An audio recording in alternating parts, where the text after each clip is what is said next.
of like their late game macro where they still feel reactive in some situations where you pretty much always feel like Lion have already set out their whole game plan like 10 minutes in advance. And there's a lot of situations where TL, it looks like they're reacting, to much slower, I guess, to some of their calls. But it did seem like a lot of their setups really improved. And so I definitely think it bodes well, especially if they can keep up some of the peak performances. And especially no one's going to forget to ban Lee Sin from Jose. I think don't again. give Jose Lee Sin. It got nerfed a little bit. Yeah. But I think maybe not since MSI. Yeah, and I think he'll still play. G2 gave it to him and with the nerfed version, and he slapped him up with it. Yeah, he's great on Lee Sin. I wouldn't give it to him if I was going to play against him. That's for sure. Not G2, no. KC, excuse me. Yeah. I really like your call, Emily, about the meta thing as well, because I remember when they first pulled out their Mel Pantheon bot, I thought it was kind of a troll pick. I thought it was one of these just like desperation, we're going to just pick some totally cheese stuff and win through the early game. And they did actually have a really good early game that game, but it didn't work out. But now we're kind of seeing that just be what people are playing. It happened a lot of MSI with these mages bottom, and then supports just, having the time of their lives, picking like Hillblade, Skarner, and Camille, and just running around everywhere. Thank you, On, for that one. And so I think that's something I could actually see that being really relevant for Summer Split, because I think supports are generally, it's the role and it's kind of random for teams for what meta it is, because there's some players that are just really good at enchanter metas. They're good at playing safe and supporting their team. There's some players that are really good at engage metas. And so if it's like a roam heavy meta, I feel like Core JJ would love that. I think that's sort of always been his strength as a player, just just being annoying to play against, honestly, just showing up in places you don't expect or want him to be, and just, playing Pantheon, playing Poppy, whatever it is, and just doing these like really aggressive roams. So if the meta stays like that for this split, I could see TL looking really good. Yeah, we have a slight harbinger, because I was just doing this for fun as a project, but I happen to have my spreadsheet open, where I'm tracking going into split 3, like mages bot versus traditional ADCs. And already in the Kespa Cup, we've had 17 out of 36 potential bot lane picks be mages, 15 be traditional ADCs, and 2 be top lane bruisers. Yeah, there's a Scion and Mundo. So that also, again, if you do want that kind of like super roam style from really early on, there are a ton of mages being played in bot lane still. So it does look like that will be the meta that we'll at least be starting split 3 with. Yeah, and I saw a lot of people talking about the win rates of mages at MSI, and not necessarily taking into account that a decent amount of the games are mage bot versus another mage bot. And it's not like, this win rate is just mages bot versus AD carry bot, and you get like such a clear indicator of which one is better. Yeah. Because a lot of the games, it's going to be 50% off of this game because both of them are mages bot. Yeah. One is going to win, one is going to lose, type of thing. So it deserves the eye test, obviously, and it's about how you use it. And of course, the biggest thing, and I know you definitely agree with this, is about how these supports are like second junglers basically now. And they are jungle combo. They're so impactful. And being able to use, especially the experience catch-up mechanic, is so powerful for supports, because their role quest only makes you basically locked into bot lane till level 3, and then you like get freedom and you get to a whole 3 levels. 3 levels you got to be down there, and then long as 2 minutes of my life. Yeah, then you get to go play like all these champions that were designed to be, proactive, like top lane or whatever type of carries, like Camille and Pantheon and type champions here, and you get to go impact the map, and then after you get behind very far in experience, then you can kind of slink back to some minions and soak up some comeback experience. So it is quite an interesting, very like action-packed meta. I'm not really against it at the moment, as long as there is still room for like heavy win bot lane combinations, which I think there is. Yeah, I think there are. And I think those can be very successful. And we've seen like lots of, like Caitlyn or whatever style bottom lanes that are going to play for turret plate money and try and do. Kalista, Lucian, we've still seen that in Kespa Cup too. Yeah, try and do that. It's just that if you're not able to punish bot lane and get turret play money for the enemy team, like if the wave clear on Ziggs or whatever is too insane, then it becomes kind of weird. So like super excited to see it. I also really like the the TL. They pulled out Tristana Rel as a counter to the Ziggs Camille. I loved that. And then no one else did it, and they didn't repeat it either. And so I felt kind of let down because I thought that was another cool evolution, and that's why I really enjoy when meta's constantly changing and you're finding a counter to the new counter. Because I will say I think that was Lion, but it was Berserker. No, it wasn't. It was TL. I'm looking at it right now. Yeah, Tristana Rel. Never mind. Yeah, it was Yana Core JJ. And no one else did it. And I really did like that because they focused on the Camille, shatter off the shield, Tristana rocket jump in, even though they messed up the first attempt and Berserker ended up dying without flashing the Ziggs bomb, then they still were able to get their 2v2 kill anyway. So so I really like that, and I hope that TL can continue their success. Same. FlyQuest though is my number 3. Your guys' number 3 is Cloud9, and we should probably start with talking about Cloud9 because they've got the big roster news. Meteos' favorite situation in the world, 7-person roster. I actually haven't followed this one, but Okay. 7-person roster, that's so many people. So you already don't like 6-person rosters. I'm not a fan. Yeah, so now they've got 7, so they've added on. And by the way, I think it time synced up with Enero kind of leaving, so there was a lot of movement on Cloud9 with coaching staff leaving as well. So Enero left and they signed Yamato also onto the coaching staff, and Dom has moved into head coach, and that has coincided with the team bringing on both Loki back to the team for mid lane to play alongside APA, and I'm blanking right now. Bot lane tactical, and they brought a tactical as well to play. So so 7-person roster. Interesting. Yeah, maybe they have like their playoff ringers or something. They're trying a new strat. Interesting. Yeah, I mean, I'm not a fan of the big rosters personally, but I guess they just figure it'll help. Maybe the flexibility will help. Maybe just the motivation for the starters will help. I don't know. Yeah, I mean, I think so. I'm generally against 6- and 7-man rosters unless there's a very specific reason you're doing it. I think it's really difficult to juggle that many personalities who obviously all want to play. And it's also, even for the ones that have worked for a time, either due to synergy or meta, really difficult to tell someone who wants to play like, oh, we need you to sit this one out because we want to play this, right? Or whatever. And usually a 5-man roster emerges from the 7 men to just become the starting roster. So yeah, like I think the only really, really strong 7-man roster that like I kind of hold up is like, oh, okay, this worked until they lost at 2018 Worlds was the RNG 2018 roster with both Let Me and Zatai top, and then MLXG and Karsa in the jungle position. C9 also pretty much the only NA team I'd say to actually have success with a 7-man lineup during the Swole Bros era, with Golden Glue and Jensen splitting time in mid lane, and Blabber and Svenskeren splitting time in jungle.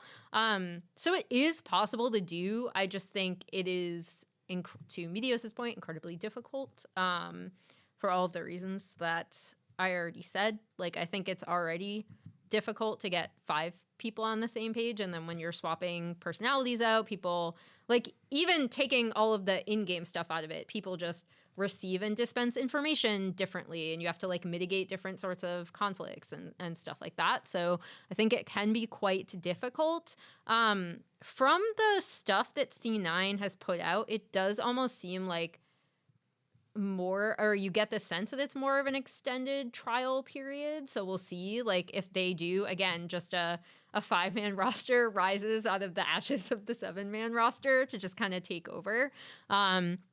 Another thing to point out is obviously very small sample size, but the rosters that they kind of did run in the Soup Invitational that they were a part of over in Korea was Loki and Sven, and then APA and Tactical. The APA Tactical roster did win the game, the one game that they won in that. So obviously, like, that's an incredibly small sample size. I'm not coming in being like, the APA Tactical lineup is going to take over the LCS. But it is kind of an interesting preview of like what they might be looking at for line combinations and stuff like that. I do think that despite their struggles in playoffs, I do think that APA can still be an incredible jungler for Blabber, just purely based on play style. And I also think some of his champ pool now with mages being played bot allows for some flexibility. So I'll be curious if Tactical is going to be one of those more flexible players, because when I think of Sven, I definitely, like, he obviously flexed to support, so I'm not saying he isn't flexible, but I definitely think of more like classic AD carries. So we'll see. I'm really curious specifically with all the meta shifts to see how C9 do with presumably rotating their players. I think they saw Tristana's getting played and they said, "God, bring Tactic." I know just the guy for this. You're bringing back the Malphite. Yeah, man, I'm ready for it. Dude, that's a classic tactical meme was the Malphite ulting Tristana. But it was actually very, I feel like, controversial, them bringing on these two players at this time. And I think it was very interesting because I thought APA was doing really well in mid lane and was a kind of a key part of this C9 team. And so if they had gone the route of fully replacing him and bring on Loki and then not having 7-man roster, I think for sure he would get gobbled up by one of their competition. Oh, yeah. Not Lionheart replacing Saint, maybe not the peak of the tippy top of the LCS, but for sure would get gobbled up and added on to one of these other LCS teams. So I'm very curious to see what it looks like, because now we get like a view of the alternate timeline, like the branch where they were able to keep Loki anyway. Yeah, he didn't have to go home. Cloud9 themselves didn't want to part ways with Loki. They did for personal reasons, and he wanted to go back to be close with his family. And so now we kind of get a peek, I guess, of him being back with the team / on the team. And then competing with APA, who I think is performing really well. And I agree with you as far as the style does pair quite well for the possibilities with Blabber, because APA has done a lot of setup.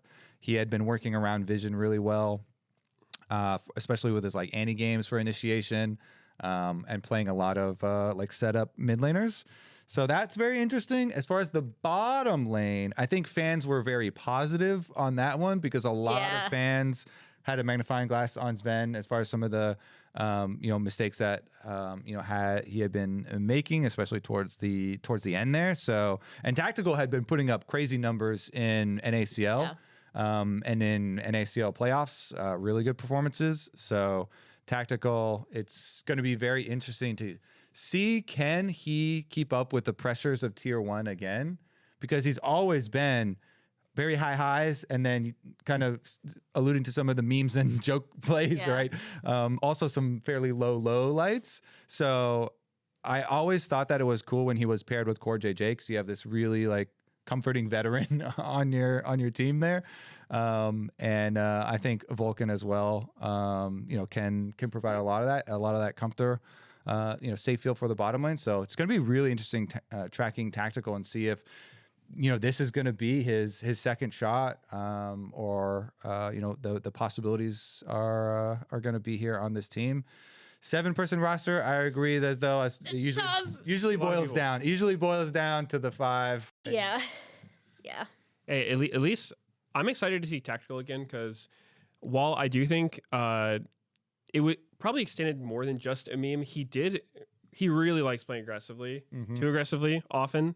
It ended up biting him more than you would like for your AD carry, just because it's the role that's not supposed to do that, probably more than any other role. But it is fun to watch, and I think it's one of those things where with more experience, I don't think it's a bad play style. Obviously, to an extent, but it's at least one of those things where you're losing on your own terms. If you're playing too aggressively, then you can just sort of chill out or measure it better and do it at the right time, which I think is better than someone who's just kind of like losing by like playing slow and just messing up things. So I don't know. I think it'll be fun to watch them. Yeah. I'm excited. We will see how Team Liquid or how Cloud9 do with that. But FlyQuest, so I wanted to bet on both kind of the uncertainty of bringing on 7-person roster and kind of the underlying stuff that we got from C9 in playoffs, and as well as the positives for FlyQuest in doing my little switcheroo where I put FlyQuest above Cloud9 for my power rankings, because I do think that it's not just like a negative look at kind of how Cloud9 fell off in playoffs. It's also a very positive look at what FlyQuest have been building, and from their boot camp and from the streams from Griffin and stuff, and from talking to them, it has also continued to be some really strong improvement and learning experiences for them.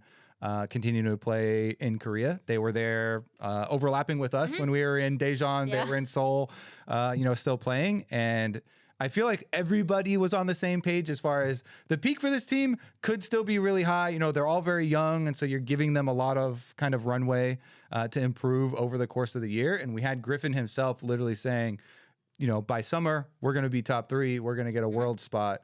And honestly, I think they're on track to do that. So I had to put them top 3. No, I mean, I like that. I like that bet, especially since like when I say when I tell people oh, you should watch the LCS, FlyQuest would be one of the teams that I would immediately point to and be like, this is such a creative team, right? Like Griffin was validated from spamming the Nasus and the Shyvana and solo queue, right? And I think they do have the potential to really pop off in the current meta as well because of that. Like Masu doesn't have the biggest history of playing mages specifically. Senna is his most fourth played. He's 5-3 on Ziggs. But I think he is flexible enough. We've seen him bring out other answers, like they brought out the Cog Lulu lane, I think, into the Lucian Melio. I think he's someone who is willing to experiment, and I think the entire team is willing to experiment. I remember that time that they were betting on Gakkos Quinn, for example. And that's something that most teams I'd be like, ooh, because not that Quinn is bad and not that it was a bad matchup, but she gets to a point where if you're not splitting up these massive 5v5s that people are having around Drake, she's just going to be kind of useless and soaring around trying to look for pick-off targets. And if you allow the other team to set up for a specific front to back, she's not going to be able to do anything. And the way they were able to set up and split up team fights so Gakkos could get into fights and pick off or damage priority targets, I thought was really smart. And kind of a window into oh, okay, if they continue on this trajectory, that's really good because they understand how to pull off something here that's actually really difficult, and not every team can do it.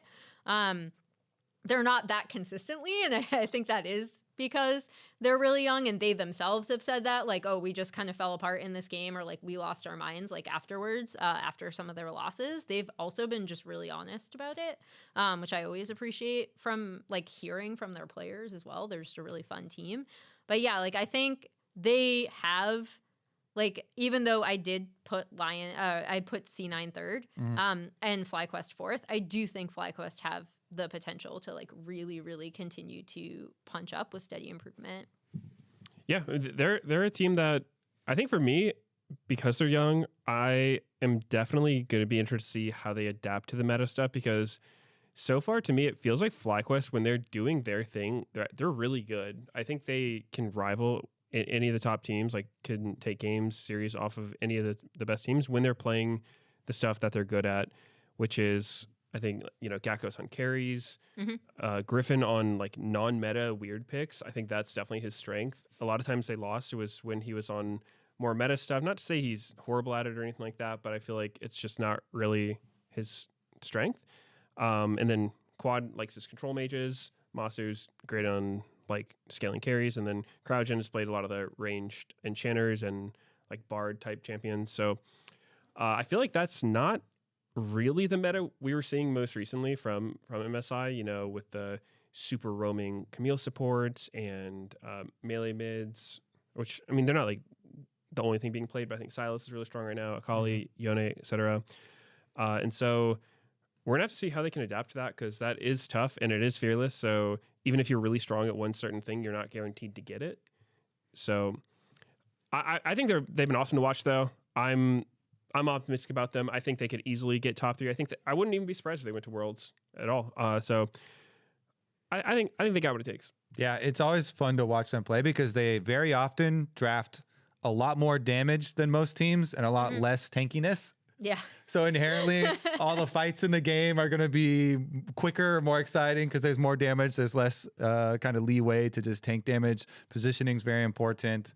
And side lane is really important too. And so I'm glad that a lot of the matchups, we get different looks than the teams having very similar ones. So yeah, it's going to be really interesting to see how they adapt, especially because, like you're saying, with Griffin being very flexible from jungle, it allows them to very often have whatever tankiness they're going to get usually does come from jungle. There's going to be some Griffin pick like Skarner or Shen or something like that.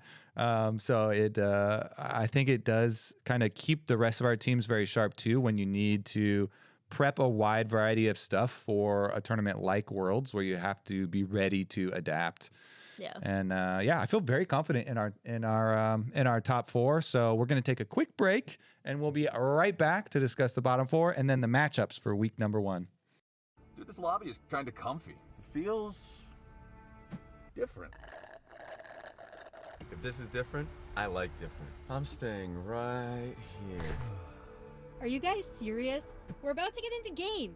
Emily, let us enjoy it. You guys need to lock in. Maybe this'll help.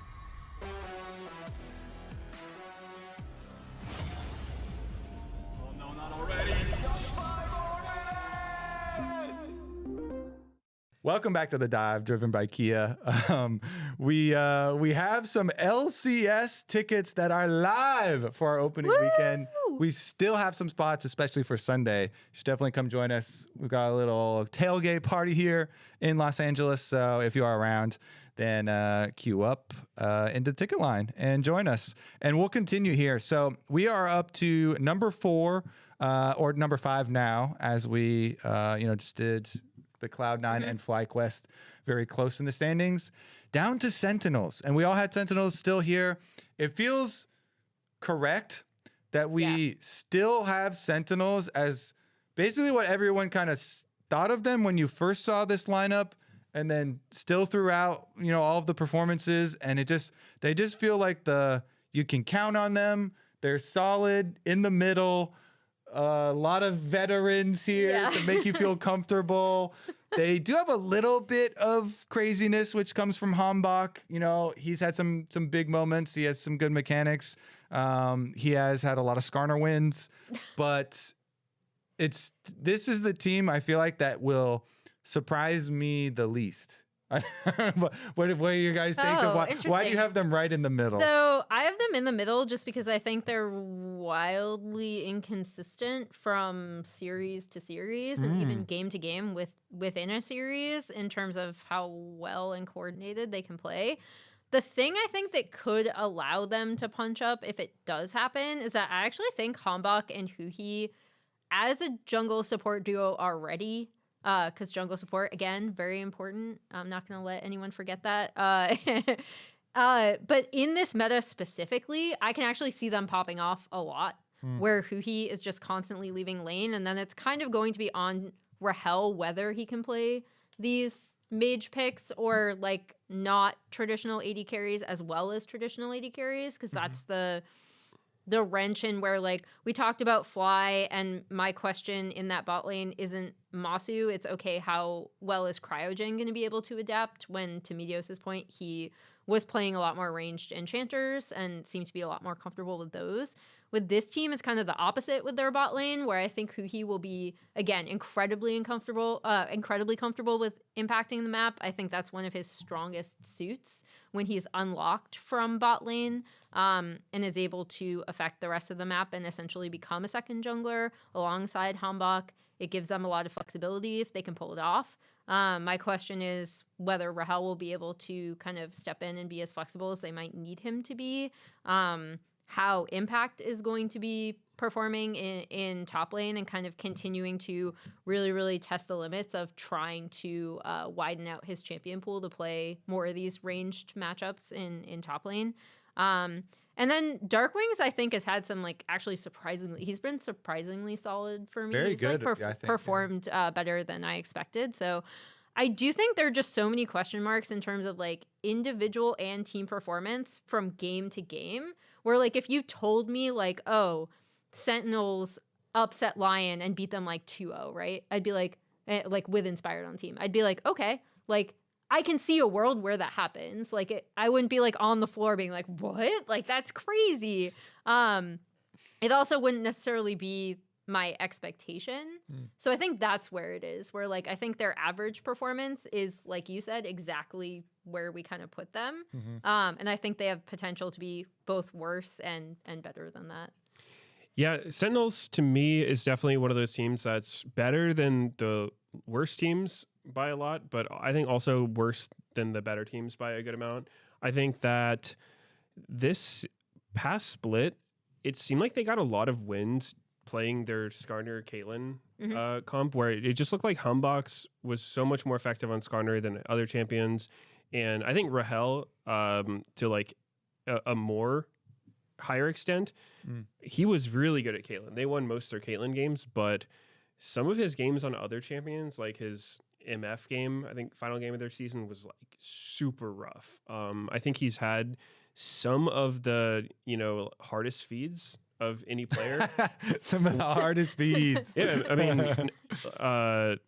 when he's off of Caitlyn and whatnot, he's had some pretty rough games and rough plays. So I think this team is definitely not bad, but I think especially when it comes down to being super flexible, if people now know what their strengths are, they know what champions not to give Sentinels, are they able to find success in other ways? I think they have really good teamwork. I think that their team plays good, their communication and whatnot, their vibes seem really good. But when it comes down to their laning phase and their flexibility and all those different things, it feels like they're probably going to get behind more often than not, especially when you go up against some of the better teams. And it's just, League is one of those games. If you're not winning your lanes, if you're losing every lane, there's only so much you can do. You kind of are just weaker than the other team, and you don't have many options. So I think I don't expect them to be top 4, but I also wouldn't be surprised if they do win. I think that there's probably some comps that work for them. If they do manage to get like a solid footing in the game, I think that their team play is really good. So yeah, I think that's kind of where I'd put them. Yeah, I especially like their front to back team fighting. It just feels like they're most comfortable and they can win fights and win games. Even we've seen them have some of the biggest comebacks in LCS. We had one of our best graphics of the Huhi Balboa knocking the gold lead up, and his inspirational comms of it just takes one team fight to win, and then they actually win a team fight, and then they can actually win the game when they were down like 7,000 gold. But I really do feel like they benefit a lot when they have some kind of, I would say, straightforward. That maybe that's why I feel like this is the team where I feel comfortable with getting what I kind of expect out of them, is that especially if they have a good like front to back team fighting, Dark Wings has been really good for a North American mid laner, and especially coming from tier 2. Like the expectations for North American mid laners, honestly, have been very low. Like JoJo was definitely the exception that we've ever had. And I think Dark Wings has done a excellent job, performing, especially, considering the competition, I think is quite good here in North America as well. So really do think that he has performed well, and especially, like you're saying, most comfortable on some of these control mages. Does throw on Silas a decent amount as well in there, but we'll see how flexible Sentinels can remain when metas are shifting. And it does seem like the balance team is going to take a more heavy hand, because the recent months have been very, very like kitty gloves or like hands off as far as like big changes in the meta. And now that MSI is over, some of the recent posts they've been talking about looking at making some bigger swings and seeing where it goes, especially with bottom lane changes being so impactful. So I will be very curious to see how Sentinels do adapt. But I feel like, especially, they're both carries, I think, perform better in like calm, structured team fights. Rahel seems like really an AD carry. He has 2 career games on Ziggs, and that's the only mage. A lot of AD carries though haven't played in very heavy like mage metas, so that doesn't real AD carry. That doesn't mean not playing any of these cheap mages. But he kind of had to play in like 2018. Yeah, but he also, when you see him play, he also does seem very much like he really likes the attack speed AD carries. I feel like he's really open-minded with his builds as well. When you say that too, it has a little bit of a negative connotation. Yeah. He's open-minded. Yeah, that's intentional. Some of his builds are complete trash. So, that is what it is. Yeah, I like. Sometimes, was he the dude who full-on rush a Serpent's Fang first item, or was that somebody else? But I remember on Corki we saw some pretty reportable build. So I feel like if you're gonna play AD carry, like you really gotta get the itemization down. You need the crit items. You need the IE. You need the lower DOMs. Especially now, because like that is one of the reasons why we're seeing mages bot, right? Is like their itemization just allows them to spike a lot more quickly. So. All right, Sentinels are our consensus number 5. Shopify, it looks like down the line. Okay, we all have number 6. Yeah, we all have Shopify as number 6 as well. And Shopify is one that are also coming in with a player roster change. And what I think is also very important is they added a GM. David Hahn was assistant GM for Cloud9 for a long time. And then I believe also at the end, maybe a heavier hand. I don't know if he actually got the title of. I think he was GM of Might GM. Fact check, but he was I thought he was assistant GM for a very long time, and then obviously moved up the ranks and had some more power there too. And so he's moving from Cloud9 over to Shopify. I think this is very big because he gave an interview with David Shynock and had some, I think, very like hard-hitting headlines that he is positioning as what the changes are going to be for Shopify. And one of the biggest ones to me is he had this quote about when he joined Shopify, he approached the players and the staff and was like, "You have to prove to me that you deserve to be here." Yeah. And for people that have like, since Shopify, this organization has joined the LCS, people have been like, we're not seeing like a whole lot of, energy or movement. Yeah, really direction out of them. They did have a good playoffs run. And they have people get behind them when like Contracts has a really good game or pops off. But aside from that, it hasn't really brought out a lot of emotion in fans or, one way or the other. And so I think that this, like taking a hard line and being like, we're not going to be okay with mediocrity, and you have to prove to me that you deserve to be here to like every single position. I think this could be a huge change for Shopify in general. And it also puts a lot more pressure on the players now for every stage game that they play. This split now, that's in your head. Once your GM comes up to you and tells you, "Hey, you got to prove to me that you deserve to be here," you're like, "Whoa, okay, well." I guess I'll start trying now. I mean, I don't know. I feel like that it's good I guess if there's a team where the GM feels the need to say that to the players, I'm really questioning what they were doing beforehand, because I would assume most people who are playing pro are giving it their all. But if they're not, then obviously, they probably shouldn't be there. Yeah. And coaching staff too. That I think that was an important part that he kept in there too. So it's not just players. Yeah. I mean, wow. Are they really 5-23 total record this year? That's crazy. I mean, right. Yeah. Wow, and they're number 6, so we got teams below them. I think. Wow. So I think the thing, or like the missing piece in terms of like looking at Shopify as a team, because I think talking to their players, talking to coaching staff last split, it was kind of like, oh, if we can only get there, like we're still having some like internal communication issues. And in my head, I was thinking like, oh, okay, it's like Sydney coming over and having to learn, how to operate in a different culture, learn a lot more English, be able to communicate with his teammates, be able to also just learn the game coming from like, still, yes, I know like LCK Challengers is a really good and going to produce some of the best players in the world. However, you still have to learn a lot more of the team game in any tier 1 environment, because it just matters a lot more. And then try to keep up your individual play. And I was thinking like, oh, okay, these are their problems, right? However, I don't know if either of you watched, Shopify put out a documentary that was actually like really interesting, because it was so raw. Like nothing is ever going to top Breaking Point for me ever. Like that's just iconic. Like if anyone wants to watch like anything in esports, there's like a few things I would recommend them to watch, and Breaking Point is actually one of them.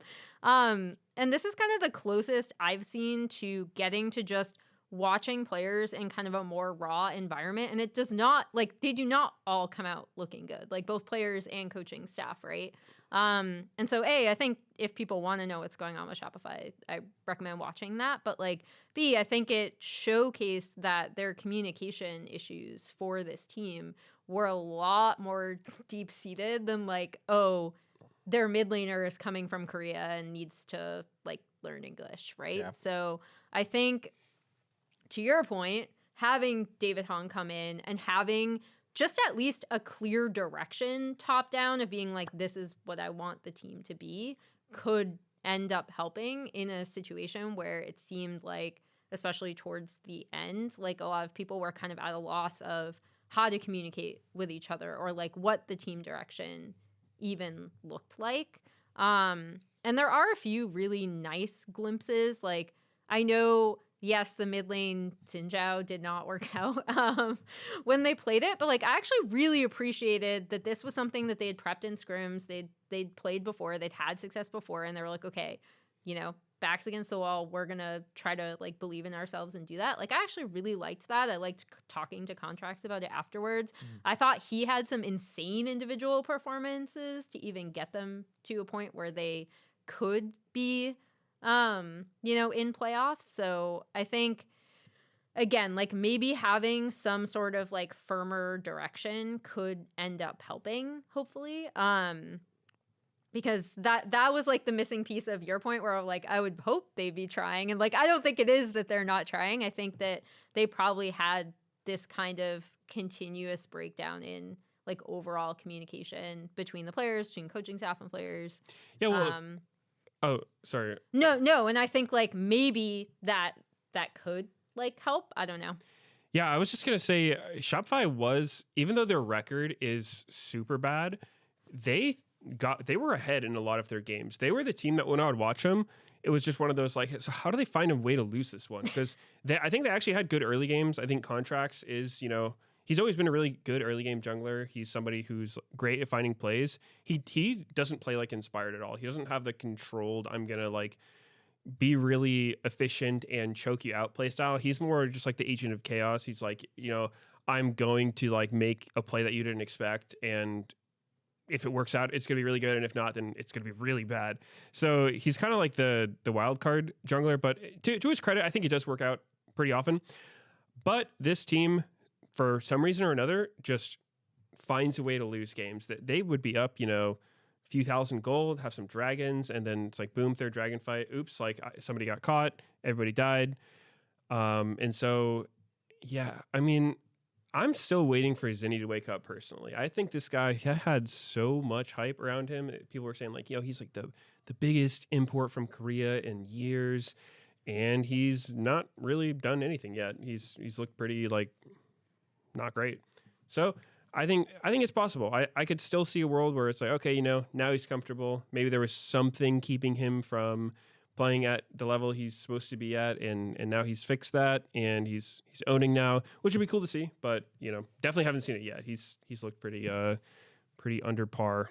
Yeah. So, I was just gonna say it made me really sad as someone who watched him in Challengers, because he was on KT Challengers, so I did watch him over there. I think there are like glimpses of hope in terms of, I remember that, and I also, to your point, Medios, think they might have lost that game, the Azir Poppy game. They've lost a lot of games. Yeah. Yeah, Zinni hasn't won any Azir games yet, so it's a safe bet. We'll leave because like they're kind of all blurring together in my mind. So I'm sorry to our listeners and viewers, but there were some really, really nice coordinated plays between him and Contracts. So I'm like, oh, okay, if they can keep this up and use this as a springboard forward, like if their synergy improves, to your point, because Contracts is such a huge part of a lot of their early game success. Their Azir Poppy combos in that specific game, I was just like, oh, okay, like this is what I had wanted to see from these two working in tandem together. Well, the second point that David had that I thought that was very impactful on the interview was he mentioned that he not only felt an obligation to commit to finding North American players into the tier 2, scene in North America, but he wants the North American players on his roster to be the superstars. And that opinion coming from the GM is impactful in North America when there's a lot of fans that have been kind of clamoring for that. Now, I will say he is coming into a team where Contracts, the North American player, is already, I think, the best player on this team. People would maybe not say he's not a superstar, but I think he is the best player on the team, and certainly a star for the team, especially with some of these like hard carry Olaf games. And he certainly had his fair share of like 1v9 games, especially towards the end for Shopify. So I think that is very interesting and also bodes well for the future as far as, him really trying to look at North American like tier 2 system, maybe, maybe get back some of our North American players that have been leaving North America, would be great as well.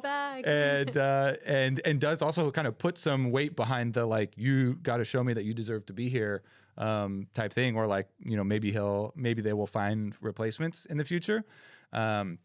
And so I do think that is very interesting, because this already feels like a team where one of our biggest win conditions when we bring up Shopify is usually like, is Contract's going to be having one of his really good games? Is he going to be able to hard carry? Is it going to be a draft where he gets to play Olaf, or like his Wukong game? Also, he had a really big Wukong game towards the end there too. So I think that is probably going to remain true for Shopify for this split.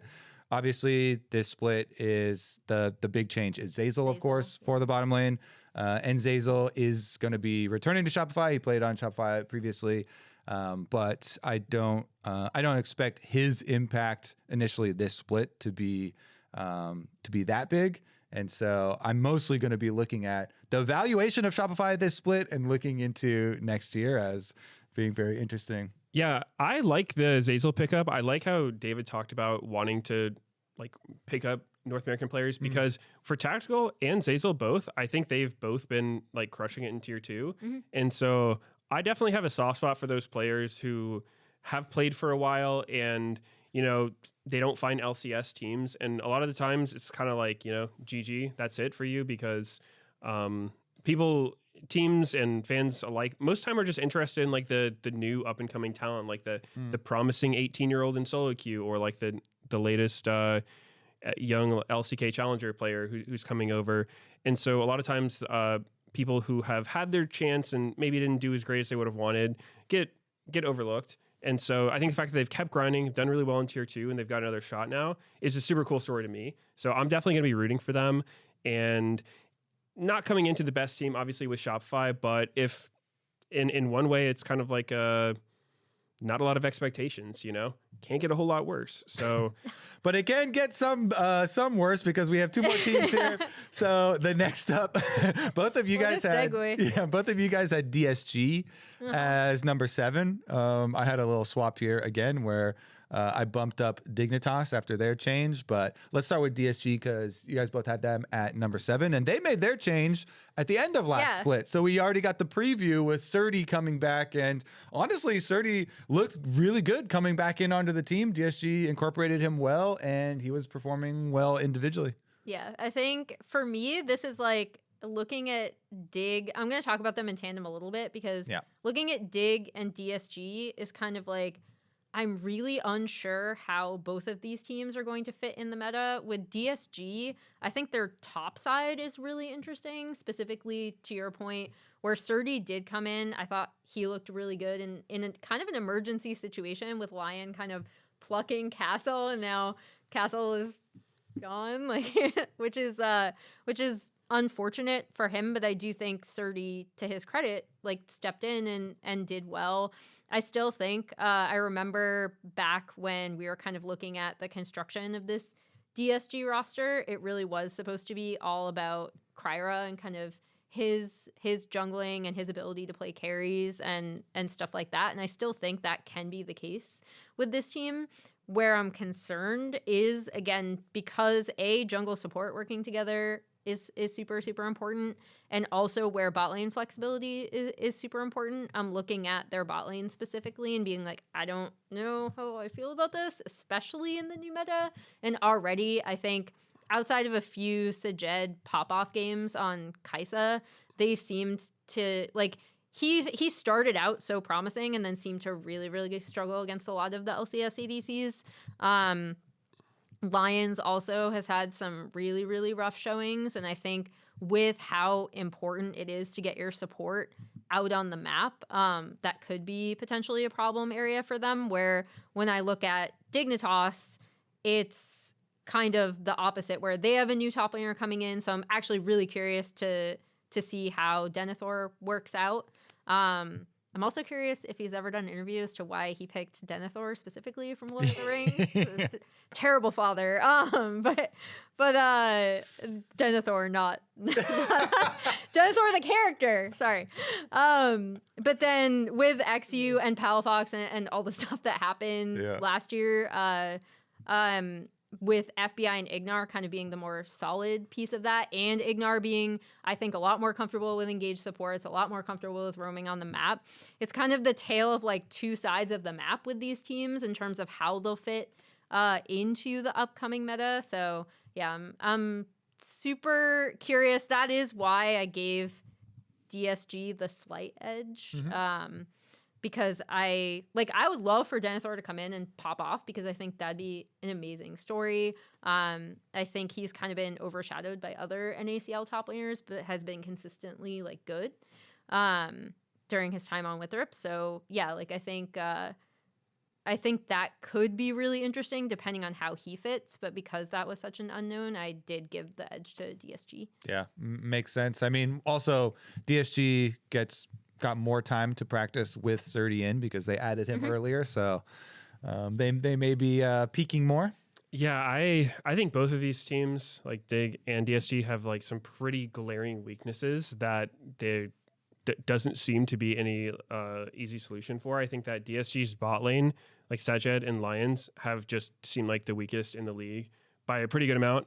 Just hard losing 2v2 a lot of the time, just making mistakes, getting caught out, just overall not performing as well as anybody else. So I think that's really hard with just how important the role is. It's like if you have a losing bot lane, you're playing an uphill battle just from the very beginning. It's like your best scaling person on the team, and you're the most control for your map, and they're just getting blasted. So what can you do?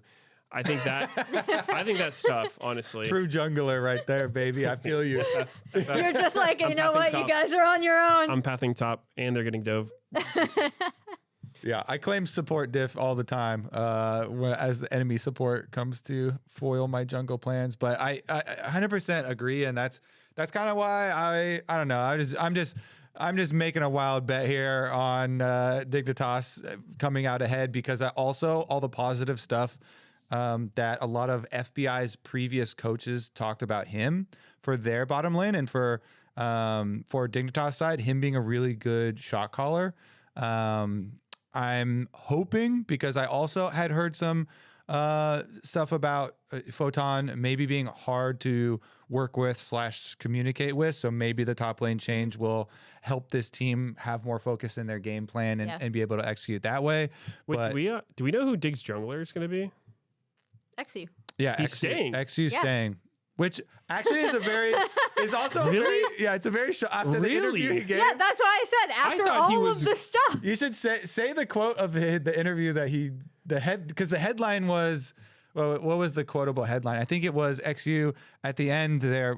His like kind of interview at the end of the split was, for a pro team, you need to trust each other and believe in each other's skills or something. It was like He was like each other, to respect each other, something like that. And it was just like, yeah, that's not the case here. And I'm just like, wow, that is it was crazy. bleak.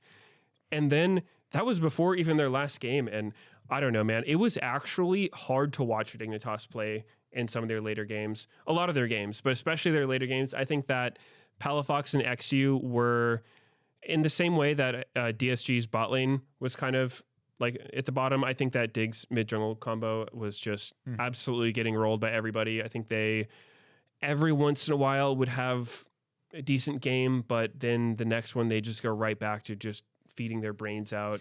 And bot lane's important, but mid jungle also pretty important. I think that if you just have zero control over the map, then your side lanes can't play. And so, to some extent, every role matters, right? And so if you just have this huge weakness where you're consistently getting deficits, then you're just having an uphill battle. Yeah. Like, there's just not that much you can do if you have this like huge hole in your ship or whatever, and you're just like, everyone's trying to just bail you out immediately when the game starts. It's not like you're playing to push your advantage. It's just like, oh God, like we're super behind. We're just getting gapped everywhere. Like, what can we do to not have this mistake happen and this mistake happen?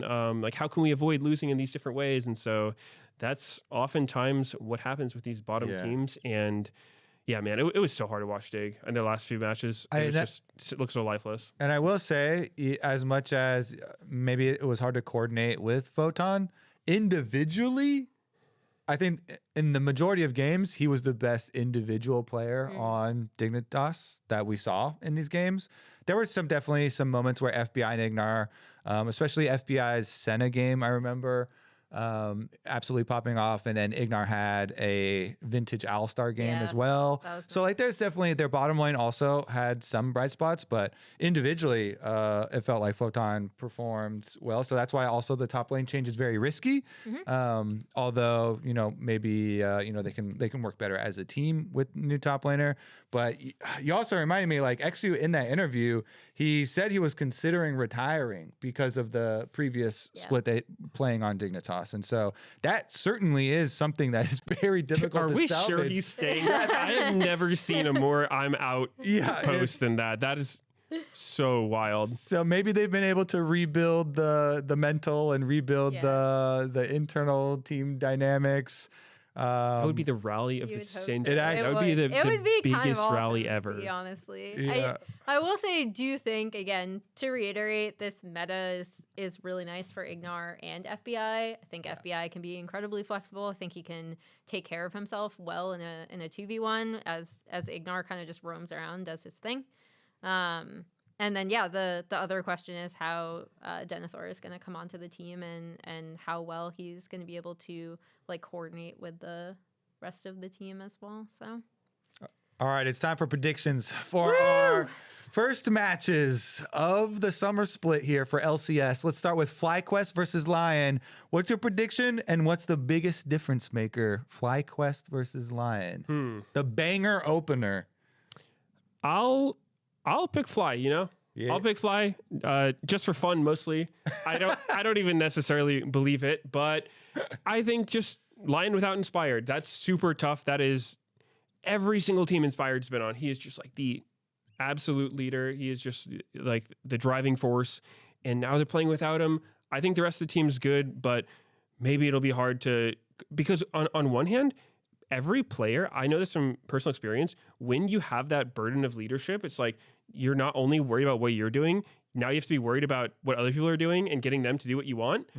That takes a huge toll on your own personal play. So I think that is actually going to be really hard for Lion. And FlyQuest, I don't know, man. They can surprise you. I think they're fun to watch, and they look pretty good at the end of last split. So, you know, I think they can do it. I think they can beat Lion with a sub. Yeah. I mean, honestly, I was picking FlyQuest also, and my biggest difference maker was going to be jungle, because with Lion, Big G, or at least it being on the front page that Armeo is going to be the fill-in for Lion. I think that Griffin will be set up to be the big carry. And if you have a jungle carry that likes to play, you know, Shyvana and Nasus and stuff, Emily, I feel like if this is the time to upset Lion and take down Lion right at the very beginning.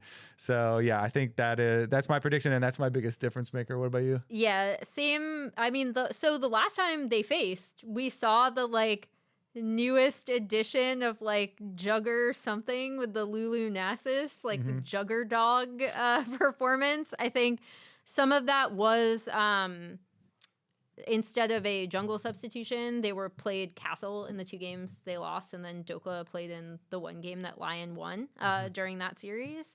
However, I do think with Inspired out, this is kind of perfect time for FlyQuest to come in, make a really big statement about the fact that they do want to contend to really win the LCS, and they are very dangerous. And we've already seen flashes of how dangerous this team can be. Like I already said, I think it's a really good meta for them, save some worries about Cryogen that you'd already brought up, Medios. But yeah, I actually think it's a perfect time for FlyQuest to just come in and make a really strong statement. All right, what about Dignitas versus Sentinels? Back-to-back Sentinels. predictions. Yeah, I mean, I stand by what I said about both of these teams. I think the jungle support duo, specifically of Hanbok and Huhi, can be so dangerous and just really difficult for opposing teams to deal with because of how aggressive they can both be on the map. Both in terms of just invades and invading for camps, but also Huhi randomly showing up in top lane, randomly showing up in mid lane very, very early. I think he specifically sees the map so intelligently, and he's able to help lanes outside of bot really well. My only concern for Sentinels is again, like I said, how well, if they are pinched in terms of bot lane specifically, how well Rahel might be able to operate on something outside of standard ADCs, because I think he's already had some struggles there. But yeah, I think I'm going Sentinels. Yeah, I also am going Sentinels. I think biggest difference is going to be mid jungle, Darkwings and Hanbok over XU and Palafox. I think mid jungle is going to control the map. I agree with your assessment. I am also going to pick Sentinels. I mentioned before, but I think they're better than the worst teams. And I think Dig is probably the best team. All right. What about TL versus C9 then? Ooh, this off the back of that. This is a really tough one. I feel like I go either way, but I'll pick C9 for this one for the reason that I think C9 typically, historically, I feel like they win a lot of these first game of the splits, especially when they're going up against the team that finished better than them in playoffs, in the sense of I think their off-season motivation's a lot higher than TL. like unironically, because TL's, they went to MSI, they put up some good fights, they looked pretty decent. They're coming back feeling pretty good, right? But C9, they are just in true despair the whole offseason. They are feeling like absolute failures. They're putting everything into practicing. They're not slacking off at all.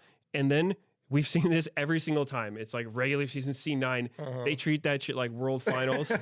And I think they just are going to be able to take TL. I think it could go either way, but I just think it's more likely C9. And it's 7 versus 5. Yeah, exactly. That's 2 more men. How can That's true. How can you beat those odds? I want to know if they're going to use all 7 players in the series in the same time. Swap them out line changes and hockey. You have to make a deal with the enemy team or something. 2v3 bot, 1v2 mid. What the hell? Yeah, but I want to know if they're going to swap, between individual games here within the series. But as far as my prediction, I'm going to stick with the same logic I had for the power rankings with TL. I think they're coming in super hot off of their improvements, and I think their motivation is going to be how they were able to look competitive versus T1, but still not win the game. So you still are pissed, but you're not in despair. Maybe. so they'll be able to keep up that. Oh my gosh. Emily. I also picked Team Liquid. I agree. This is the closest, I think, match that we have actually. Well, also Shopify and DSG could be pretty close. Actually, no. Yeah, they're all pretty close. Never mind. But I think the really cool thing about TL and C9 is that these are still 2 teams that we're expecting at the top of the table. The reason why I'm giving TL the edge is because I think even with not making it to the MSI main stage, they will be able to carry the momentum specifically around their top side, with both of their solo laners having stepped up massively, both in playoffs and on the MSI stage. I think this is even if his mechanics maybe fall back a bit, I still think it's a really good meta for core. I think Jose and core can be an incredibly strong jungle support duo. And I'm just not as certain in terms of what C9 are going to do and what they want to run. Like I said, I'm going based off of the Super Invitational where they went Loki and Sven and APA and Tactical. The roster the roster permutation I'm actually most excited about is the APA tactical one. Just it's the more volatile one, but also I think that's why it could potentially be like the potential for underperforming is maybe slightly stronger, but the potential for overperforming and look like really, really good, I think, is also there. So I definitely think it goes 3 games, and I'm just giving it the edge to kind of TL and specifically the way their solo laners stepped up and also jungle support synergy. Yeah. And Core was looking like his prime. All right, the last one then, Shopify versus DSG. What you got? I said Shopify. This one was actually pretty hard because again, like despite the fact that I did put Shopify over both DSG and Dig, there's a lot of variance in how this team can play. But I do think they should win this. I think Zeyzal in particular seems like a very like stabilizing presence to have on a team. I don't know if that's just like my perception of his personality, but like it seems like that would work, actually could partner really well with how volatile sometimes their games do end up being based on Contrax's jungle style. So I'd be curious to see if he leans into that and starts roaming more, or if they go for really hard 2v2 bot lanes, which I think would probably be B-Boy's preference. Because when we've seen him pop off, it has been on stuff like the Ezreal, which is like, I think the most played AD carry, like traditional AD carry right now in Kespa Cup, and still really strong on the patch. The Lucian, obviously. So I'll be curious to see where Zeyzal ends up fitting in there. But yeah, that I am giving them the edge over DSG. I think just because I do believe a little bit more in not only their bot lane, but also just Contrax's ability to really control the early game. And I believe less in DSG's ability to necessarily set up those kind of comeback fights that they would need to have against a Shopify lead, like early to mid lead? I also am going Shopify, but I'm very hesitant because I see this as which one's going to be stronger. You know, DSG, I think their bottom lane is a real weakness, but Shopify, I think both solo lanes have shown real weakness. In their games, you know, in their games where, and you think back to the ones where Contracts is hard carrying at the end of the split, the Olaf, and he's like 10-0, and you look up at the gold, and the gold is almost even. You're like, what the hell? Where's that coming from? And then both solo lanes are down like 3,000 gold each, and you're like, whoa, you got like a 10-0 Olaf on your team. Like, play the jungle, guys, or you know what's going on here? But on the other side, then I'm like, well, their bottom lane, I think, is gonna be have a big advantage over Disguise bottom lane. So maybe their solo lanes, might have issue, or but their bottom lane might have an advantage. And if your bottom lane has an advantage, then Zeyzal does get more like roam time and get to have an effect. And people have always talked about who have played with Zeyzal that he does communicate a lot and very effectively, and so maybe he has this calming effect on the team, and his large beard and his very just has the aura. calm demeanor really brings the focus. So I think I am going to go Shopify, and I'll be very curious to see, especially as far as the solo lane matchups, how the Surdy versus Fudge one goes, because I think Fudge was really underperforming, and I do believe that he has the capability to perform much better than we just saw from him last split. And so I feel like this is a matchup where versus Surdy, you gotta do it now, or else you're gonna continue to like lose ground over the split. Yep.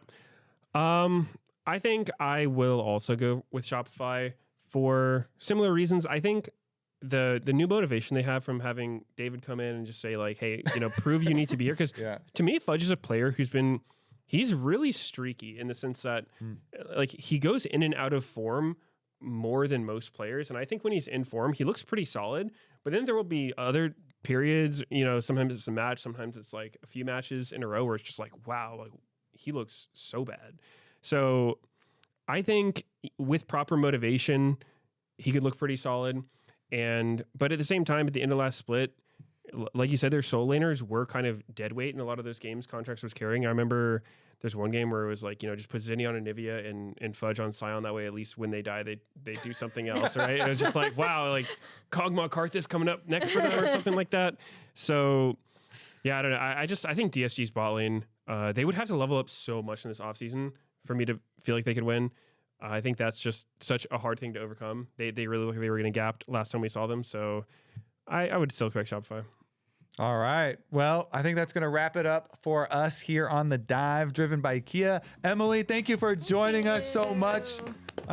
Be sure to subscribe to us on Spotify, Apple Podcasts, and YouTube so you don't miss an episode of The Dive. Also, leave a comment. The LCS returns this Saturday, July 25th at 1 p.m. Pacific, as FlyQuest takes on Lion. As well, we've got a show match, TSM versus COG, Friday. Before then, we've got some special guests.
Puts in Tatsu on the side.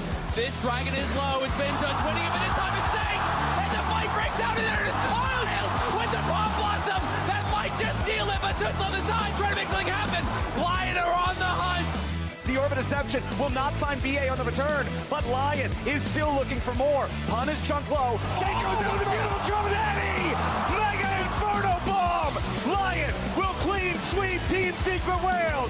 LeBron now in the midst of the entire team. They get a decent combo on the side of G2, but it's that Skewmon now caught in Saint who steals away the Cataclysm, takes the double. Flash in from Skewmon, Inspired still living. In the back line is Doka rampaging through and getting right back out. G2 falling apart in the fight. Hot Summon not enough. That auto from Berserker. It's disgusting. Lion taking their time, making it look damn good as they sweep G2 out of this tournament. Isles trying to make a play before Zeus has the demonic ascension ready to go. They drop the ignite, and Zeus is killed a second time. You can see it, you can hear it, you can feel it here in the arena. You hear the music, you see the lights, you feel the energy from all the fans. We now find ourselves at the only place that it can truly be decided, Game 5.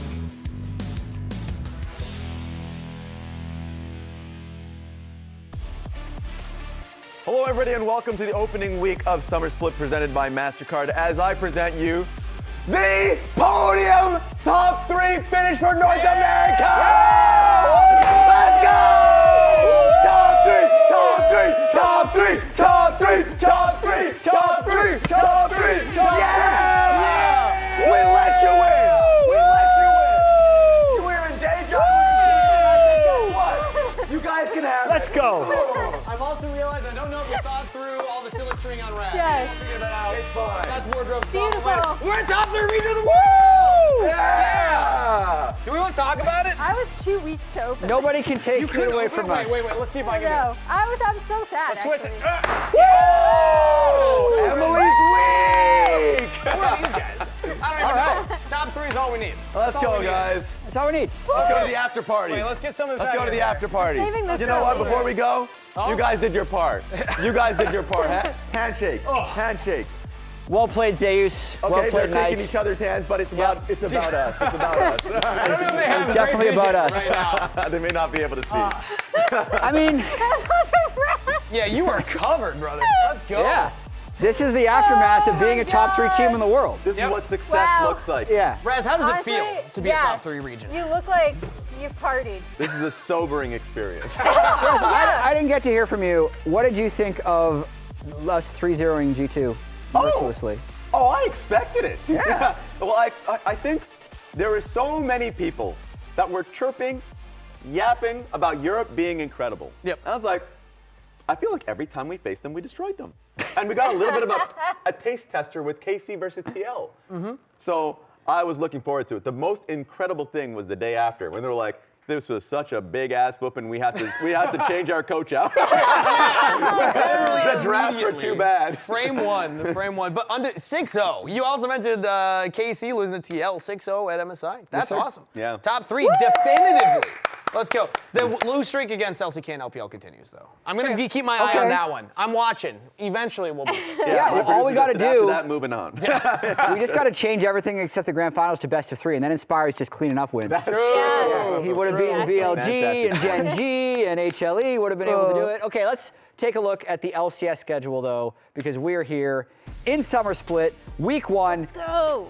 And Inspired isn't here. So he's substitute jungler. He's still celebrating. Bring the energy down a bit there, Jet.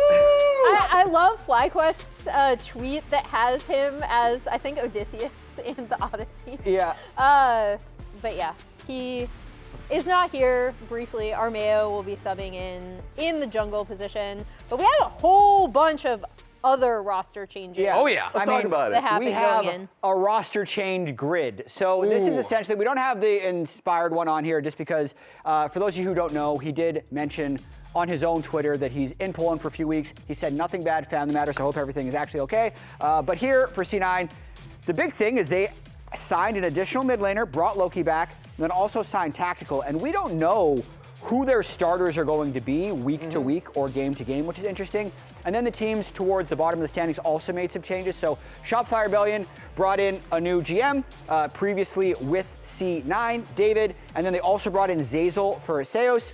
Surdy had a trial run with DSG after they traded Castle to Lion. He's there full time. And then Denethor is also coming up from NACL, replacing Photon. I gotta say, so the big one with Shopify, a general manager coming in. I want to highlight this first. David Hahn coming in, and I'll self-report. I didn't even know that Shopify didn't have a GM until everyone was like, oh, they signed David Hahn. I was like, how does an LCS team not have a GM? Well, that's actually insane. They didn't have a public-facing GM. Yeah. So I actually learned this. They had one. Oh, they did? Yeah. Okay, okay. Well, now I'm learning live on broadcast. Because I was going to say, last time that happened was Immortals, and we all remember how that went for them. So this is awesome for Shopify. I'm curious what he's going to do going forward for kind of roster building. For right now, it seems like they're going to do what they can with this roster for summer.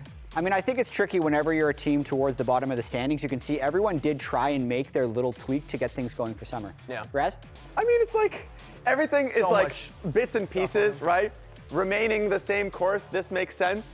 This is just calamity from Cloud9's side. It is. Like the fact that we've just something. Credit to the graphics folks. The fact that they put in like 4 portraits in this like small event, and it is a trial run. It's interesting to see because another note that hasn't been mentioned is the fact that also Dom's coming in as the head coach. True. Whereas Inero was initially the head coach. Dom, of course, was the assistant coach. They also put in some like supplementary Yamato's also and Arrow as the assistant coaches for the team too. I think they have a pretty big task ahead of them since they need to solidify what best roster looks like for them.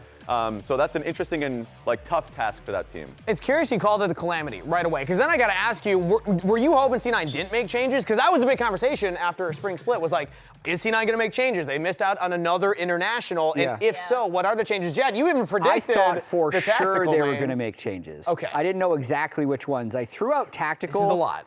Wildly. Yeah. Apparently, this is a fun story. As I made the tactical proclamation, they had already contacted him as if they were going through it. So for sure, they thought someone leaked. They definitely did not leak, which is hilarious, but then it ended up happening.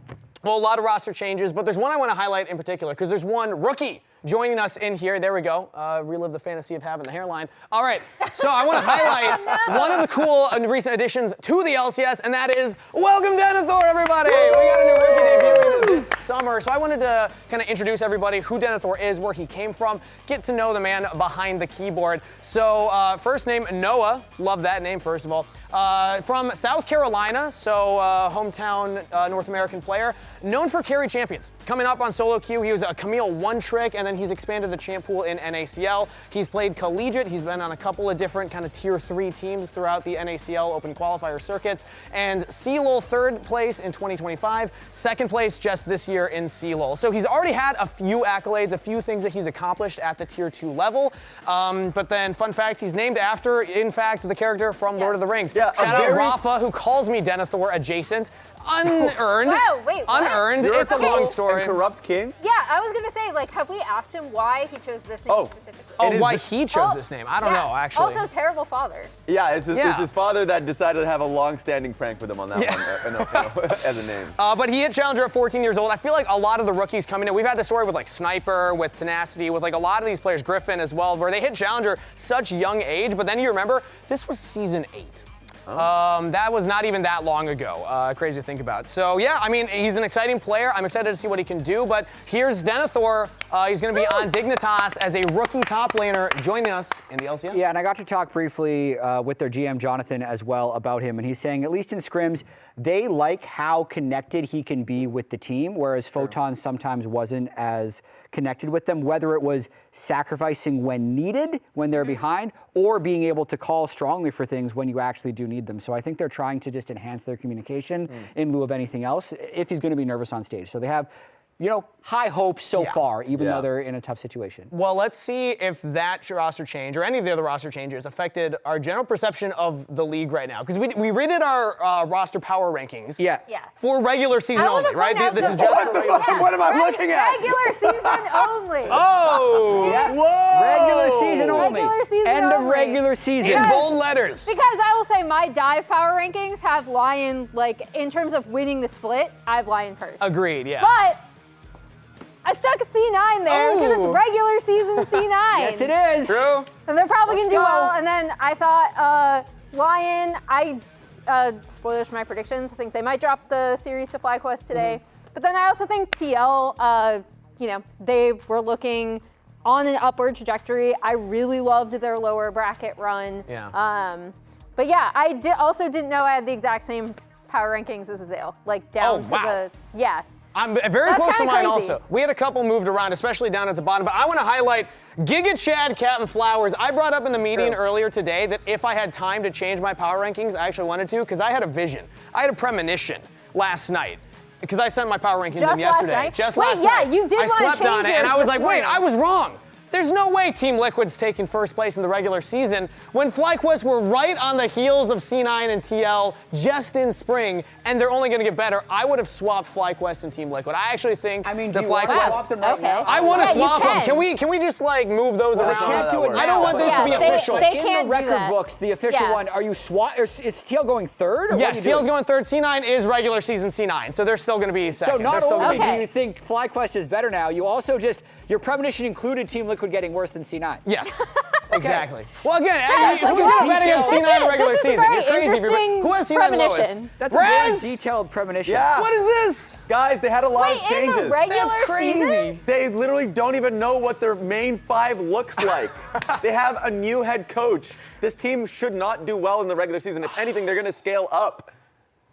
Okay. I suppose that All right. is a weirdly sound argument from Raz. actually, Jet, now you that I think have about it. them. You have Lion as fourth. Okay, they're playing with Armeo, who I think is a great guy. Yeah. But he last played in LCS in 2024 Immortals, Yeah. and he's been playing top lane in Collegiate. Oh yeah. This is not even the still- Armeo that we're used to. They Yeah. still This have is the something 4 different. other players. They do. So you just really think Inspired additionally, is that okay, important? game. and additionally, their toughest opponent in those 3 weeks is FlyQuest. Didn't you It's say? based Didn't you on say that sprint. Inspired need to go out and work out? Yeah, you said Inspired Did he? needs to take Is that a what break. he's doing? Is That's that what he's doing? true. No, we have That time. was Jack. No, we gotta move on. We gotta move on. Because we also Apparently had not. a little bet that we made as analysts. We felt like we weren't being spicy enough on the broadcast. So we're making way too early summer split predictions. Okay. And these, I wanted us to do this, and I said, let's throw them out there. Let's make these as crazy as possible. So I'm gonna go last, but I'm curious what everybody else went. So you're setting the rest of us up. We're gonna set see everybody you. else up. Emily, I you're see up you. first. So I'm up first. Okay, Yeah. this is a What's your targeted take? attack. My take is that Hambach and Huhi will become the best jungle support duo in the LCS. How do we judge best jungle support duo? I mean, they just work together really well around the map. Subjectivity, They like set KDA. all of the above. I guess, yeah. I'm actually not you really can- sure. all of you the guys, above. You guys can Yeah. call me out because like this doesn't necessarily mean that they'll be able to win game. You know what I mean? but They could be But the I best do duo think, on a no, team. I do think they work so well together, and I think they could be the top jungle support duo in the LCS. Okay. You're failing That's- this bet. Wow. I'm gonna. Wow. A lot of these will be a little subjective. Look, We're gonna have to you figure guys out yell how to at actually me that rank I'm them. too boring, that I have lukewarm takes. I mean, come that's up with okay. a hot take, That's a hot take. and, I yeah. just need to be able to judge whether or not it's right. All right, So well, Jet, how let's do hear you yours. how do you judge League of Legends I pro know. play in the first Yeah. place? Here's the Maybe we'll problem. leave it up to the fans. The problem with subjectivity is I'm just gonna say you're wrong no matter So what. I don't think we get to vote on each other. It's Okay. Jet, I you're up set next. myself Where's up. my single? Is it this one or is it this one? Oh, I don't know. I'm watching the tallies. Producers. Okay. My hot take. Blabber will again rise to his former glory and win first team all-pro jungle. All right. Wow, I That's think a the good pivot one. actually sold That's- it. that's I a wasn't good buying it one. until the pivot. Yeah, that's a And good one. why do you think that this is going to happen? Yeah. Because this One- one is a little easier to track, right? Like it would be first team all pro. It'd be like, Okay. Yeah. Inspired is in Poland. That helps. That's one. That Okay. helps. That helps. 2 is the last time Blabber actually came up in a 7-man roster. He was one of the people True. getting swapped in and out. So he's Yeah. very used to playing with a bunch of different mid laners. Some of his greatest splits have actually been when his mid lane has been unstable. Yeah. If we even think back to MNX Diplex and such. And Try I not do to. feel like the community pressure and expectations are weirdly lower Yeah. for him. And I think he's going to be able to play, at least during the regular season, without a lot of pressure. Okay. So I have a question for you. Do you think that other junglers, specifically Jose Deodo, will drop down? I mean, that's the biggest challenge for him, which is what makes it a hot take, because everything else I said is just facts. Because Jose is the other one that I'm just like, apparently, we got to go fast with this one. And the best part of my take is I have an ally, a natural ally. Core JJ will just be the best support in the league by the end of the split. And the reason why I have a natural ally, think back to what makes Core JJ great historically. Okay. Never sits in lane, constantly roaming topside. I think the heydays of that was in the Jad days. Remember when you were, when you were the coach thinking fondly of right Core now. JJ. You can see the thought bubble. When he was heading top lane, constantly, this is the perfect metaphor Core JJ support that's roaming nonstop. So that's my take. That's a good one. I want to disqualify it. Emily's It's not very hot. I'm not going to lie, Jess. Emily's is very hot. Emily's take is very hot. She included the jungler. She picked a player who hasn't been as good as Core JJ historically. But last split, he wasn't top 3. They finished second. But he, in my...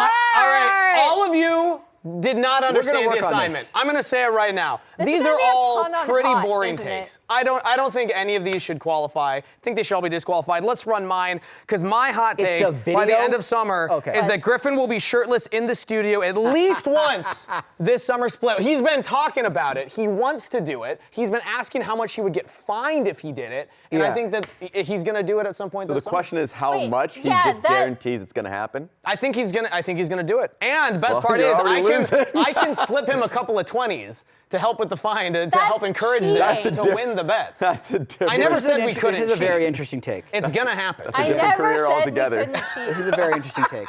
He's been working out. He's been working on the physique. You know, he's ready. He's in prime position. Yeah. And he wants to mog Brazil.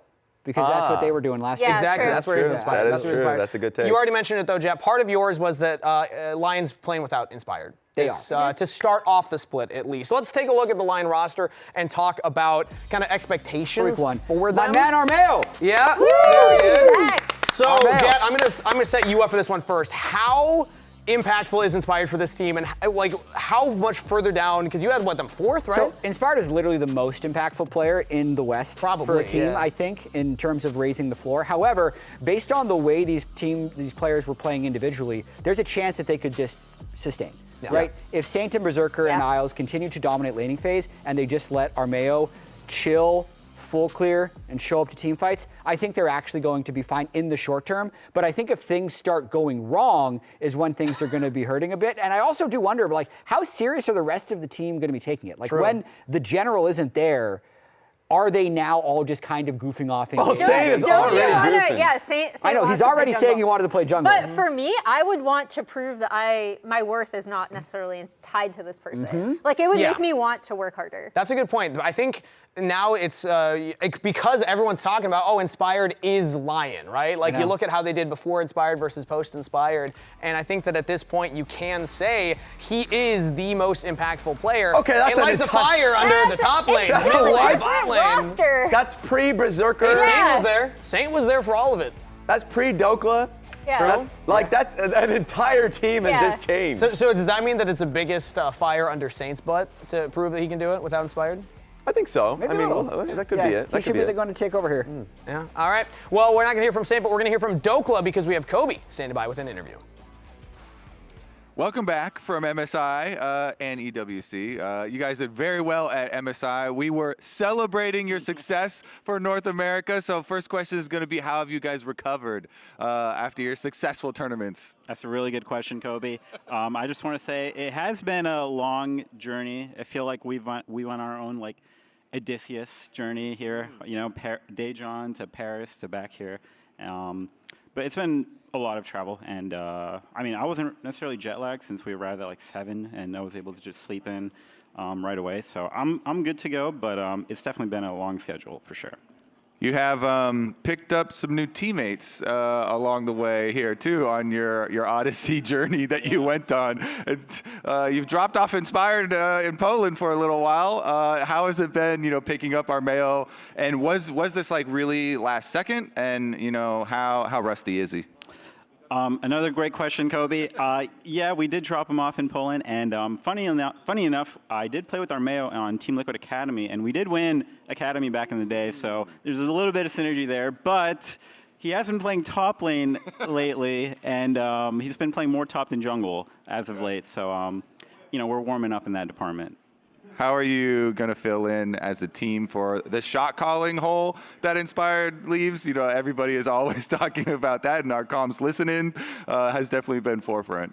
Yeah, so we're doing a little bit of a money ball scheme. We're trying to make up for Inspired in the aggregate, so everyone has a responsibility. It's like, I have to tell people to shut up. Isle's going to be like, we're fighting every crab. Nice. Saint's just going to argue with people. So we're trying to make up for them and take on those responsibilities that Inspired has. All right, you've got it covered. My last question is going to be about your actual opponents today. FlyQuest, fearsome team. Yeah. How would you rank Gakkos among all of the LCS top laners? I actually think he's top 2, probably. Last split, I thought he was really good. Unfortunate that they didn't really make it more in playoffs, but I thought he was really good. So it's going to be a hard opponent for sure today. All right, strong praise for the enemy there. We'll get back to the analysts. Fix it in the aggregate. That's what they're going to do. I love that answer. That was perfect. Replacing Inspired in the aggregate. 2 of the 4 questions from Kobe were great questions. All great questions, well. Yeah. So great job, Kobe, as well. Of course. And then the compliment to Gakkos as well, because we were generally hearing Thanatos Morgan is the top 2 from most players. So that's really high praise there that Toka has for Gakkos. Yeah, I think Gakkos is also a super young player, and we saw his development. He got, 3 games on stage last year? Or maybe it was only 2, I'm trying to remember. It was a sweep. And it was like a couple of rally games. And already this year kind of having a kind of good improvement trajectory right there. So I love that. Let's talk more about FlyQuest, though, because that is the opponent that Lion's facing today. And they're in a prime position, Raz. They could get a big win here against Lion without Inspired and get some momentum going early in the summer beat them in the regular season last split, and they had Inspired. So there's a lot there to be had. So, I mean, it's a good point of questioning there because we're going to be hearing from Griffin. So, Kobe, take it away. We are here with Griffin. Now, Griffin, you guys also went to Korea. You guys, how was the practice there? I mean, how has it been? No, I think I can hold her. I mean, you'll hold it. Yeah, okay. I'll keep it. Okay. But no, Korea, like our first trip, when we went there, we were kind of NPCs. Okay. So like we had like kind of worse scrim quality. We were scrimming mostly like tier 2 LCK teams. But this time around, we scrimmed a lot of like good teams. So I think the quality of practice, like we scrimmed like pretty world-class teams. So I think quality practice was a lot better. So yeah, I think it was really good. Okay, so even the practice is leveling up the more times that you go to Korea. Yeah. Now, you guys are going to be playing against, Lion with a very big substitution here. Inspired is not going to be here. Do you know who Armeo is? First question. Yeah, no, of course I know Armeo. I don't know why Inspired is scared of me. Hey, I respect it. I mean, it makes sense. I heard some say it is what it is. But Armeo, actually, I remember this guy because, I've been a challenger since I was 2020, right? 13. Yeah. And he's always been like high challenger, always in challenger. But also, I remember playing against him when he was on, or not playing against him, but I remember watching him actually on TSM Legends because he used to be on TSM. And I think he was competing like with Mike Young for the spot. So I was a big TSM fan when I was younger, so I remember, watching him and stuff. Nice. I just talked to Dokla, and he said Armeo's been like playing a lot of top lane and stuff as well. If you're playing against like an autofill player in solo queue, do you change your strategy at all? Are you guys taking that into account? I mean, I think it seems like jungle is his main role, obviously. Yeah. He's just playing top 2, like I think sub for a collegiate team, collegiate program. But I think Armeo's actually not bad. So I think Lion is actually like people like not bad. So I'm still gonna respect them. Yeah. All right. Well, good luck in the match. We'll send it back to the desk. Does not know bad. who Armeo is. Knows who Armeo is more from TSM Legends, though. People were wondering if Griffin was going to know Armeo. Of course he knows Armeo. They both play solo queue.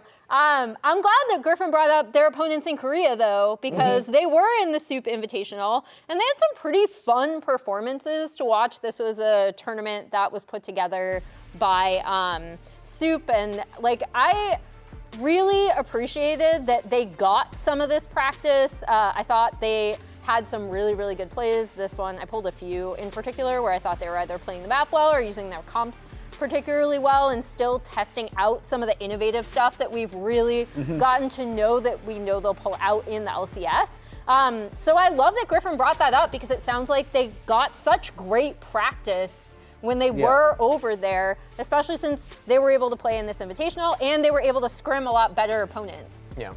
The practice is fantastic whenever you go on these boot camps, but also getting the stage time. I know it's like an invitation, but still, I count it as stage time for a very young roster. Yeah, I'm not surprised that a team in the LCS Soup would be doing well in the Soup tournament, but I do. Well, don't check on Cloud9's performance. But I do think something that will help them tremendously is the fact that they've had the ability to take that break. Also, just like focus on just grinding solo queue and the scrims. Meanwhile, Lion just non-stop performing, which is the plague of tier 1 teams, but there is also the additional tournament afterwards. So you have to pop between North American to Daejeon to France to here, and then you don't have your jungler, you dropped them off in Poland, so you're like, like how focused are you really? Because for a lot of teams, whenever you come back into the next split, you're questioning how, like, when are you going to take that break? Or like a little bit off the pedal, maybe less solo queue and all this time. Usually right now is the best time for them to do that. So I wonder if they're still grinding and if they can sustain that throughout the split. Well, and you already brought up the last time these two teams met, they actually did win, right? I know some of that was they were subbing out Dokla for Castle, but FlyQuest have been an innovative team, and I think anyone who is looking at Lion and being like, oh, okay, North America has a lot to offer, here are some picks they brought out. Obviously, the Nasus, the Shen, and the Shyvana, he was kind of proven right. I also brought up the Quinn. This is a Gatghost pick. I was really, really hesitant to give this comp any credit because I think it's really difficult to play Quinn in comps. But the way they set up their neutral objective setups, especially around Drake, I thought was so smart, and it allowed Gatghost to A, play a carry he's super comfortable on, and B, have these really, really great flanks to pick off targets. So FlyQuest is a team that I think people worldwide should just be looking at because they can be very innovative. And I think they're also well conditioned to succeed in this current meta with a lot of mage bot lanes, because one thing that I feel like I want to see when you're running like a mage bot and a mage mid is a lot of physical damage from your top laner and your jungler. And that does require a certain type of player. And to me, Gatghost was very effective on carry picks. So I feel like if they want to slot Masu down into just like a lane neutralizer, I think that's actually going to work very well for them. So they should have a lot of versatility going into the year. True, and I give a lot of credit to ThinkCard and Apollo because they just basically give this team the green light. If they can defend the idea of their picks, they just they will play them. There are so many picks that Gatghost plays that makes a lot of sense. Even going to the bot lane, which I think has been heavily impacted with a lot of the meta changes, like when it was an Enchanter meta, the one team that played Sona was Cryogen's FlyQuest. So they take the next step. Yes, they go to the extreme. They may have seen Viper playing, and Jackie Love playing Xerath bot lane. Perhaps Masu's engines are rolling and what he can play there. So that brings up Cryogen, though, because when I think of like the mage bot lanes, we're seeing Camille, like the boogeyman of support as well. Things like Pyke, Isles was pulling out at MSI, maybe even like Pantheon, Core GJ plays sometimes. When I think about the mage bot lane, I immediately think maybe you go for these more aggressive like AD supports alongside them. Do we think that Cryogen's going to be able to play the Camille's and like that type of style with Masu on mages? I do think so. Okay. I think the biggest question is not so much like if he can use the picks, it's like if he's going to be at the right place at the right times with those picks. Where like veteran supports like Core JJ, Ignar, Kuhi will know the timings of where they need to be. Whereas like at the end of last split, the conclusion between him and Griffin were like, when we're challenging for Raptors, we got to do that together, which is like, yes, a basic, but for like new players, like knowing that timing with your jungler is going to take time. And now you're just thrusted in literally the most polar opposite of a meta where you just were last off. I feel like he's still got that champion pool pliability. Like he's still young enough that he can add to his pool. You know, if you're like 35 and you're like Camille support, you're like, oh, slow down. You know, you're 19. I can put the games in and get good at Camille support. No worries. I can handle that. It's beginner gains in lifting. You know, so it's easier to adapt your muscle growth. Well, let's talk about predictions and what we expect for this series, because I think power rankings might have spoiled some of them here, but let's get them up on screen. FlyQuest across Very vanilla predictions, y'all. How did production not let us know that all of us were having the same prediction? Raz, do you want to change it just for variety's sake? This is always worth it, Raz. Armeo, you're leading Lion to a championship. Another championship. I'm swapping. You're swapping? Yeah, because I do think it is very close. There's a reason why I put it 2-1. But the more and more I think about it, is like, this team is not just an Inspired-driven team. It's a Berserker team. It's a Saint team. They're the best lanes and carries in the league right now. Okay. So now, I'll make the swap. The question is, if you're swapping, does that mean that you're also willing to give that belt to FlyQuest if they're able to beat Lion? Because they would then be, by de facto, the top 3 team in the world, right? Yes, I think so. But before we do, the podium may not be there. Yeah. But that's because we swept the competition away. Lion, thank you for a top 3 finish. Let's start the games. Thank you. Yeah. Thank you. Mwah. Mwah. Kutsentatsu on the side. This dragon is low. It's been judged winning it, but this time it's Saint. And the fight breaks out, and there it is. Oilnails with the Bomb Blossom. That might just seal it, but Toots on the side trying to make something happen. Lion are on the hunt. The Orb of Deception will not find BA on the return, but Lion is still looking for more. Pun is chunk low. Snake goes into the beautiful drum and heavy. Mega Inferno Bomb. Lion will clean sweep Team Secret World. LeBron now in the midst of the entire team. They get a decent combo on the side of G2, but it's that Skewmon now caught in Saint who steals away the Cataclysm, takes the double. Flash in from Skewmon, Inspired still living. In the back line is Doka rampaging through and getting right back out. G2 falling apart in the fight. Hot Summon, not enough. That auto from Berserker. It's disgusting. Lion taking their time, making it look damn good as they sweep G2 out of this tournament.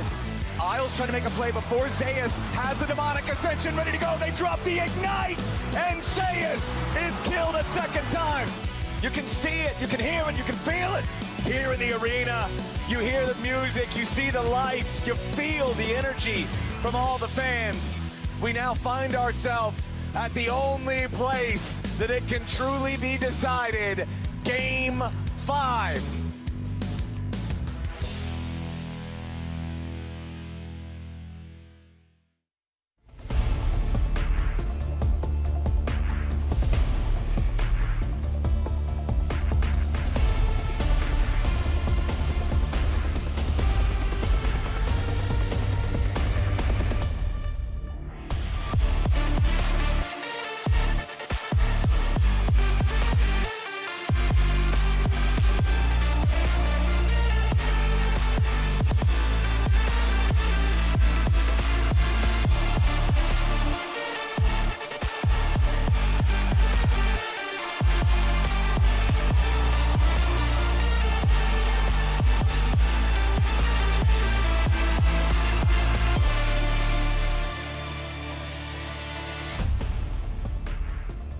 Ladies and gentlemen, welcome back to the Riot Games Arena here for LCS Opening Weekend presented by MasterCard. The Summer Split is finally upon us, so let's waste no time and meet the teams. First up today, it's FlyQuest, the young guns of the LCS making their way out to the stage. They've been building up throughout this year.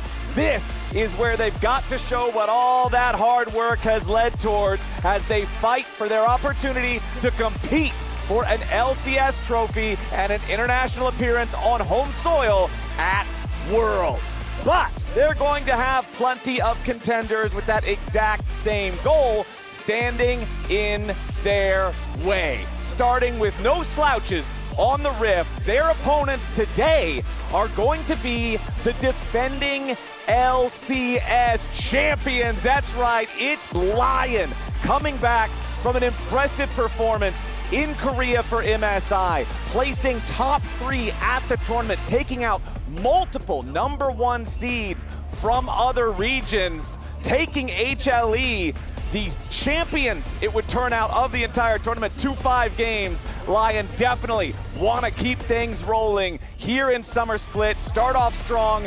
You can see Inspired missing from the roster right now, is going to be gone for a couple of weeks on some personal matters. So our Mayo will be subbing in for the King of the Jungle here on the Lion squad as they look to face off against FlyQuest in our first Summer Best of 3. My name is Captain Flowers. I am here with Kobe and Azael here for this first series of the Summer Split. And gentlemen, I am hoping it's explosive. We are back. It feels good to be back for the LCS for Summer Split. And we get to watch one of the top 3 teams in the world play. Yeah! We're treated to some great League of Legends here, right back in the LCS. And I want to see if they can pick up where they left off. Yeah, they don't have Inspired. But talking to Dokla, he was like, all right, everybody's going to like take a piece of Inspired's job and they're going to split up the responsibilities. But a lot of the other players online also, I thought, performed extremely well on the international stage, especially Isles. Even though he had like a slow start to the tournament, he became extremely good, like especially the Pyke improvement. Was insane. Saint showed no fear at all on the international stage versus any mid lane opponent. And Silas is still very good. And guess what? Locke is in the game. So very excited to see what we get into in our champion select. And it feels like that would be a champion that would fit Saint's playstyle really, really well. So it is going to be exciting to see how they do. Obviously, the bot lane was playing great. I think Isles is one of the biggest stories coming out of MSI, where people are actually standing up and taking notice, especially people from other regions who hadn't been watching him as much during the regular season. So many people were talking to me and be like, I didn't realize he was that good, right? And he really impressed me. I thought he was going to show up on his standard picks. I wasn't a believer of the Pyke and the Camille, but he made me one, and I feel like his growth has been pretty stellar to watch. And it's super fun to watch, too, especially for a player that you remember the early years of his career. He was on teams that often struggled to climb up from the bottom rungs of the ladder in the standings, and it kind of always poses that question. Is this guy part of the issues for the team, or is he held back by the team that's overall struggling? And for Isles, given the opportunity to now play on a squad like Lion, to play on a team that can be a contender, he's really showing he's got what it takes. Yeah, absolutely. I mean, he's made the most of the opportunity because, when you join a roster like this that basically everyone on the team was kind of like a bigger name, had bigger expectations than him. If he showed up and did not actually play well in the first split or two, there's a good chance he'll get replaced, right? You're not going to get that many chances. It's easy to just kind of default to blaming the guy that was always on the bottom teams. But he has been fantastic, and here we are. The first Champions Leg delivered by Uber Eats of Summer for LCS. Let's get it going. All right, we can see FlyQuest choosing the blue side, Lion choosing last pick, as we've got Poppy and Nocturne banned out by Fly. Lion going to go ahead, remove the Jace, as well as say, you know what, we had a good time at MSI with no lock. Let's keep that rolling. Yeah, I think that's what we're going to see a lot of. Teams not willing to let the other one a first pick lock.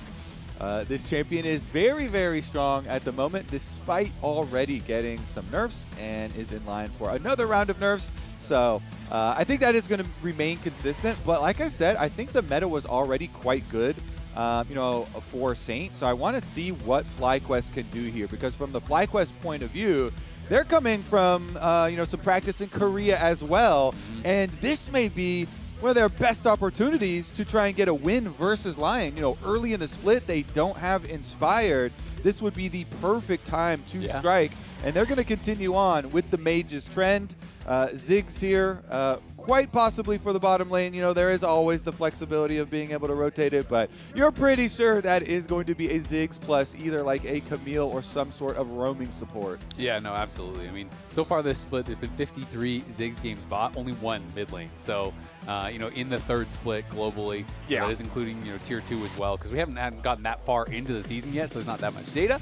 But it is going to be Camille taken away on the other side, as well as that Jarvan. So a lot of engage being grabbed here early on from Lion. Not just engage, but two of Ziggs' best friends with the Hextech Ultimatum plus the Cataclysm, making easy targets for the combo with the Mega Inferno Bomb. Lion looking to take some of the bite out of the explosives there from the Ziggs, but FlyQuest is going to respond. They're going to put Griffin on Lee Sin. For the type of player, for the type of personality that Griffin is, I feel like an early game playmaking, skirmishing type of champ like Lee really fits the bill. And Lee is just a good pick into Jarvan, so it's a nice response to seeing the answers from Lion here. With so much mobility, it's quite easy for Lee Sin to deal with the EQ combo, and as well with the Cataclysm. And then the Leona answer into the Camille too. We've seen a lot of this when the Camille in lane tries to go for these plays. The Leona is so tanky. You can just focus down the Camille, lock her down, hit her with the combo with Ziggs, and it is guaranteed damage there. Plus, then your roaming is fairly effective as well once you can get to your ultimate. And you can pair up with a very mobile jungler like Lee Sin. So honestly, I think the responses from both sides have been quite good here. in the first 3 picks. Yeah, agreed. I mean, I really started at MSI preferring the lanes that were drafted to actually attack Camille instead of Camille's partner, because they just seemed so much more effective. You know, Camille hookshots in, Leona goes on him. You're way tankier than the Camille. It becomes very difficult, and then it becomes a game of kind of matching roams. It is interesting, though, as much as Lee Sin is about as standard gets for junglers throughout League's history, it is the first professional game that Griffin will have ever played. So we will see how he does, because this is a champion that I always see as being really strong when you're incredible at it, and being pretty trash when you're average at it, even at the pro level. So I'm kind of excited to see how he performs. And I've said it before, but my test, my kind of made-up criteria that I always put for Lee is I need to see something other than zeros in your scoreline by the time you hit level 7. You need to be involved early, making some kind of a play. Once you have Dragon's Rage, there's no excuse not to find somebody and make a move. So that's kind of what I'm always expecting to see players get involved once they have all of the kit unlocked. Second half of the draft, though, coming around, and Lion is targeting some of those annoying solo lane picks in the Vayne and the Twisted Fate being banned out. Meanwhile, FlyQuest has their eyes dead set on mid. Silas and Syndra both banned away from Saint. Yeah, Syndra becoming pretty popular bot lane as well in this split, so that's something that they're a bit worried about there. It's going to be interesting to see where they go. Obviously, for Lion, it was mostly bans just protecting Dokla, whether it is an ADTF or a TF mid that's going to be roaming. They're just trying to stay safe in that regard. Berserker going over all of these bot lane possible champions here, too. And we're going to end up with a Cassio. I'm going to guess that it is currently going to go to Saint, but it is definitely flexible. The Cassio Camille, definitely a good answer here, because Cassio doesn't have to work around cooldowns like Ziggs does. So if you do go for, each trying to kill each other's support, then the Cassio can kind of run you down as well, and puts the extra pressure back the other way. Ooh, this is a very good steal away, especially for Fearless here. Take up that Akali for later on. Yeah, it's going to be great. I'd also say, as much as I never really had the association of Berserker and Mages, I thought he played great on Mages at MSI, right? And he has kind of proven that he can, play at least the Ziggs. He can, look really comfortable and carry some games on those champions. And I mean, especially for a player who was known for his hyper carries, his stuff like the Zeri, I feel like this current twisting of the meta for the mages in bottom lane, it's one of those types of instances of the game similar to melee assassins mid, where if you have a player who can't play it, your team is now at a massive disadvantage because it's just the strongest way to play League right now. So Berserker showing that, yeah, he can manage to check that box. Great news for Lion. It is the Akali and Ambessa, two powerful divers here on the FlyQuest side with Lee, Akali, and Ambessa. The carries on Lion are going to have to be very careful here in this one, as the final pick of the draft on the Lion side will be LeBlanc for Saint. So it is going to be Cassio bot, and yeah, the chains there, with LeBlanc, you can reveal the Akali in the Shroud, try to lock him down, try to burst them down. Obviously, a good ganking jungler alongside that Jarvan. You have that power of the LeBlanc and the Jarvan. I would be very surprised if this is actually a LeBlanc bot. I feel like they're messing with us. They have until, it's 20 seconds. 20 seconds. So, but we don't have the exact timer, so it's kind of... The bar has to be at like a third, because you get 60. So whatever a third of the this bar... Would shock me. It's getting close. Whatever, they're not messing around. A third of the bar. They're going to swap. I don't believe it. Let's see. Hold on, I don't know where the bar has to be. Yeah, where's I feel the like 20 seconds? It got down to the last two champions, man. I feel like this is the end of the bar. Okay. You want the LeBlanc into the Akali. FlyQuest are also having a little fun with it there, too. You see them swapping. All right, fine. What about Akali bottom? Everybody puts the guns down. Everybody calm down. The coaches pulled out the guns. that's what happened. You better trade that champion. Like, trade that champion right now. We have had some issues with the cutoff for trading. Yes, so no messing around with that 20-second rule. And we'll get into our first game here. Back for summer in the LCS feels good. I am so ready for this. FlyQuest going up against Lion. Lion, of course, going to be down some of that special sauce that has made them such a powerful contender because they don't have Inspired. But Kobe, you already mentioned how Doak was saying, no, everybody else is ready to take up some of that Inspired mantle, work together as a team, despite the fact that they're running a substitute jungler. But man, they're up against a FlyQuest team that is hungry. This is a squad that's been building up throughout the whole year, talking about how, yeah, we've got a young roster. We got to work to get where we want to be. We want to get a spot at Worlds. Well, now you have an opportunity to play against one of your top contenders for one of those World spots when they are in a weakened state, not having their star player. For FlyQuest, this is as good as it's going to get, and they need to strike true. Let's get onto the rift for the first time here in Summer Split for LCS 2026. Okay, so Saint here with the counter pick with the LeBlanc in mid lane. With the chain and with the ignite, have some really good answers to Akali. Bottom side, though, is going to be our first bit of damage. All right, 1 auto attack plus a hook shot. It doesn't do a whole lot. Okay, there, a couple more auto Count attacks. them all. Traded. Yeah, like 3 for Isles, one and a Q for Crouching. Well, technically, the spells still count as autos for both of them, right? Because they just enchant the foot or the shield, whichever one makes the contact. All right, so just looking across the board, everything looks pretty standard here. Teleport advantage, though, decidedly in the favor of FlyQuest, as both Quad and Masu are running the TPs, while Saint has Ignite and Berserker has Cleanse. Yeah, Berserker going to be taking Cleanse, obviously a lot of CC there. Also just interesting that he's going to be playing Conqueror, he's not playing Deathfire Touch, so he is going to be playing more for that sustain, stacking that up. So if they do have any extended fights, that can be quite powerful. And you know, you're looking over at the other side as a Cassio, and you're seeing 4 melee champs. You're seeing a lot of ability to potentially kite back and try to, you know, deal with them in an extended fight. Yeah, I actually like this a lot for a bottom lane, especially because with the 2v2, you have you know, multiple targets and the double melee supports. And as they continue to go for some of these trades here. Ooh, Quad in some serious danger, caught up by the chains. Ignite still ticking, flash away from the FlyQuest mid laner. One more auto attack may have sealed his fate there, and he does not want to risk it. So Ignite from Saint traded for the flash of Quad. Yeah, and I think that Q was almost back up for Saint, so for sure he could have gone for flash Q auto and finished Moss. So he had to early flash, but this was Lion returning from MSI, taking down #1 seeds from a bunch of different regions. They 3-0 Furia, they 3-0 Seer Whales, and they're going to get first blood here as well. From 3-0s into 2v2s. Berserker going in, wants another one. Berserker! He got too thirsty for it, but it's an execution, so he doesn't even truly get punished. Lion are ready to play this one fast and loose. That's how he got his name, Flowers. Yeah, that was a Berserk one for sure. He went Berserk under the tower. My man is just yelling, "Witness me!" He's trying to chase him down. Got hyped up. And let's take another look at how it started. So Isles, once again, goes for the initiation, and the long E from Crouchin takes him into his own death. Yeah, and I mean, you're just not that tanky on the Leona. He didn't have his W skilled yet, right? So he goes back in. The hook shot into that Q from the Cassio guarantees it, and Berserker knows he's trolling a little bit, but still, the wave was good. The kill is good. They were hovering over a lot of mages and, you know, champions. They could be played bottom lane in Champ Select. You know, it takes a while, though, to learn all the thresholds and the actual lethals here. And see if you actually have enough speed to chase him down. So still feeling it out, but yeah, execute. Man, Quad is just not having a fun time here in this mid lane head-to-head. You saw Saint take a big chunk of his health again. Isles was also hanging around, so there was no opportunity for Quad to do anything back. So the Akali early lane being about as fun as you would expect.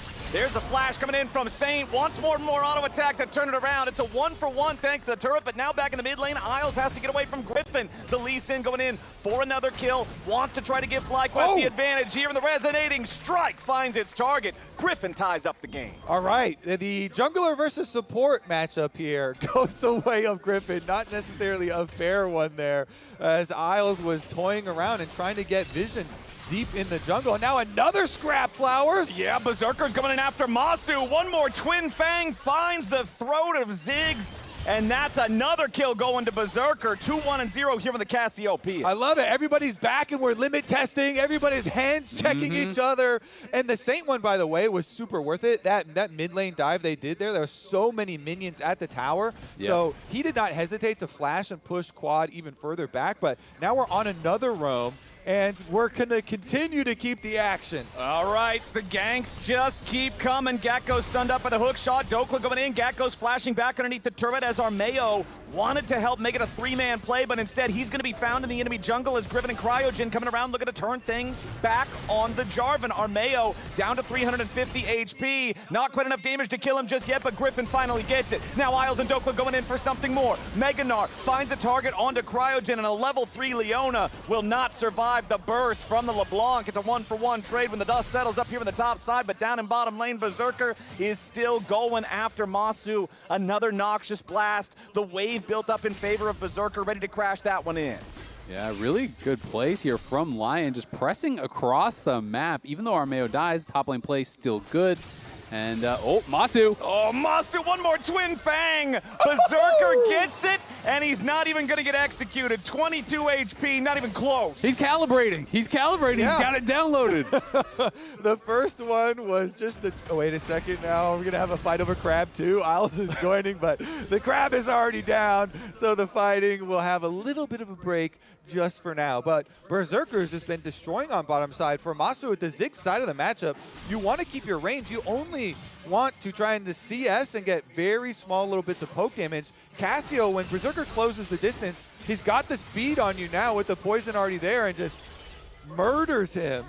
I mean, one of the really difficult things is people think about, okay, Ziggs, well, yeah, you just stand back and you wave clear. But when you get this far behind, he stands in between you and the wave. And if you're using your bouncing bombs for last hitting, well, guess what's going to happen? You're going to push that wave away from yourself. Guess what's going to happen here on the top side as Gakkos tries to get away, but Dokla goes in for one more auto attack.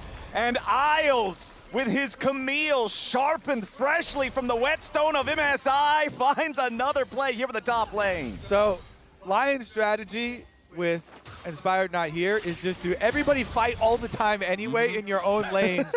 And then we won't really notice the jungle because everybody's going for skirmishes and they're pressing it. And look at the CS advantage that opened up. It was actually pretty close before that, but the wave was so bad for Gakkos and he died with no TP, and that is the nightmare scenario for top lane. When you get ganked, wave pushing away, then it gets crashed, and the wave is just going to reset and push towards Dokla again. You're down 20 CS plus the kill. I mean, we've got 9 kills in 7 minutes. It's about to be 10, almost. Berserker, one more Twin Fang would have done it. Mega Inferno Bomb flying out just to try to thin the wave out a little bit here. But it is bad news for FlyQuest in the bottom lane, and honestly, across the whole Rift, it's a 2,000 gold lead 8 minutes into the game for Lion. Yeah, I mean, we know Berserker so much for hyper carries as AD carries, you know, the Zeri-style champions. But now he's on the Machine Gun Mage, and he's making that a hyper carry as well. And Cassio does scale super well. One of the things with bot lane mages is you still get the extra item slot and the extra gold, and it is really going to be a very powerful carry force here for Lion. They're going to rotate him all the way up to the mid lane fairly early for these scrubs, and you can see that FlyQuest are keeping the Ziggs on bottom side, so I would assume they're giving it, even though he does have teleport. Okay, you do have a lot of FlyQuest players hanging around here. They're certainly thinking about it at the very least, but they took too long to think because Lion's already got the grubs. Yeah, now you have all these losing lanes, and now you gave over 3 grubs to Lion, who is already getting pushed in all these lanes. That is going to make things even harder, and Berserker being this fed, Cassio is so strong into melee-heavy compositions like this. If you can't one-shot the Cassio, you're playing 4 melee champions into Miasma, into Petrifying Gaze, into all of these difficult abilities to deal with, so Berserker's in a great position to just take over a game like this. Yeah, he can nullify the movement of so many of these champions on the side of FlyQuest. I will say, they've got all of these teleports now. It's 3-0 in teleports to the advantage of FlyQuest, but they've just been losing so much health in all these skirmishes really early that they have not used these map movements, and Lion, that was a really good one. They just had Dokla up by the grubs, and then as soon as the wave is crashing bottom lane, he uses his teleport. They only have the one on their team, but they made it very, very successful. Don't really need the extra TPs when you keep killing the other team. They're just TPing back to lane. They're not doing anything else with it. All right, well, we've got to find some sort of a way for FlyQuest to come back in here. 1,000 gold lead for Dokla, 1,000 gold lead for Berserker. Yeah, Griffin's got his own little bit of a gold lead, but it's just because he's the beneficiary of 2 out of 3 of the kills here for the team. This Lee Sin is going to have to get to work, making some plays and stopping Lion from continuing to just play this so aggressively. Yeah, I mean, we talked a lot about, the jungle matchup, and people are obviously very focused on the fact that Inspired's going to be here. Armeo's just kind of been chilling, farming. He's got 1 assist, hasn't really been involved in anything. His team is just running over the game across the map here. winning all 3 lanes. That is the jungler's dream. You're just chilling. Yep. It's like, wow, I've done a great job. Look at how good all my lanes are doing. You ask your laners, okay, who doesn't have flashes now? Unfortunately, now with this little cooldown in the fighting, everybody does have their flashes, and so that's going to put some more pressure on this dragon as we're going to see the rotation over. Isles here going to be able to sweep out the vision, and they're so mobile here. Saint getting a good chunk very early. If you're Leona's already taking like 40% damage right there. Meanwhile, still only level 4 on Isles Camille. He only needs another minion or 2 to actually hit level 5, but he's been roaming so much, he's just not been near any of the EXP as it happens, but the Hextech Drake goes to Lion. And you know who the beneficiary of that is? Level 9 for Berserker. We can see he's already level 9, and Masu's still level 7. He's about to hit 8, but that's a full level lead there. Obviously, Berserker winning that 1v1, getting so much solo XP. This Cassio is really getting accelerated. Okay, Griffin goes in. Public execution, though, it misses! Gakos doesn't line up the ulti where Griffin found the Dragon's Rage, so Dokla's able to get away for now. Big Dokes fighting underneath the turret, nearly kills them both off. A blunder from FlyQuest as Dokla's about to transform into Mega Gnar, and Lion wants to try to find a counterplay now. They immediately send it in. Armeo's grabbing the kill on Gakos. Griffin trying to get away, flashes out of the Cataclysm, but Cryogen is trapped. Isles still looking, seeing maybe if there's something else they can do. Meanwhile, it's Saint jumping in over the wall with the distortion, and Griffin's out of the picture. FlyQuest tried, FlyQuest died, and it's Lion counting up the bodies. And Big Dokes can stand up and say, if you come at the king, you best not miss. But Gakos missed. It was not the exact distance that you get kicked there with Lee Sin. It was a little bit to the side on the Ambessa ult. Dokla gives him the emote and then deals out like a couple thousand damage as he's kiting them back into the turret. So here's the kick. The distance is going to end like right here, and it's just a slightly off there for Gakos. Doesn't quite get the exact distance. And then Dokla, look how much damage he's doing. And the key part is the rotation from the team. Whenever you're getting ganks like that, you're making time and you're trying to deal enough damage to set up kills for your team when they can return. And it's not just these two either. Saint there through the jungle. You can see the LeBlanc coming to pick up another one. Yeah, and Griffin looking a little bit frustrated there. It is definitely slipping away from them pretty quickly here in this first game. And again, this was kind of an expected FlyQuest win because Lion has had this brutal schedule, because Lion is missing their big star in Inspired, who is not only the best jungler in the league, but is also shot calling everything. So it's definitely a tough start here for FlyQuest. I hope we get some listen-ins on the Lion's comms because, Lion themselves put out a lot on their YouTube. And I always like when we hear, Saint and Dokla and stuff yelling and bantering back and forth. So now that there's a little bit more room, I want to see what this game is like too. Since it's also been so action-packed, you know it's going to be a funny one. Yeah, no, absolutely. It was also fun. Saint tweeted out that he actually wanted to jungle for Inspired, but they couldn't find a mid laner. So he wanted to be the jungler. He wanted to be Inspired. They're looking for Gakos though. And this is tough. I mean, they're just getting pushed in every single lane, trying to get something down here. Meanwhile, down to the bottom side, Armeo working with Dokla yet again. They're going to find the instant kill on Griffin's Lee Sin. Now Quad has to try to escape pop the smoke screen, getting away to the left, while Cryogen wards away Isles here on the top side. Quad making his way back underneath the tier 1 turret in the bottom lane at the same time.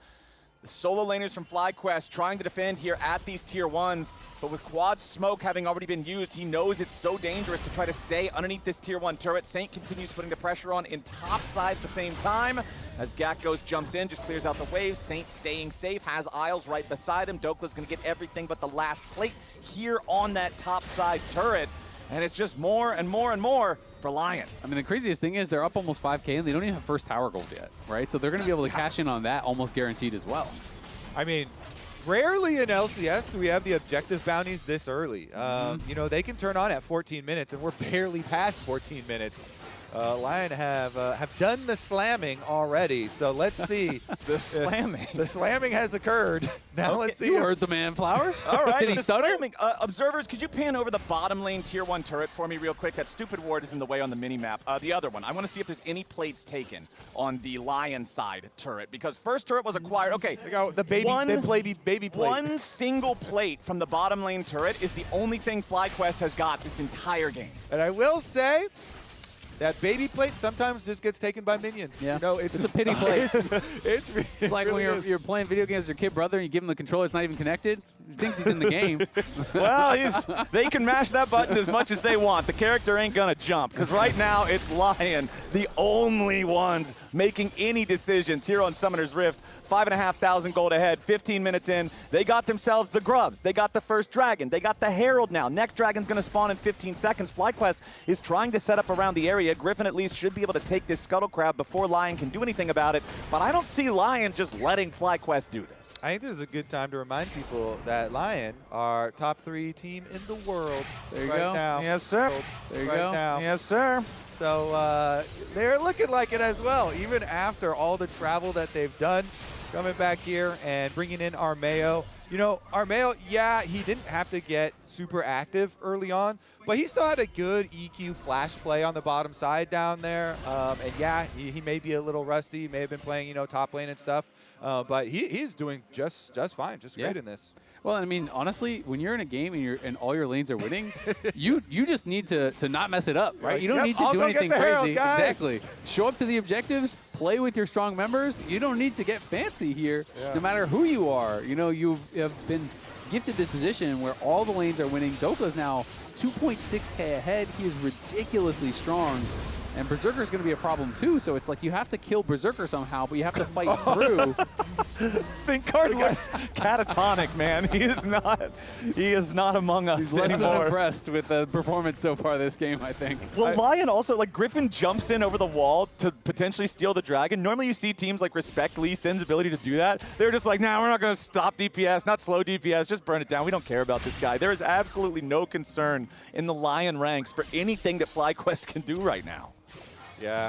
I mean, Armeo is like, I need a little excitement now. Let's do a Let's flip it. Let's do a fight here real quick. But 6k gold this early on into the game is pretty tough to deal with. So with the Rift Herald, they're going to be able to open up mid lane as well. Man. This is the last of the outer defenses that FlyQuest currently have, and it's not going to last too long.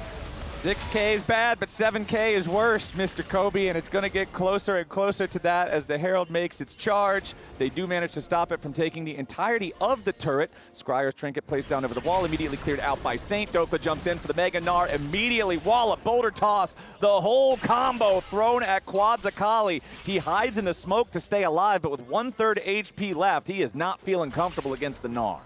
Yeah, I mean, Dokla, that was a huge amount of damage in forcing out the Akali ultimate, like jumping on Akali when she's trying to rotate to your lane like that and just taking away the cooldown that everybody fears in the game.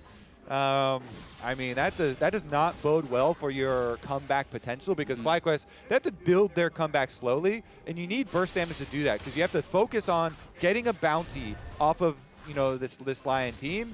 And yeah, it's rank 2 ulti, so it's not like the end of the world, super long cooldown, but you know, one less tool for the time being that you have to try and burst out an opponent and try and get some of these bounties. Yeah, and I mean, they desperately need any tool that they can have because this maybe game some tools that they don't have. Maybe some tools, yeah, maybe a 6th player that they can get in there. They might have more problems than that. Masu stays alive for just a moment, and it's the Locket of the Iron Solari from Cryogen, the shield, barely enough to keep his carry standing. But Masu's Ziggs might as well be invisible this game. 0-2 and 0 has not been able to accomplish a whole lot of anything.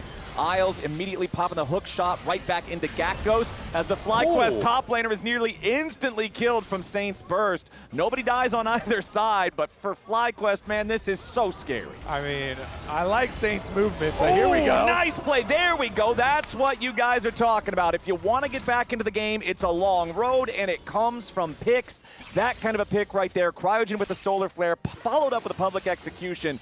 Yes, it's only the enemy support, but everything's a good thing if you can get something here for FlyQuest. Oh no, we see him. Lee here. Okay. He showed. I mean, we can go for his bot camps too here. Yeah. Push. It's not bad. I'm gonna get my camps. Oh, I missed out. Okay. Cancel. I canceled. Oh. I canceled them. No flash.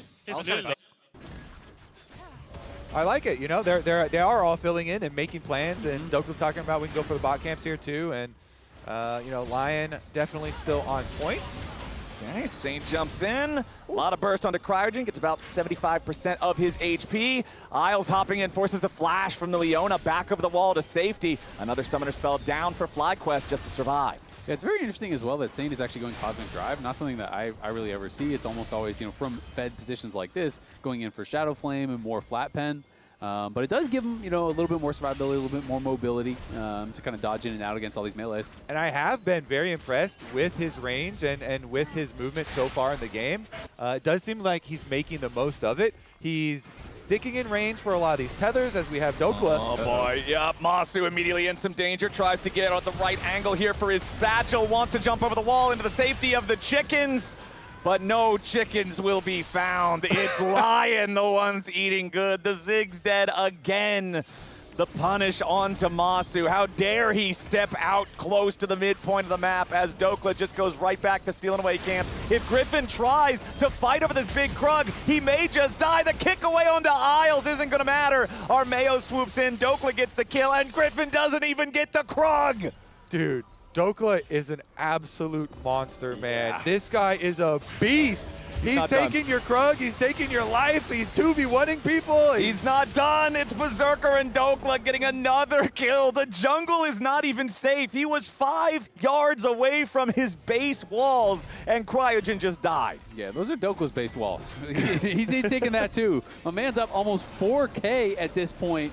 And I thought this was going to be a game about Berserker after the early stages. I thought it was going to be about the Cassio, how you can't solve that problem. But Dokla is just running around, killing everyone. No one can threaten him.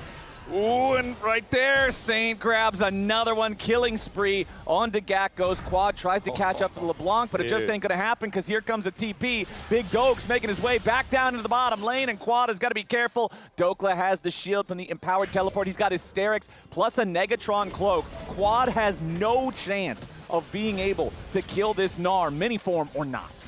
Certainly not. Yeah, I would run the other way. They're going to run away from the dragon. Armeo is on objective duty. Good job. Keep collecting those. Big Dokes also, I interviewed him before this match, and he was very respectful, ranked Gakko's top 2 top laners in the LCS. I guess now we know who the top 1 top laner Dokla might rate in the LCS is. Because he has and I always also give extra honors to top laners that survive ganks, and we saw him get kills for his team by avoiding the gank. Well, also helped that they didn't perfectly chain their kick into Ambessa ultimate, but still putting out the damage and drawing them in and avoiding dying at all this game while accruing such a massive lead. That's why I always like playing games with Azael, because Azael will get ganked by 4 people all game long, won't die to it except every now and then. I won't help him at all. I was about to say, brother, I like you gassing me up, but you are lying. I die to every jungler. No, you can die. But to be fair, you're getting 4v1. Your jungler don't help you. That's okay. I'm the jungler. I know. He doesn't complain about it that much. Yeah. No, it's great. Yeah. I don't die that often, and I don't complain that much. Yeah, exactly. Now we're back in the realm of reality. We're having a great time. It's fantastic. It's a Baron at 23 minutes for Lion, be though. Honest with the people, Yeah, that's this is a 10,000 gold lead, right? This is totally comebackable. Yeah, I mean, compared to the average top laner, they do complain a lot. So there you go. With just exactly. a single game. I'm on the right side of history. You know? are. Yeah, you've got like another 9,000 complaints before you hit top laner average. Like you're fine, man. Oh man, you could definitely crash out a couple of Flex 2 games. It would be like, yeah, it's all good, bro. It's all cool. Yeah, you've earned those. Understandable.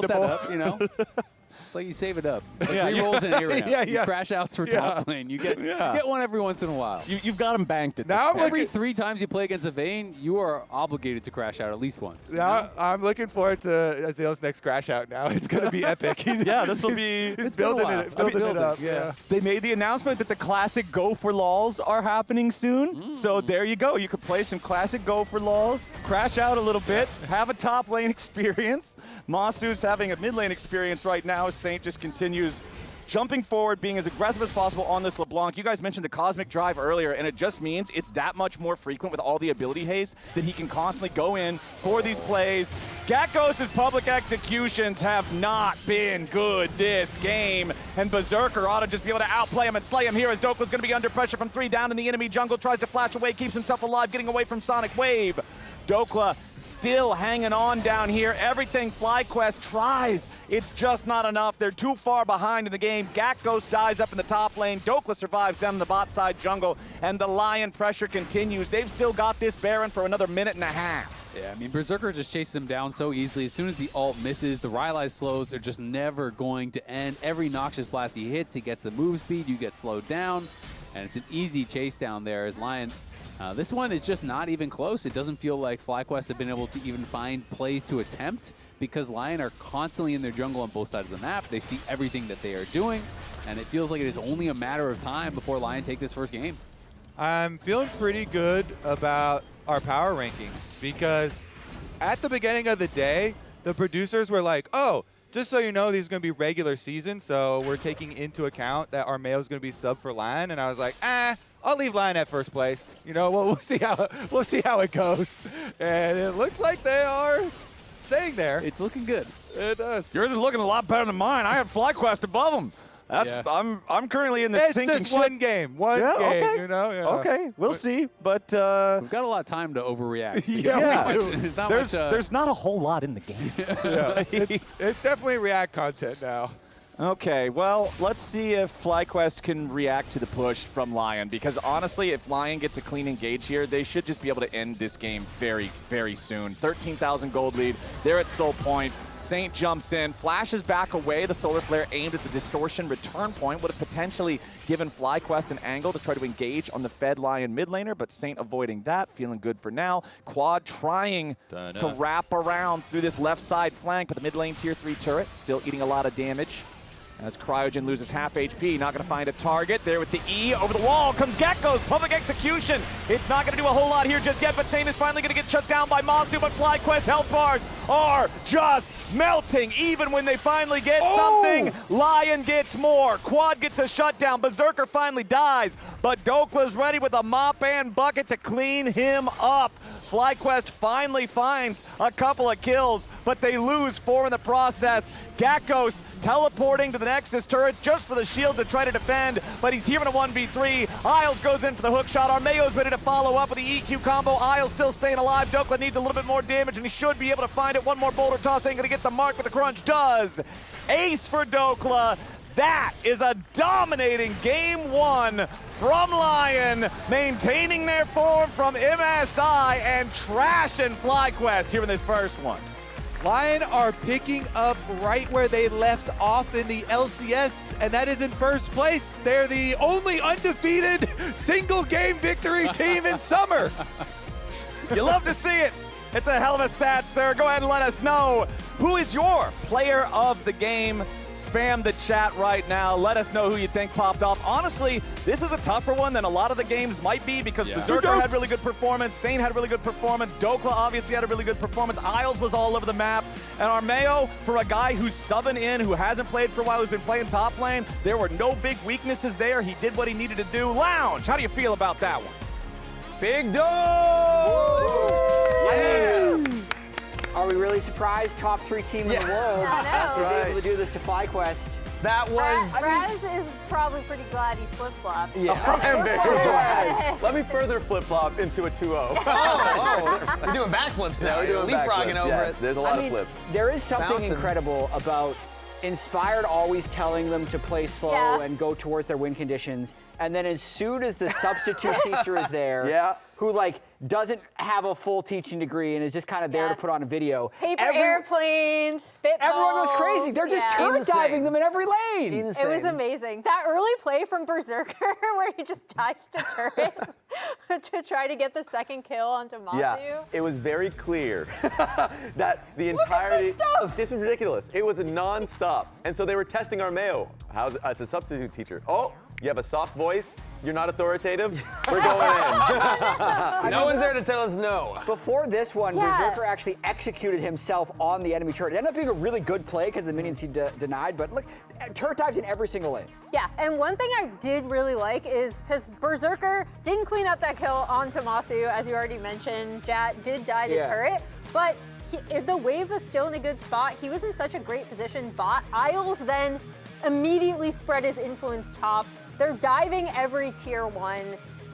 They I asked the stats team to look up because I wanted to see how bloody they were in this specific game compared to all of last season. So I'll see it. As you see, it's insane markup on the combined. It went from 2 to 9. 4.5 times increase. Yeah, and then 5.14 to 14. The biggest 12, surprise there is Yeah, that to at 12. 8 minutes one. Because like you was talk about crazy. Inspired always saying let's slow it down. So the 14 minutes, 5.14 kills per minute at that part. Like man, that early game, that is the difference. That is how aggressive this Lion decided to pull up. And it was every single lane. It was Isles all over the map like we already highlighted. And that support performance. I know I voted for Dokla player of the game. So did I. Yeah, I think a lot of us did. But shout out to Isles for helping everybody else out. Isles was everywhere. Dokla, I think, well-deserved player of the game. But Isles definitely helped him out. Go top, what was it, Emily, like 3 times in the first 7 minutes? Yeah, something like that. Crazy. It was crazy. He still hit level 6 a minute ahead of Cryogen. I went back and checked the tape. Isles got it like 12 minutes 30. Cryogen got it at 13:30. And Cryogen was just trying to catch up to Isles the whole game. So shout out Isles, but Dokla, very insane Gnar performance. Yeah, they're big chilling. Something to me has changed about Dokla's Gnar because he had a couple insane Gnar games at MSI as well. They blind pick it here against Gakkos, who is a very good laner. Second best in the league, according to massive Dokla. gaps he's creating in lane, but then more so once he has a small advantage, how well he's transitioning it to the rest of the game has been really impressive. I've never seen him play Gnar as well as he's played in the last month, but he's had like a handful of amazing performances now on Gnar. So my theory is something has changed with that, and he's not going to tell us what it is, but I want to shout him out. He's been insane on Gnar. So our producer Manny actually just asked a question of does this, because Dokla said that Gakkos was the top 2 top laner, and since he just gapped him, does that make Dokla the number 1 top laner? I mean, we never asked him who number 1 was. We never asked him who number 1 was. Yeah, never did. The Didn't follow subtext. up on that, unfortunate. Subtext. All right, so Raz, most correct so far, most likely to be correct. Well done. You want to double still down? could Is it a bounce 2-0 now, back. Raz? Still could bounce back though. We don't know. Are you going to double down? 2-0. 2-0 from Raz. 2-0. As we head to break, let's take a look at our comms replay, connected by AT&T and voted on by Chad. I can jump on mid. Look, come. Okay, no flash. I need you in 2, but I can maybe look at Lee Sin too. Okay, looking Lee. Run Lee here, guys. Yo, Akali is going there. Nothing. Leona is coming to top. Break, sorry. Yeah, go crab. Hey, go crab, come. Okay. Yeah, he just did it. He Okay. He will probably smite us. Look it. He's throwing. I got him. Nice. Yo, Akali missing. Can we do now? New addition on the Rift here today. Emily, is the Telluride just the obvious pick? Well, Flowers, we're looking at a turbo hybrid powertrain. That's already a problem for the rest of the Rift. And a 30-inch panoramic display too? That is unfair control. Guys, all-wheel drive with terrain mode? No shot anyone's catching this. Yeah, this seems completely OP. No debate. This first pick, we have to lock it in. Now! The Kia Telluride Turbo Hybrid. Pick it before your opponents do.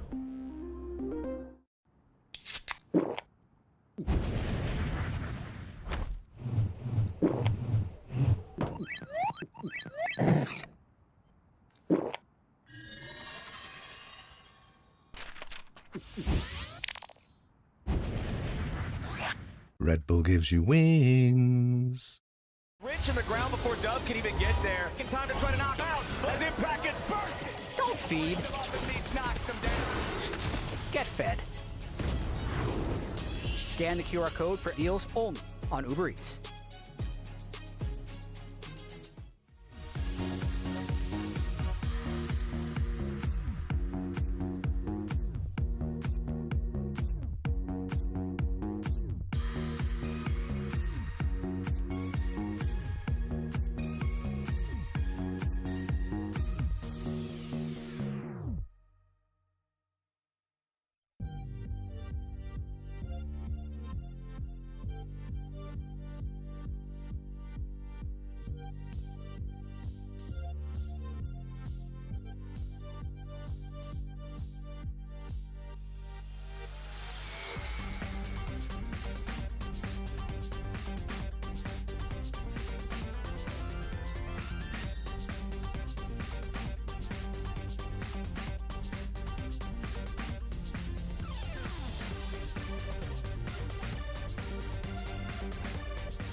They want to fight mid. They want to fight mid. They're going to go mid. They TP. They TP. I think it's okay. Six flash. I dive. Look front. 아칼리's here. Look me. Yeah, I will. 아니 걸로공을 써버리면. Can you go 10? Go back. That is a dominating game one from Lion, maintaining their form from MSI and trashing FlyQuest here in this first one.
So he's your resident Unk. I'm here to educate you on some of the old items in League, though you guys have to guess what they're named.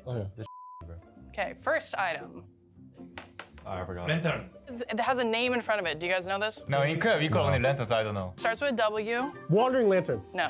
Whispering lantern. You're getting closer. Wistful lantern. Willowful lantern. Wriggles lantern? Wriggles lantern? Wriggles. Wriggles lantern. Mikhail's.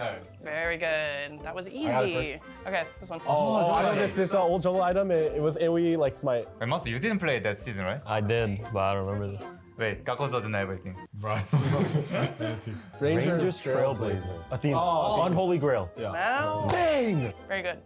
Pink ward. Guys, we got a color here. Violet. No, keep going. Burgundy. Crimson. Oh, there, almost. It is the birth month stone for May, I want to say. How am I supposed to know that? What does that mean? Sapphire. Oh my God. Ruby. Ruby. There we go. Ruby. ZZ Rock. Portal. ZZ Rock. Portal. Fucking Trick 2G, bro. Trick 2G. You know the accent that was, right? Yeah. Okay. Ninja Tabby. Okay. That's my point, Griffin. Bro, that was me, bro. Shard. Something shard. Shard stone. Oh, wait, I don't remember Link. When you ulti, is it? No, it freezes towers. Yeah, you can build this with ZZ Rock. Give us a hint. What does it start with? Oh. Oracles. Omwrecker. Very good. Very good. And that's it. Congrats, guys. League Classic. Let's go.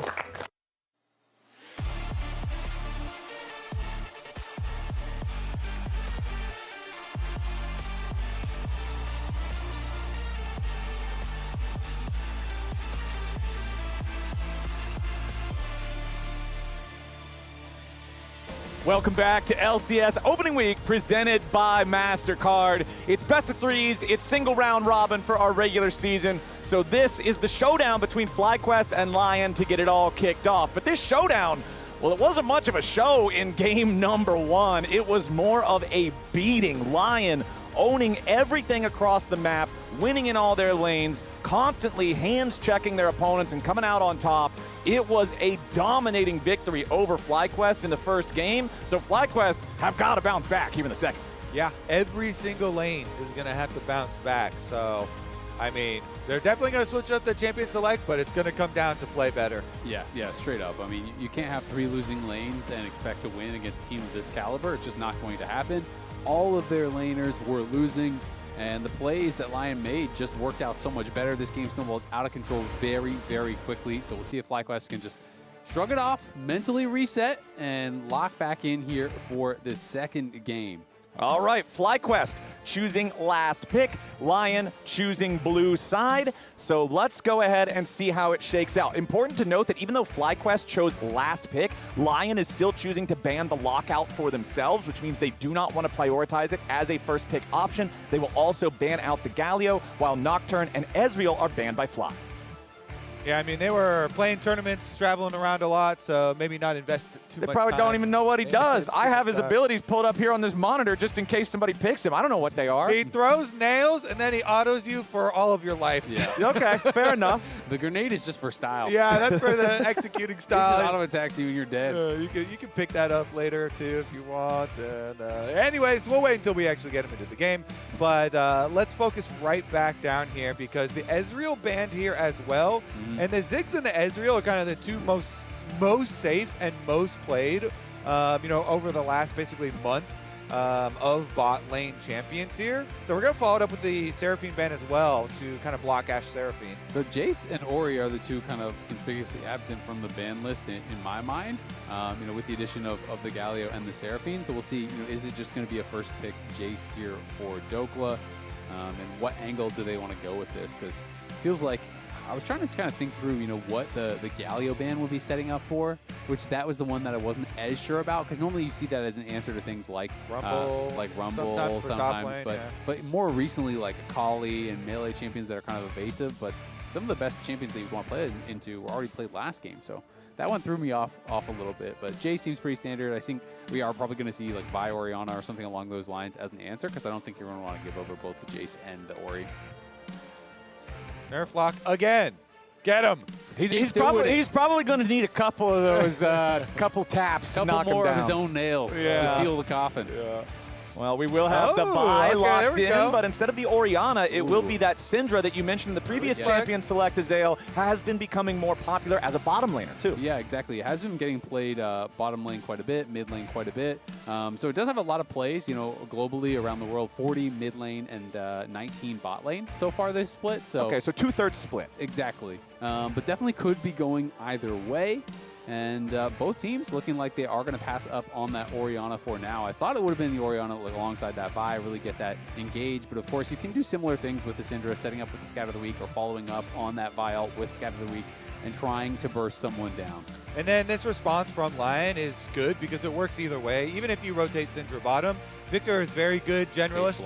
Just try and scale into pretty much anything. You can scale. You'll have pretty good range, pretty good wave clear.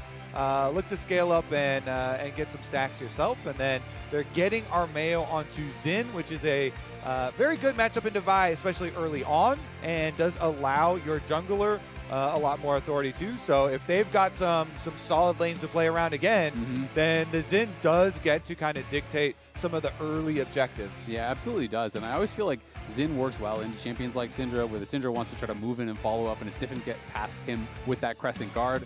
Olaf gonna get grabbed those. This is Olaf top. We saw this at MSI a few times. Yep. Being picked as an answer into the Jace.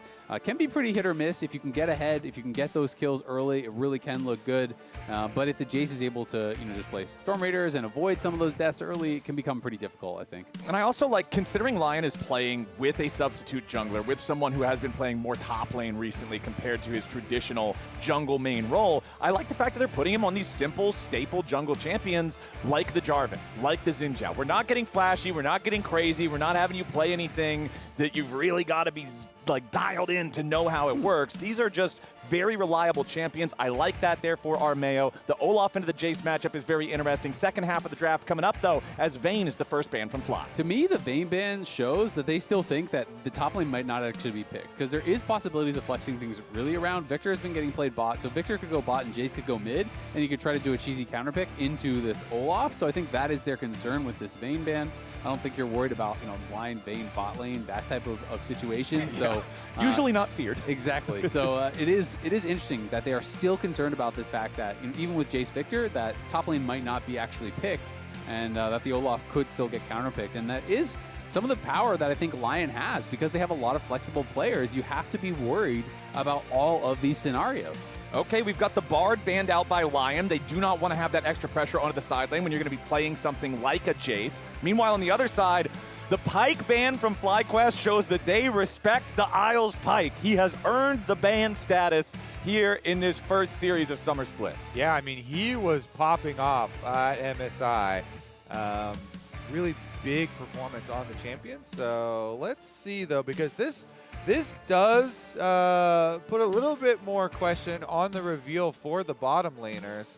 And I want to see if we're going to continue and have 2 of 2 games have mages again, if they're actually going to rotate or not.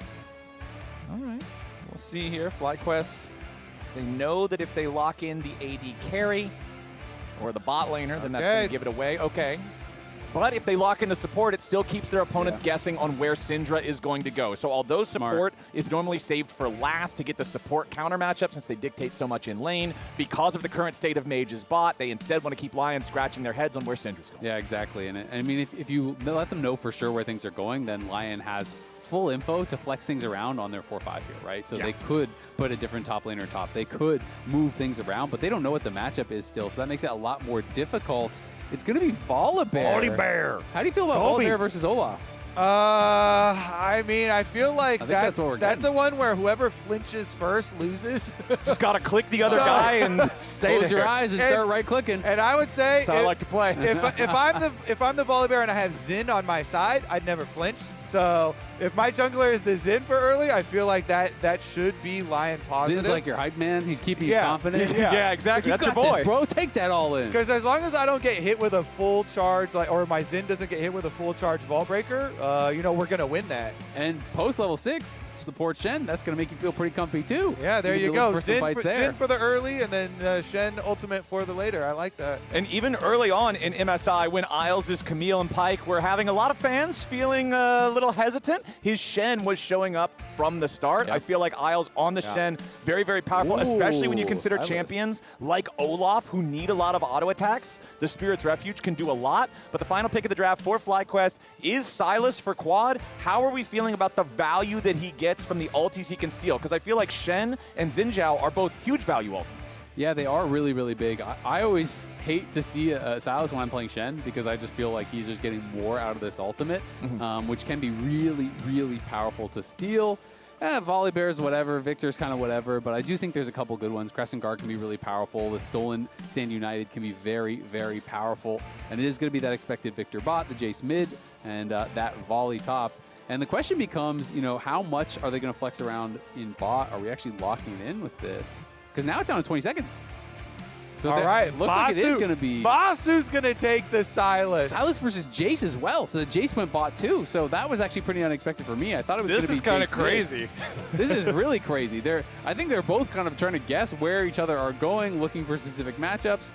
And at the end of the day, I don't even know if they're like, which team is happy with this? Because we're in this weird world. Is anyone happy with it? So I presume that Lion are probably happy with how it turned out because they get their Victor into Syndra just kind of scaling there, and then they also get the Jace on bottom side to, with a Shen, I feel like you're threatening some good kill pressure onto the Sylas down there. So the guess here, for me at least, is that Lion are decently happy with it. That's kind of my feeling too, but I can't say I've ever watched Shen Jace versus Sylas. You telling me you don't know this matchup, bro? Come on. I mean, in my head, it's like Jace is poking you and getting push, and then if you all in, you get taunted potentially by Isles, and then things get really, really hard with Spirit's Refuge.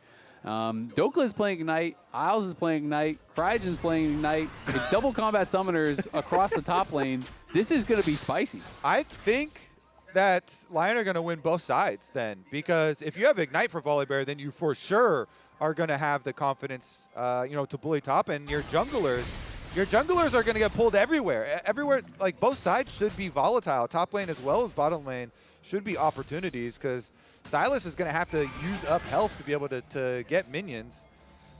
Yeah, the ghost on Olaf feels great when you're running after carry targets in team fights. Volibear's not going to run away from you. Yeah. He's just going to stand there and smack you right in the face with his big old bear claw, and then you're going to have a problem with it. Yeah, but bear claw and bite you too. Yeah, bear teeth too. Down here in the bottom lane, scrapping back and forth a little bit, trading blows, but honestly, nobody's doing anything wild just yet. Both junglers are starting on their respective bottom side quadrants, so they'll be pathing towards that top lane that we expect to be very explosive. We expect to be a game of chicken between these bruisers. I like how in chat as well, we got Masu saying tactics, and then they're like season 16. There's definitely a wild world out there now, as we're kind of just in this crazy mode of mages are going bot, then people are like, well, what were the counter of those mages in mid lane? But I want to talk a little bit about FlyQuest, and This quote, I was talking to ThinkCard yesterday, and he was telling me at the start of the year, that it was going to be a process, developing this roster, a lot of young players. They have looked at it as preparation for Summer Split, for this split.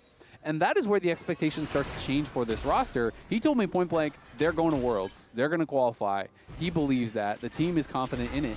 But that does put a different level of pressure, I think, on this team. We can see they've been getting better split over split. Lock-in was pretty rough. Last split, they were very competitive. They did end up getting knocked out earlier than they would have hoped in playoffs, but still very, very competitive. And so if they can continue that improvement, they can definitely make it to Worlds, but it's going to be interesting now that they actually have pressure on them. The expectation is you must succeed now, whereas the other splits were looked at, just get better. Yeah, exactly. I talked to Griffin as well. It's similar sentiments, and now Griffin's face-checking into the Xin here early on. That is very good for Armeo, and he forces the flash. Yeah, that was dire news. Meanwhile, down here in the bottom lane, Berserker under a lot of pressure, flashing away, trying to survive. Masu chasing him underneath the turret. It's first blood back over to the Silas, making it 1-for-1 as Isles and the turret get revenge. Isles continuing to march forward, but he does not have the cooldowns to get a second kill. So an even trade in bottom side, but first blood belongs to FlyQuest in game 2. Yeah, the minions are pushing away from them, but they do have teleport. Both of them have teleport, and Isles cancels his recall, as does Credge, and we're going again, round 2. They immediately try to go in for the taunt onto Masu, but instead it's a mistake, a blunder from Lion. Isles wanted to hang around and see if they could spring a trap, but they're the ones who end up in danger as Masu and Cryogen triumph in the 2v2. Yeah, I mean, that is crazy. Isles obviously cancels his recall because he thinks Cryogen base, and he's like, ha, we're surprising you, but Cryogen canceled his recall too. Let's take a look, guys. They don't have, well, let's see as it plays out. So this is the first one. Yeah. Cryogen trying to force it. And they are going to get the full combo here onto Berserker, forcing his flash, even though he does a good knockback flash. Yeah, not the easiest thing, but Isles needs to block the Absconded Duck follow-up. I think if he flashes in front of that or taunts in front of that and actually blocks that, I think Berserker lives, and it's a very different 2v2. But did get taken down, and then Masu gets another kill off that re-engage they attempted on the TP, and that turns a little bit rough because now Silas is in this position where we've seen Silas in mid lane. It's the same principle, range versus melee. You're surviving, but once you get ahead, you can start threatening all-ins over and over and over. Ooh, nice scat of the week from Quad as Cryogen makes the rotation over to mid lane to follow it up, provide a little bit more damage. Saint not going to use the flash, calm under the pressure.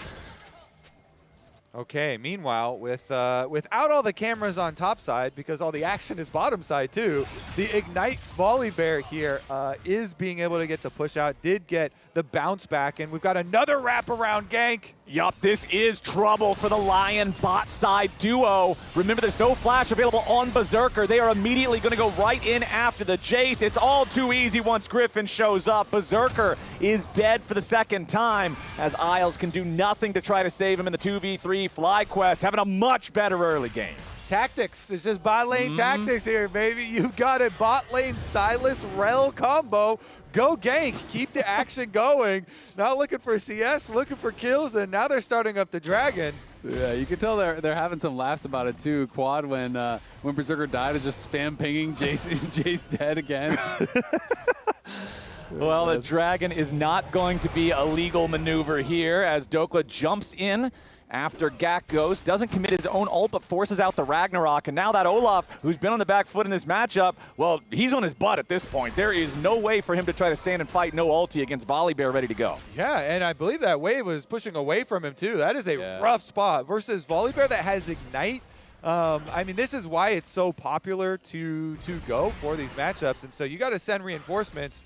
They are sending reinforcements instantly here because Gakko's just kind of watching. Yeah, I mean, that is always such a tough spot to be in when you're just watching minions die, but they're moving up here, lying around. Yep, it's Armeo and Ios immediately coming in, looking to start up this fight. Armeo dropping the Crescent Guard as Dokla swoops in from the side, and Griffin's already going to be killed down in the bottom lane here at the same time. Berserker down to 100 HP, flash over the wall coming out from Gakko's. Berserker triumphs here in the 1v1 as Quad flashes over the wall to get away from Saints. It's Lion popping off in two different places at once. Berserker with the outplay. Lion with the better skirmish in the topside river. Isles is not done yet. He's going to find the potential recall, auto attack, shadow dash, auto attack. Isles buries Quad. Beautiful there. He had plenty of time. Calls in the Q. He can wait for the Q to come through. Instant taunt, so there's no escape there either.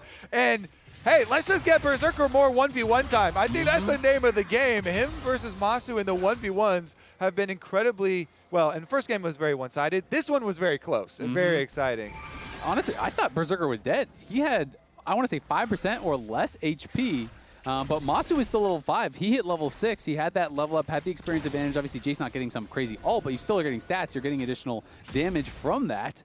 And he just went hammer for him and just smacked down Masu before Masu had another spell back up that would have given him the kill for sure. And now, even with those early kills that Masu got, he's down 14 CS, and he's down an entire level again. All right, back to the Dragon Pit. 1,000 gold lead for Lion, but neither side wants to do anything audacious around this objective.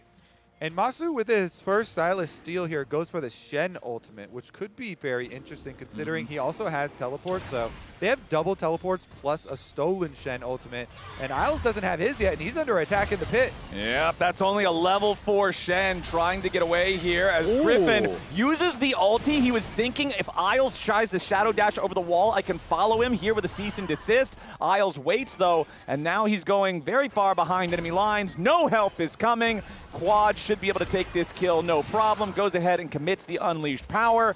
I don't really think the ultimate was entirely necessary there, but Quad wanted to make sure that he got the kill and got back to lane. Exactly. The minions were coming close to tower, so he's like, I'm not chasing you around, buddy.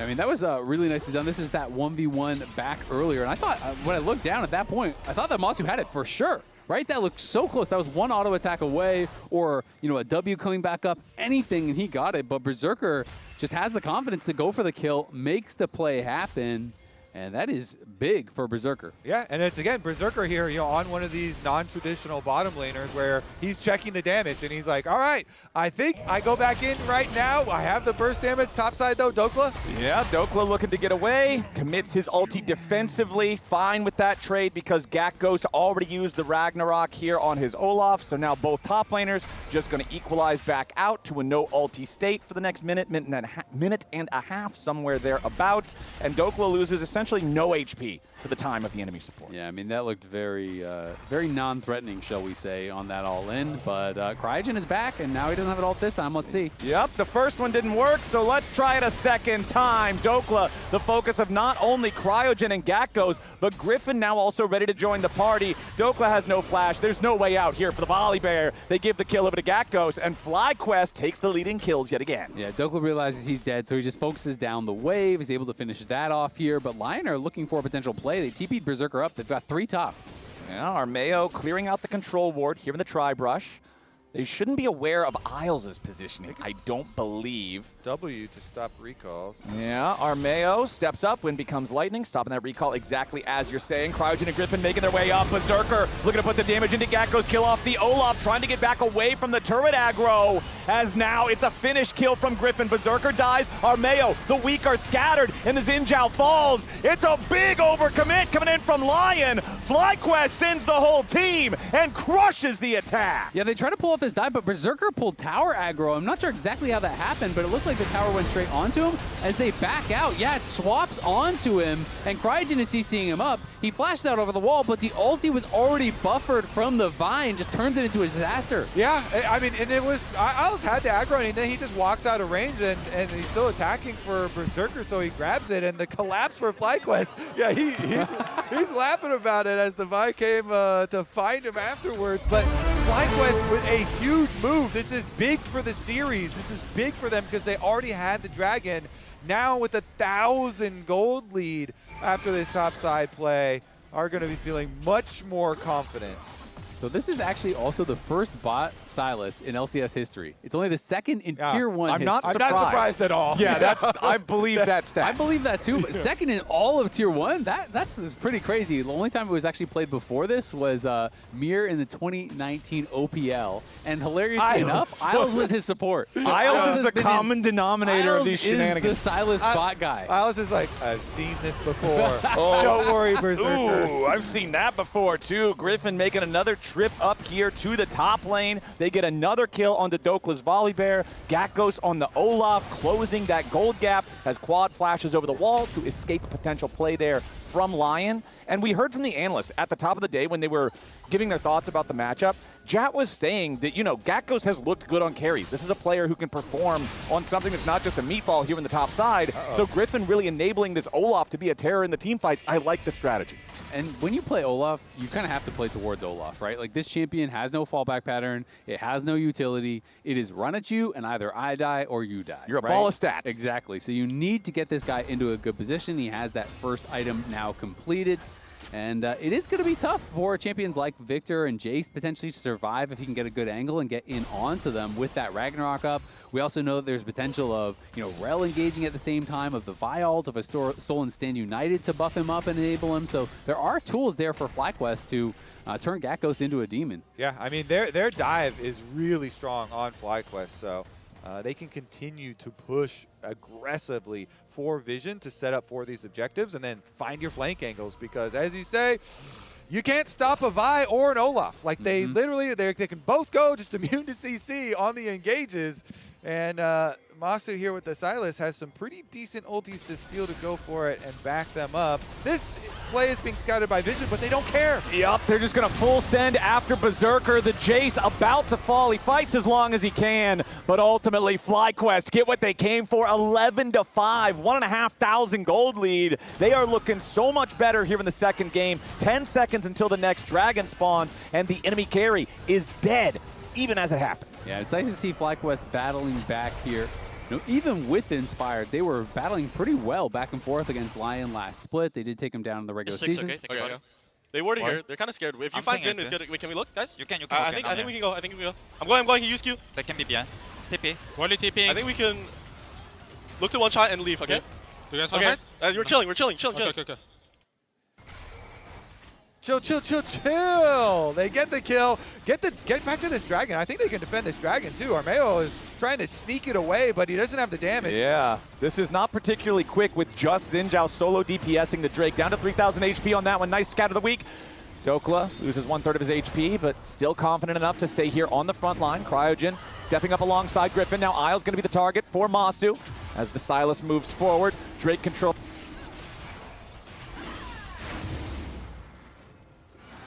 Forced away, and FlyQuest will take Drake number 2. Meanwhile, top side, they're just going to push the wave out and collect the other one. So FlyQuest here really building us towards the comeback in this series.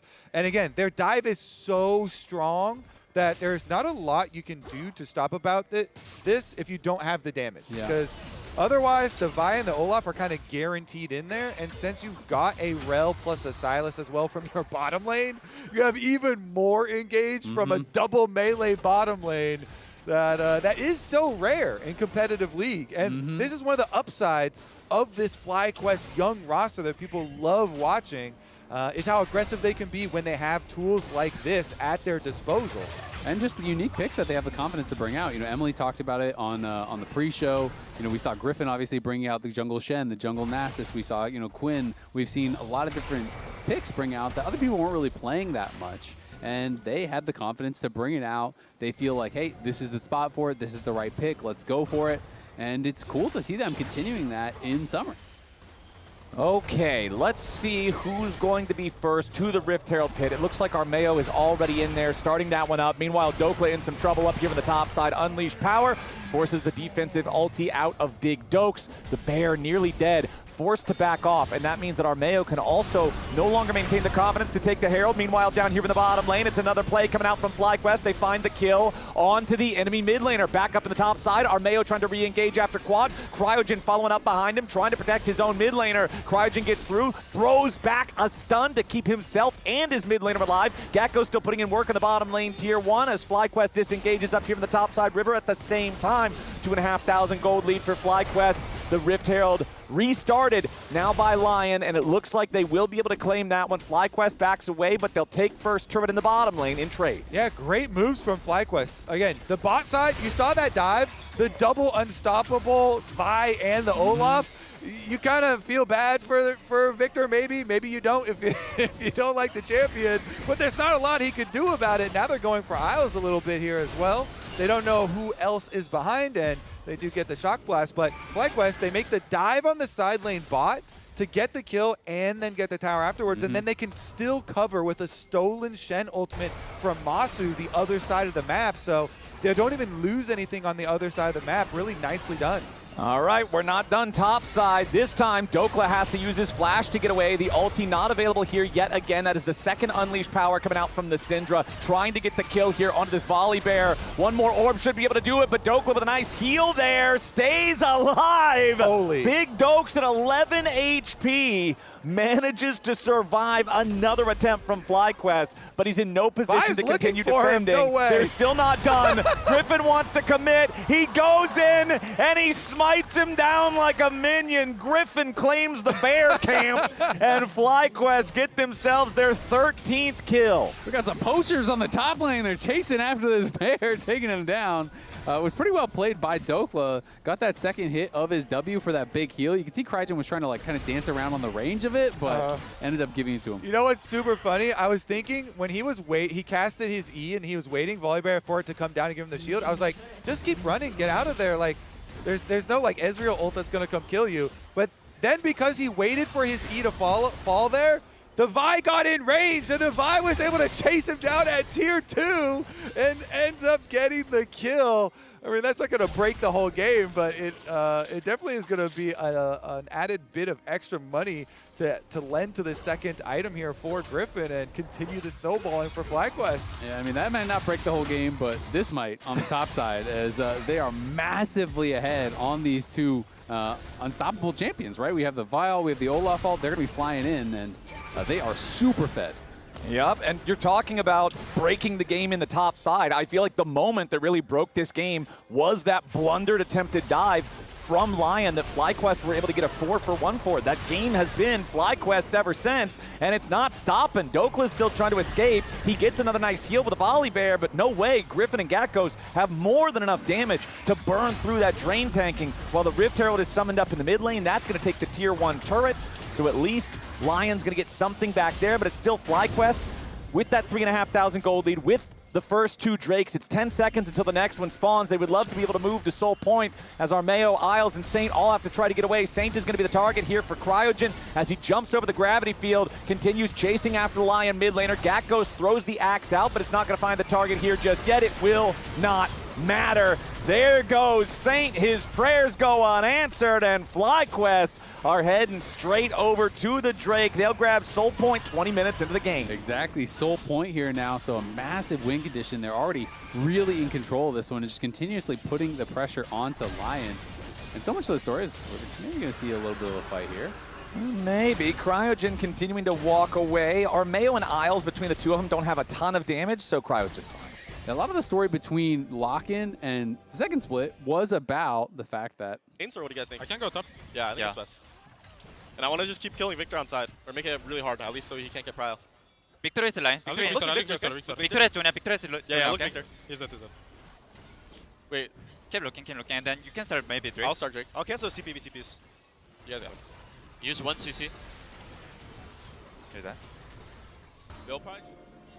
Yeah, nice comms there from FlyQuest, but yeah, Griffin obviously really struggled when he went up against some of the big junglers in Lock-In, but Second Split, he was able to actually get a series win here against Inspired, and now this split, we're looking to see, what is his ceiling? And I like that he was the one calling to keep pressuring Victor too there in the comms, because that is a big way that they're going to be able to push this game forward, is make sure that this mage that is hobbling around in the side lanes with his cane and has no... You got to kick his ass. Yeah, no jumps of his own. You take the Vi, you take the Olaf, and you make sure that they are not able to have a good side lane presence there.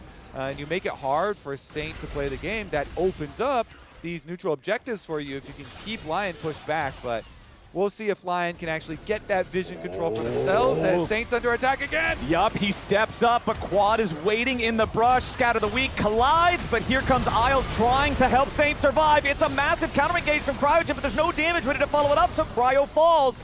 Lion keeps Saint going. They get a kill of their own in return. Now Gakos is split pushing on the other side of the map here at the same time. Looks like FlyQuest won't get anything back. Yeah, they were both setting up plays, but Lion were setting up a bigger play. You saw them all 5 into the river going to get Baron Vision. So now the play continues, though. Dokla's going to be your target, but it's Griffin who's killed off first. Shut down over to Armeo as FlyQuest will also lose Masu. That's another 2 kills going the way of Lion. And this FlyQuest lead, this 3,500 gold advantage, has disappeared like magic. Lion have the enemy jungler dead for the next 30 seconds, and Baron is right there ready for the taking. Quad is not just going to let this happen, though. This Syndra sweeping around, wants to make some kind of a big play. He's got Cryogen coming up behind him. The Baron's at about 5,000 HP. Cryogen here in the pit. Gakos also has arrived into the fight. The Baron's going to be your target. Gakos makes his way in. The Baron going to be secured by Lion as Quad is about to die. Berserker grabbing the kill on that one as Armeo is taken low.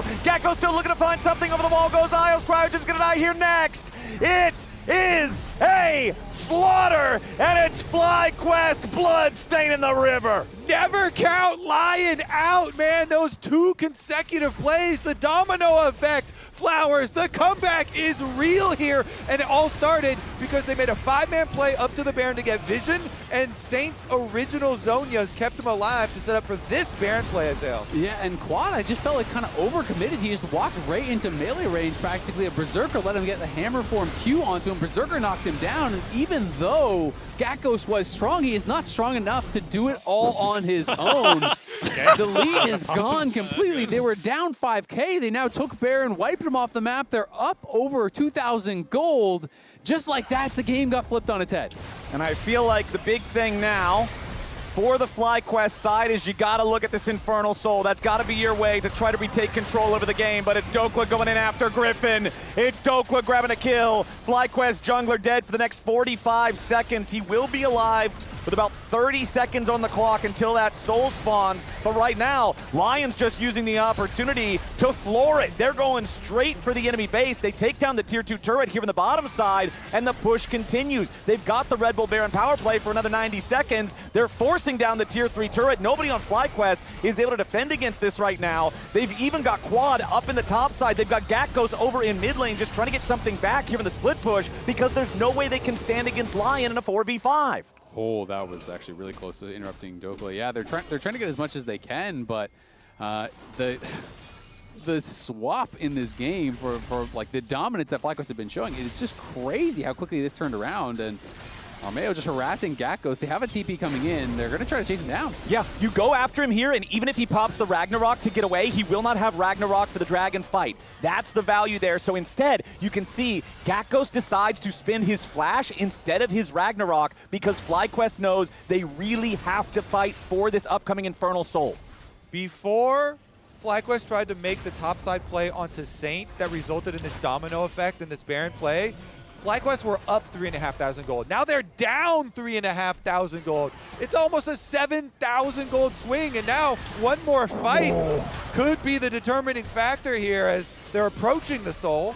Griffin has lost half his HP there. That accelerated shock blast taking a massive chunk. Lion with control over the bottom side river. FlyQuest knows that they really, really need this Soul to bring this game back to an even state. And Masu is trying to buy time for his ult to come back up. He actually used it on the Volibear ult and then just spent the Volibear ult because he realized that's not what I want right now. He has no TP. He tries to go back in after Saint, lands a good chunk of damage. So Masu and Saint both going to be injured here, but it is Lion in the meantime that have earned themselves control over the objective pit, and they will claim the Infernal Drake, stalling out the Soul from Fly. Just really well done here from Lion, being able to find a way to bring this game back. It felt like it was pretty much all wrapped up here, and that one fight has changed everything. And one of the huge stories here for Lion, and one of the tests, the fun experiment at the beginning of summer was going to be how will they operate when they're under pressure tactically in games without Inspired. And here, when they were under tremendous pressure, you know, 3 dragons were against them. They group up, they as 5, go get Vision of the Baron. Saint has a clutch Zhonya's play to delay by time. They turn it into a kill. They force another one afterwards, and they're able to retake control here. as we're approaching the later stages of the game, and now they're in a very powerful position. It's also really cool because this is something that Lion actually talked about working on, is being able to be better in chaotic games and in these chaotic moments at making the correct decision in a fast-paced game where there's lots of fights happening, where there's lots of action happening, where it's not so clear, where it's just, okay, show up for the next dragon in 5 minutes. You have to make decisions really, really quickly. Inspired has talked about that. Lion has talked about that as being a really big focus for them in last split and going into MSI, and I feel like we're getting to see some of that paying off here. And now we've got a Guardian Angel for Berserker. So he's really liked the melee form of Jace, and now he can really get in there. The Jace burst damage on 4 items is very real. Armeo's got his Guardian Angel too, so we have another 7-person roster in the LCS now with 2 revives on the side of Lion. They are going to be Zonias and a Seekers and a Locket. It's like, oh man. The next team fight is just so heavily favored with all the extra lives now on Lion. If they could force it, like before Griffin gets his Guardian Angel, which I think they will be able to do. I mean, it's essentially there's no way to have a fair fight against a team with 4 I can't die buttons. Yeah, and Griffin's actually going for Death Stance here too. So I mean, it's going to be a 7 lives versus 5 type of situation. We'll see.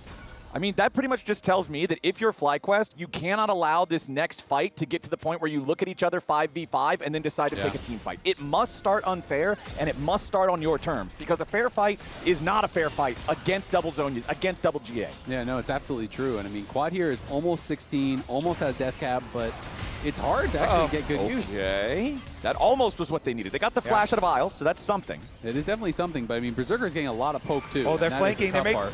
Okay. Is this what they want? Isles again could be your target. Nice scatter the weak there from Quad. Finds half of the HP on the Victor. Meanwhile, Isles back in the pit now. Stand United stolen away by Masu. They want to go in. They've already found the Lion support. Now Dokla trying to get a kill back. Quad's under a lot of pressure. Has to try to get himself away. Cryogen burning down in the backside of the Baron pit here at the same time. Stand United coming in, looking to keep him alive, but Dokla's already got the kill. Nice shot coming in from Berserker to make it a twofer as it's a 3v3 on the map now. Saint, Armeo, and Berserker versus Gakkos, Griffin, and Masu. Berserker getting away for now. Griffin barely staying alive, but he burns down to Saint. Berserker on the Jace. He turns it around, he outplays it, he's dominating. Gakkos, nothing but a corpse on the floor as Masu has to run. A bloodbath in the topside river is a 4-for-3 favoring Lion. That was a wild fight that starts out with everyone chasing Isles into the pit. Yeah, Isles did a really good job of holding his Shadow Dash for so long, buying a ton of time, made them commit a lot of resources to go onto him, and then Dokla here, I didn't think there was any way he was killing Quad when he had to use the stasis early. Look at this stolen Stand United. That's like 2,000 damage that he burst through from Masu's ult, and Lion are on the Baron here. Masu's back trying to keep him off. Yeah, Masu stealing away the Xin Zhao ulti, tries to jump in, make some sort of a play. Big abduct hits Berserker, but where's the rest of the follow-up? The Baron already secured by Armeo. Cryogen makes his way into the pit. They're going to find Guardian Angel number 1. Isles is already down. Armeo trying to fight here for the 1v3, but Berserker resurrects. Now going to be knocked down for real this time. Masu and Cryogen in the 2v1 against Armeo. They're going to have to take the Guardian Angel, then the Xin Zhao himself, but they've got to get away because Big Dokes has arrived. He's got Saint right behind him, and Cryogen falls, but now Griffin is showed up. Masu wants to jump right back in, and the fight's not over. Gakkos joins the fray, and Dokla takes a ton of damage. Goes golden for a second, tries to keep himself alive here with the ulti, but he won't be able to out-heal it. Now Saint's under pressure. Griffin diving in towards the mid laner as the resurrection comes through, but Griffin is already dead. Masu continuing to chase now with a stolen Arcane Storm. Another Zonias comes out. Armeo wants to turn it right back around. It's a double kill of it as Saint. Gakkos needs a little bit more damage. The gravity field's going to slow him down, but it will not kill him here just yet. Armeo turns around, and Lion get the ace. This is the LCS, baby! What a series to kick it off here. It's just a brawl back and forth. 43 kills in 30 minutes here. Oh my god, this fight! Let's take a look at it. Masu goes in with the Xin ult. He's trying to focus down and take out Berserker, who does have a GA, as does Armeo, and so they have to start getting through these lives, but then look at the rift right now. Volibear is heading over immediately, so Dokla's gonna arrive, and then you also have a revive and a teleport coming from Saint 2 to keep the party going. Exactly, it just kept going and going, and then the Olaf respawns, he TPs in, Saint is trying to keep him away, but Griffin arrives, and they just constantly are throwing themselves into these fights time and time and time them again. And then look at the body blocking. We're not done. Hold on. Saint's going to get dove now by Griffin. Going in after the enemy mid laner, but he can't find the kill. Cryogen's flank should now just turn into a grave for the Rel. He has no damage to back him up, but he can make enough distance to use the blast cone for the extra escape. Accelerated shock blast. Continuing to chip away at the health bars of FlyQuest. Lion, now again, they have stopped the potential Infernal Soul from FlyQuest. They have an 8,000 gold lead. They're barreling through the tier 3 turret here in the mid lane while the inhibitor is already exposed in the bottom side. It's a 5v3 here for the next 25 seconds. Lion wants to end this game and make it a clean 2-0 series to kick off Summer against FlyQuest. And they're poised to do just that. Bottom lane inhibitor about to crumble, and the full 5-man press comes out from Lion. First Nexus turret already down. Cryogen tries to go in and mount the defense, but it will not do a thing. Gakko's shot through the heart as he tries to dive towards the carries. Masu's the last man standing, and he too will fall. It was a back and forth bloodbath here in the second game, but Lion prevails and clean sweep FlyQuest 2-0 to start off Summer. Wow, what a comeback for Lion in that game, facing Soul Point, facing like a 4,000 gold lead. They make the comeback a reality to take the first victory of Summer in the LCS. They are once again at the top of the standings. That is a crazy series to kick it off, man. And Armeo's got to feel great. Lion has got to feel great. You know, this was not an expected victory. Even though they are the top dogs, they're missing their big star. Armeo comes in, they perform well. The team steps up, even from a deficit in game 2, battling back. And game 1 was absolute domination. Incredible stuff from Lion.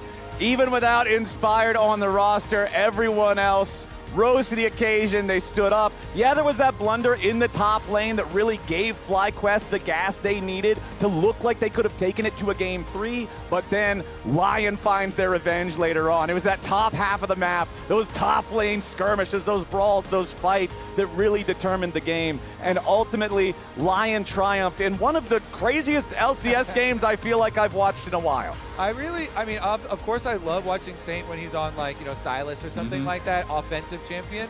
But even when he's on the Victor, able to use stasis and avoid, you know, dive pretty well for himself as well. And now that everything's all said and done, we've got Emily standing by with Dokla for an interview. Thank you, casters. I'm here with the victorious Big Dokes after what you said in your own words was a very fun series. Take us through that a bit. I think game 1, it was kind of a stomp, but game 2 is really back and forth. We made a really bad dive top, so it's like the vibes were like, we kind of messed up, so you know, just fight and see what happens. And we somehow came back. Yeah, and that was just a lot of fun. Bunch of back and forth team fights. We didn't know which way it would go, so it was just so much fun to play. Take me through that like 21, 22 minute fight right before Baron. Like, what was the call around that? Because that was kind of the miracle comeback fight. Yeah, so Olaf didn't have TP and he showed bots, so I'm like, okay, just fight top, anything top. We got a kill on Rel, and then I'm purposely walking in to like bait them to go on me because I need a fight to happen or the game's kind of doomed, and they fell for it, so we killed them, and then we got Baron, and then we're just back in the game after that. So I felt the spirit of Inspired right there because that's something he would do for sure. Speaking of Inspired, you said at the top of the day, you guys were each going to take your roles about like yelling at each other, you know, filling all of the Inspired categories as a team. How would you rate you and your teammates in terms of what you decided to pick up in his absence? I mean, that play where we baited Baron, I actually think he would call for something like that. So I think that was probably the most close to Inspired-esque play we had. But outside of that, I mean, we were just having fun. It felt very stress-free just to play these games. It was just a lot of fun, and the team comps looked really silly too, so it was just really funny. Yeah, in terms of how the meta has shifted, how have you guys prepared as a team? Obviously, it's been super, super busy tournament after tournament after tournament, and across that, it's been switching to Mage's bot. You can flex between multiple rows. How prepared do you think you guys are for it? Well, I just first time volley right here. We didn't even know. I was like, you know what? It kind of looks good. I think I know how the matchup goes. So yeah, the meta is, you can kind of pick anything, and I think it's really exciting, but maybe bot laners are complaining since it's just Mage bot. So, but for top lane, it's really exciting, and they actually knew the Jace Flex was coming, so we were trying to hide that one, but they banned Vayne for it. So it was just, yeah, it's very open. You can pick kind of anything. All right, and my last question is, if you and your teammates were stuck on a deserted island, how many days would it take for you to turn to cannibalism? I think maybe like a week tops, probably. Yeah, Saint's he's an angry guy. So. Thank you very much. Just because you said our questions were boring. We're going to toss it to break. Thank you, Dokla. On the other side, we'll have Sentinels versus Dignitas.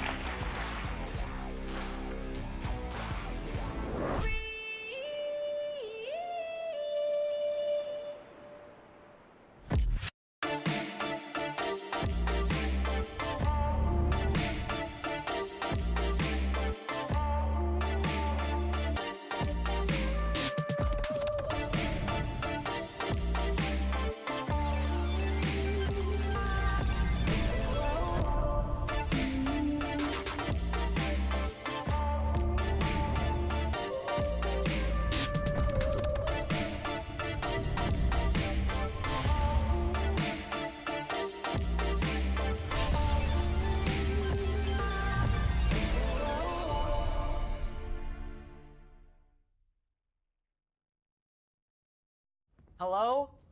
Whoa. Mama Gorgon 85 lives here? Yep, that's my mom.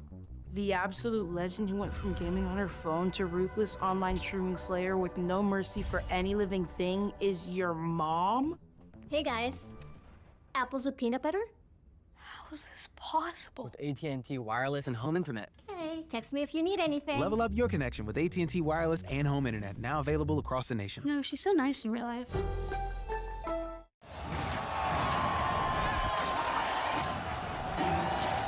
Red Bull gives you wings.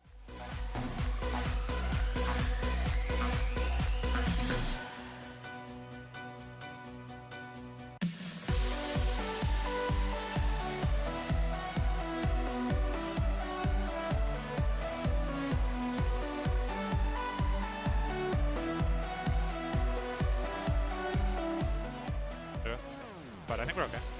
Take first, I guess. Just keep hitting with Oliver. You guys get it?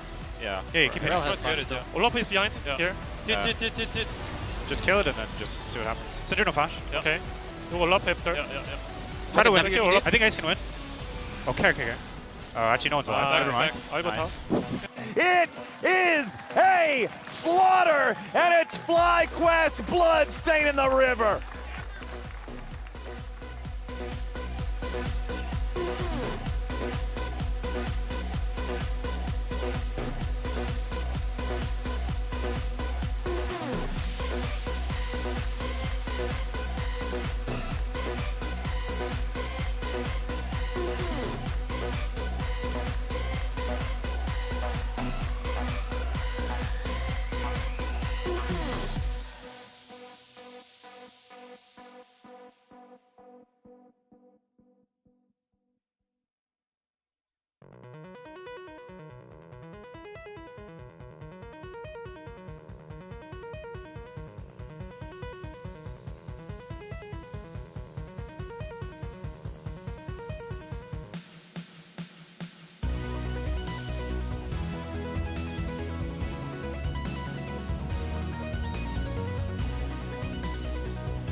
And welcome back, everybody, to the opening week presented by MasterCard. And that was a banger of an opening. That was so fun. Just some standard games. Silas versus Jace Bond. 40 kills in 30 minutes. I was prepared for the picks because I was like, okay, we're watching other regions, not for the play. That was incredibly bloody. It felt like a scrim. It was not Flowers serious. was looking like he was about to pass out. And some of those fights just kept going. Stay locked in, brother. So Berserker did end up winning player of the game. Looking at the votes, it's actually pretty split. Saint got a few actually as well. Yeah. And Isles got one from Kangas. But yeah, it seemed like the question mark was what they were going to be able to do without Inspired. In fact, they were just much faster. They were like, actually, he's not going to be mad at us just playing like animals. We're just going for it.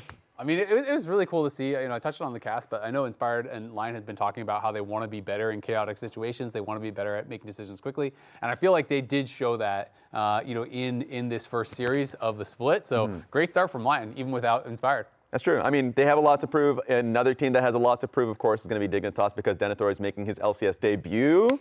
So congratulations to him. It's going to be a fun one. Looking at the roster from Dignitas, a lot of familiar faces. How do we rate the post? I like it. It's different. That's good. The double thumbs up. I've never looking good vibes. I've not seen that I've pose not before. seen this pose either. Yeah. I'm also looking at Ignar. What is he like about to fight someone? Yeah, Like, he looks so happy about it. Ignar is happy that he's about to beat your ass. But yeah, as we see, there's Denethor on screen. We've seen him a bit. I've mainly seen him on Winthrop, I believe, for CLOL.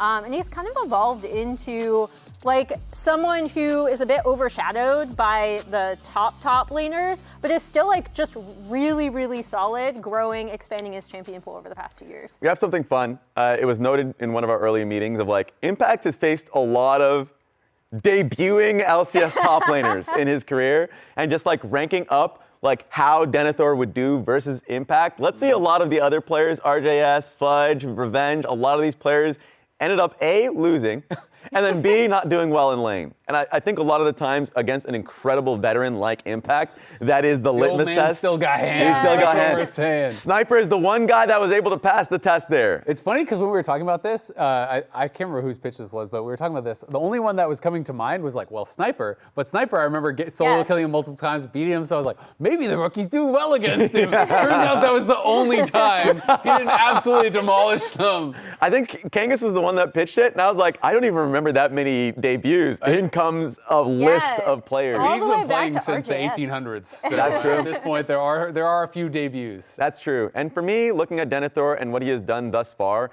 like you mentioned his time in Winthrop over 3 years, and for someone that started off as like a Camille one-trick, and he's really grown into being an incredibly flexible player. Even hearing, it was the Shopify podcast, like Revan was talking about hearing comms from them when they were making their picks for support. And he's like, Denethor sounded like a veteran, and he agreed with a lot of the comms and takes that he was saying. So I'm really interested to see how he plays against some of the best, because if I'm thinking about his best champions, yes, the Camille, but his Gnar for sure has had a lot of highlight plays in team fights, and his Gwen. So I think he is really set up for success. The only question is going to be, Dignitas had a lot of problems, and you're going up against one of the better teams in the league. Yep.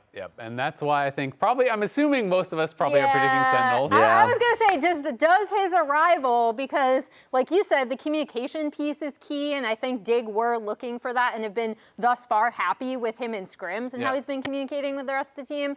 It is not enough to have any of us pick Dignitas. You gave them a game. I did give them a game. That's more of a knock against Sentinels, because I just think there's such a high variance on, like, I think Sentinels is the most varied team in terms of their top being able to punch up and their skill floor being very, very messy. And I actually do think that Dignitas can get a game. I did say 2-1 because I feel like sometimes when you get a new player and all the interviews and stuff that I've been hearing from Dignitas, it feels like the vibes are really, really good right now. Yeah. And I think sometimes when you believe things aren't working out with another player, people get frustrated. You bring someone else in, even if they're not individually more skilled, you kind of get that new honeymoon phase of everyone working together. Nothing's gone bad yet. You don't have like all that like kind of scar tissue of all the losses and the problems from the past. So I feel like maybe that's going to allow them to play a little bit more comfortably, a little bit more free, and potentially take a game here. And the general manager, Jonathan, spoke in his Q&A talking about, like, yes, a lot of the question marks and issues that they had last split about not being able to see the game the same way and be on the same page, that was a major issue. They felt as though that was a problem alongside with Photon that they had, and that Denethor, it felt like resolved it. So we'll have to see. I mean, everything looks great until you get punched in the face. And so Sentinels might have a mighty right hand in Rahel and Huhi. And Hambach as well. We can't forget those two. Yeah. So we'll see how that ends up going. But let's start off with the second series presented by MasterCard. Take it away, casters. Thank you very much, Raz. Welcome back to Summer Split Opening Weekend presented by MasterCard. We got our second series about to hit the rift, so let's meet the teams. Up first, Sentinels and Dignitas. Sentinels, a top 3 team from the lock-in tournament, still hungry, chasing a top placement finish now in Summer Split. Dignitas with a big roster shakeup and a rookie top laner coming in. Can that fix the communication issues for the squad that went winless in Spring Split? Sentinels versus Dignitas taking the stage right now. Really important how these teams open up the split. It is just a single round robin best of 3, so every single match matters moving towards these playoffs. And there's been big meta shifts since the last time we've seen these teams play in the LCS. So many mages bottom lane. Just last series, we saw Masu playing Silas. We saw Berserker with Jace bot. Game 1, it was Ziggs versus Casio. We saw 0 standard bot lane champions in that entire series. So how do we think that will affect these teams? Because a lot of the meta around the world right now is leaning towards these mages in the bot lane. And players like FBI historically, when I see him on Ziggs, I get a little nervous. I think I like FBI on the carries. When I think about players like Rahel, I don't know what to expect. So what are you expecting here, Jed? I feel like the teams are going to try to do it. I don't know how successful they'll be at it. And I would have considerable concerns with Sentinels because I feel like they're at their very best when Impact is on a weak side tank and Rahel is on a hyper carry. And that is the opposite of what the top teams are playing in the meta right now. How is Rahel going to take over a game if he's playing Ziggs? I can't see it in my mind's eye currently, but I also know Dignitas has really struggled to win games. So I'm curious to see how this series pans out. Well, you also mentioned Impact and kind of what he's been historically good at, especially within the last couple of years here. He's really leaned back on that tank play style, as we see Azale. He's got some family with him right there. Shout out Azale. Oh, we got the direct baby cam. Let's go. Is that the future generation world champ, Azale? Is that, Yes, it is. I'm getting a nod from him. There we go.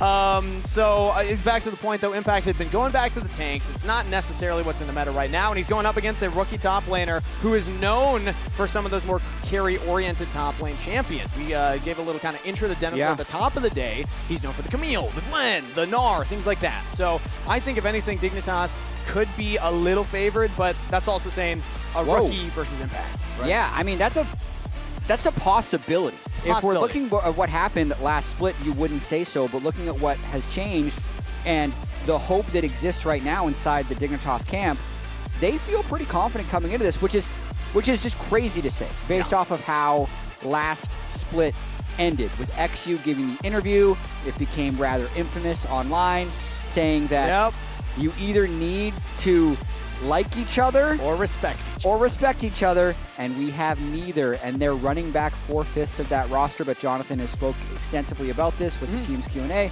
They also think the addition of Denethor has really helped their team cohesion, so they are trying to make something happen. Also, I think it's just exciting for fans of North America. A lot of them have just been clamoring for more NA talent, more of that Tier 2 player to Tier 1 pipeline, and Denethor is another example now of that happening. So I think if you believe in North American talent, if you've been arguing that this should happen more, you should be watching the Dignitas games and paying attention to what Denethor is able to accomplish, because especially against a player like Impact, he's one of the NA GOATs, but been on a bit of a slump. Like, this is an opportunity for Denethor to have a really cool, statement game. We're already in a pick and ban zone, so let's catch up on that. Vi, Nocturne, and Locke banned away from Sentinel's side. Dignitas banned away the Bard, Lee Sin, and Poppy, and Locke in that J4 first. Yeah, Locke has been permanently locked out of the games so far. Every team has banned him. We have yet to see him make it through to a single pick phase. With the Lee Sin ban and the Jarvan lock, that makes a lot of sense to start the draft for Dig.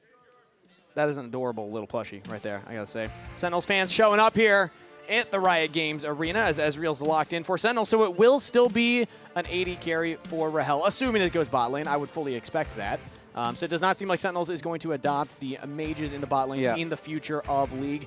Now, it's not been 100% around the world mages bot lane. We do still see 80 carries pop up in drafts. Correct. It's going to vary from series to series and team to team. So this is, I think, for Sentinels, you should be more comfortable that they're doing this right now, just trying to take care of business and adapting if they need to, as these are very fast picks for Dig as well, and I believe that's going to be a top lane Jace for Denethor, although we do know it can flex possibly to the bot lane. Yes, as we just saw in that last series. So the big one that we can highlight, though, already is Orianna plus J4. Classic combo, J4 goes in. Orianna has a clear ball delivery system, 1-2 punch. Now, Ezreal can get out of the Cataclysm, has that mobility, and can even try and dodge away from that engage. So maybe you're looking more at that Nefiri here that was locked in by Sentinels. And, I mean, if you weren't paying attention to the other leagues, you'd say that, yeah, nothing's changed in the meta. Sentinels is really leaning back on what's worked for them so far. Tank for the top lane and AD carry for Rahel. They really want to start out with a win. They're just like, no funny business. Yep. We're not going to be going outside of our champion pools. I do feel like every team's going to have a different read on this, because just to speak a little bit about our last series, the Lion versus FlyQuest, like I was very surprised that FlyQuest so heavily all into the Mage's bot lane right away with Ziggs into Sylas, and I don't feel like Masu had the same level of performance he had last split on the AD carries, but here we'll see Sentinels go with a fairly standard opening for themselves.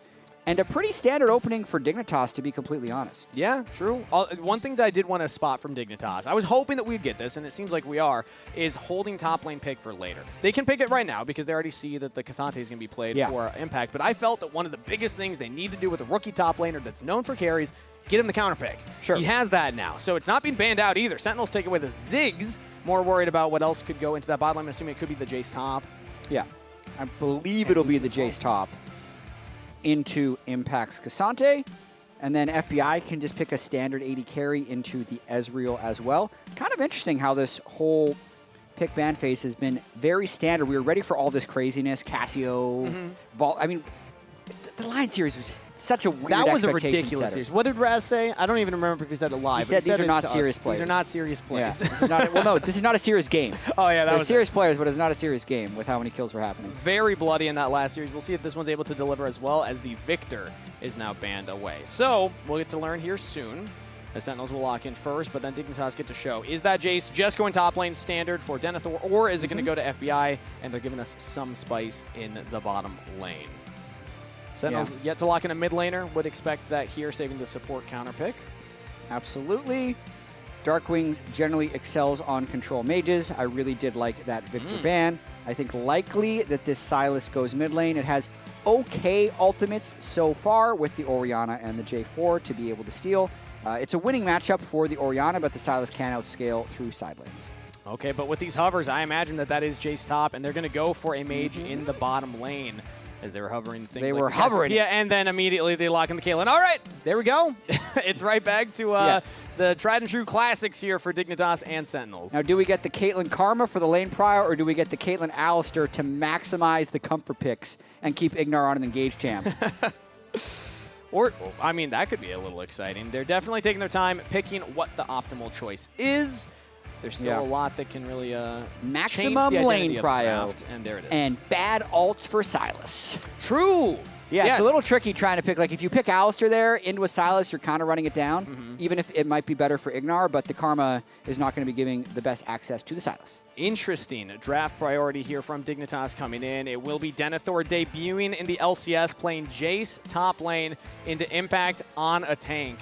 Going up against one of the NA GOATs on one of the NA GOATs comfort picks here. This is going to be a bit of a mountain for Denethor to climb now, as it's not necessarily... Well, I guess I don't know too much about the top lane matchup. Would you say that this is like Jace can take over this lane and kind of run away with it? I mean, one of the reasons we see the proliferation of Jace around the world is because he can win basically every lane matchup if you play it well, but you don't stomp people.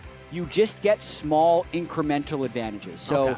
Are you 200 gold up at 6 minutes, into 400 gold up at 8 minutes, into slowly taking plates and not making mistakes? Because if you do make a mistake in this matchup into the K'Sante, and he's able to get ahead of the curve on you in his armor stacking, with the only magic damage being Orianna, you have double physical, or sorry, with the, it's the K'Sante can get insane amounts of armor this game very early if you make one mistake on the Jace. The jungler's AD, the top lane's AD, the AD carry is an AD carry, not a mage. So let's see if Impact can get tanky enough, or if Dignitas can get their Jace into the game. Welcome to the LCS Denethor. Welcome back to Summer Split. Sentinels and Dignitas, Riot Games Arena.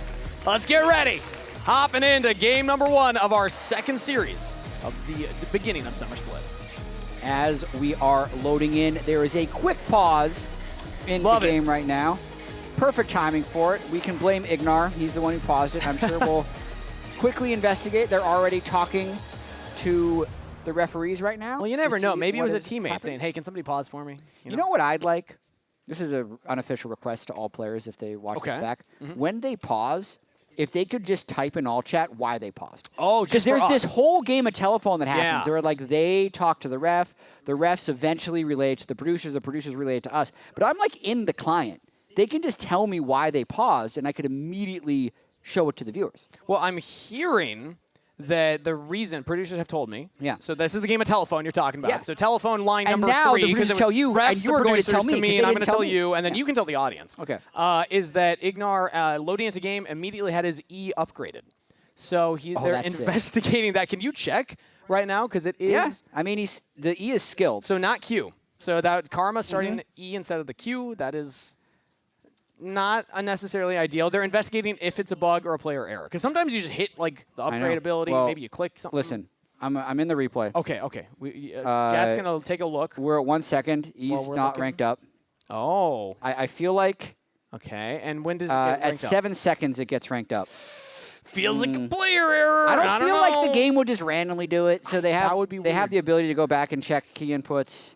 We'll see. Have you ever done that, Jet? Have you ever accidentally upgraded the wrong thing going into lane? I feel like that's a common experience. I mean, it more happens on, geez, what are some of the champions that automatically have a point in a skill? Well, Karma, technically. Yeah, well, like Zyra, I think. Sure. Azir.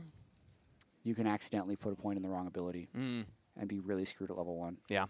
Definitely happened. I'm trying to think, like, is that the worst one you could do as Karma? Because obviously you want the Q, right? Like, that's how you create that lane priority you're talking about. E is, like, it's a big deal to be able to have Q at level 1, but you could still get by with a shield at level 1. Like, the value of, like, a Lulu E versus Lulu Q, if I'm taking that comparison, like, Lulu E level 1 is still fine. And you know what? They could try and bait the Nautilus to engage, not expecting the E coming in. So there we go. Yeah. There's a positive spin to this. They are all chatting now. Anything fun? Just... Oh, no, those are One Piece spoilers. We can't mention that. You don't want to do a One Piece spoiler? That's a One Piece spoiler for me. I'm not caught up on the manga, so I don't want to mention that. Okay. Yeah. Anybody in the audience, One Piece fans? Raise your hand. Show of hands. Oh, definitely. Oh, there's a lot. Yeah, there's a couple. All right, I won't say the spoilers in That's case anybody's not caught up. Yeah, no, they're even calling them out in all chat that those are spoilers. Seems like they're remaking because I just got kicked out of the game. Okay. So it might have been a bug. Jet, we have an update. The telephone line is continuing. Nobody's talking to me. No one's talking to you. Yeah. Well, because you were talking, so they're probably talking to me. And then I had to listen to what you were saying and what they were saying. Producers just called me a yapper. Oh, okay, fair enough. But we have confirmation. It was a bug, so not a player error. It was a bug. So that's weird. 7 minutes in, it just does that. I mean, I'm honestly fine with it. Like, if I'm being a real stickler, like, if I was on Sentinels, I'd be trying to argue that it was his fault because I'd love to play into a team that had a Karma E at level 1, but they probably don't even know what the pause is for. I would imagine not. Yeah. I don't think that the refs would update them. Yeah. On, and they have good ways of verifying this as well, so completely believe it. I also and it's better to see a game with the Karma that has the correct ability. True. I think everybody will be happier seeing this game play out correctly, especially Dignitas. Because a reminder, I mentioned this earlier when they were walking out, and sometimes it feels pretty bad to poke at it, but they didn't pick up a series win in Spring Split. You know, the old 0-7 caught a couple of game wins in there, but they really struggled during that season, and that's a tough position to be in for a squad that is historically had a couple of highs here and there. Dig Summer, you know, that was a couple of years back now. Can we get Dig Summer again with this new rookie top laner? You're questioning. I'm just double checking. Because I have this whole thing. I can spoil it now for you tomorrow. Okay. A little behind the curtain. Like, C9 hasn't lost a regular season series all year. Oh. They're like the world champions of regular That's crazy. season. But if Dignitas has only won a single series the entire year, that's also kind of insane. Because they won the first Ultimate Grudge match against Shopify Rebellion. And yeah, they absolutely were 0-7. They got a couple of game wins again. 3 game wins, 3 game 14 losses, which is actually a worse ratio than C9. They were worse than C9 was good in the regular season. So they need to turn around. Also, producers, funny enough, they called you a yapper, and you didn't yap correctly there. It's Ultimate Grudge Match Bowl. That's what it is. Ultimate Grudge Match You have Bowl. to add the bowl at the Correct. end. Do we I even have the apologize. stinger? I don't know if we have the stinger loaded and ready. No, because it's even not the this Ultimate year. Grudge Match. We can only use it during Shopify. But I versus thought maybe our Dignitas. producers were always prepared for it. Because maybe. we were promised that if we ever said those words, they would run it live on broadcast.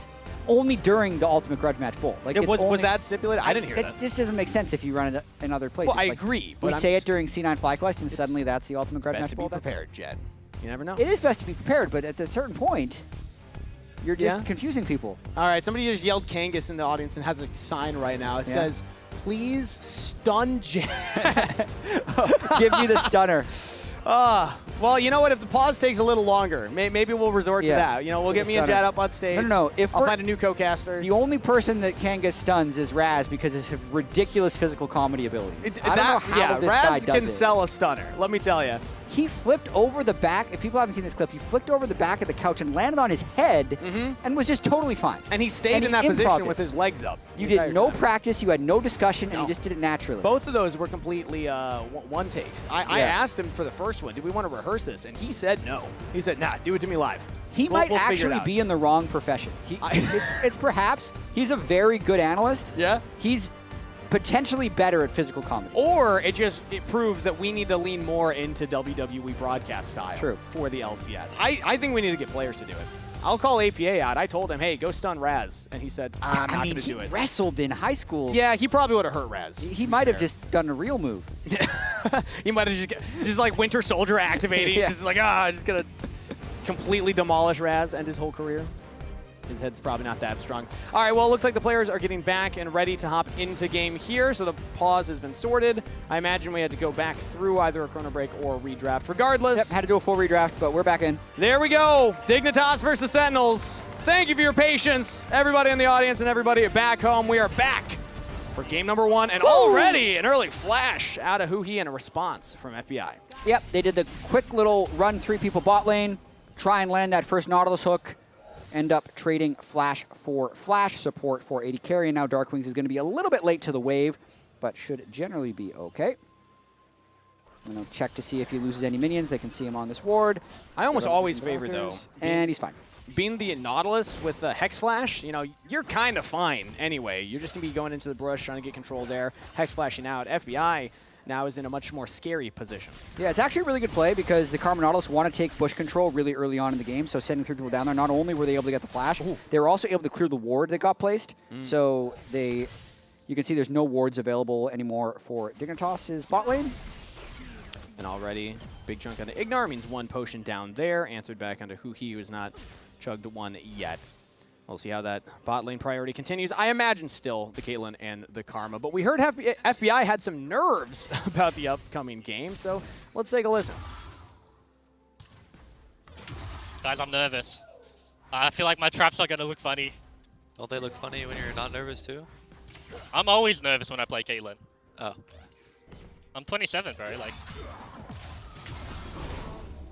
He's 27. Come on, you got to give him a break. Geez, what's the implication there? The Caitlyn's just like this mechanical god champion. Oh, another nice hook there by Huhi. Yeah, getting big chunks on the Ignar. Yeah, he said my traps are going to look funny. Yeah. First of He's not all, gonna if be you're able to- worried about it's your traps looking click, funny, kind just of. do some shrugs, some like 50-pound dumbbell sure. shrugs. That's going to help out. Second of all, I feel like if anything, it'd be like the net placement that would be the bigger concern, right? Going the wrong direction. Yeah. Like that. Yeah. That's a bad one. Do you ever see that TikTok account of one trap guy? I have. He Yes. just only works out one trap. Have you seen, what was the M. Night Shyamalan movie with the similar concept? The guy only works out half his body? Don't do that.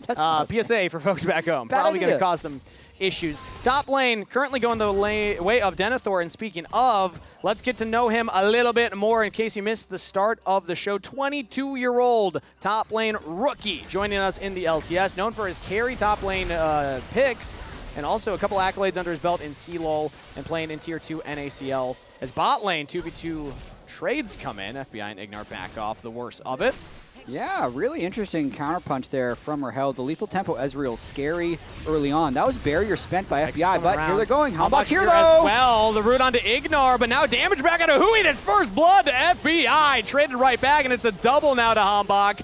XU cannot get onto the Ezreal, so that will be 3. Sentinels winning the bot lane skirmish. Perfect timing there from Hanbok, and he is rewarded with the double kill. Thankfully does give one over to Rahel at the end, but that whole sequence, if this is actually going to be a 3v3, it's incredibly dangerous for Dignitas and XU to go for this because they're already a barrier and a heal down. So they have no way of actually having combat summers for the 3v3. So yes, they get the first blood in, but everyone has already burned Flash by that time, so it's very easy for Sentinels to clean up the rest of the fight. Watching that action, we'll get back to that because top lane now, Huhi's walked up. Straight out from base. Denethor probably fine here as Impact's nowhere close. So skirmish for the Scuttle Crab on the top river right now. Darkwings roaming from mid lane. XU's in trouble here in a 1v2. He's taken out. Darkwings with the kill. Now 4-1 in favor of Sentinels. Yeah, and that's just nice mid-jungle synergy there by Hanbok and Darkwings. Palafox unable to support in the river there, and XU without his flash trying to get a little cheeky on that crab.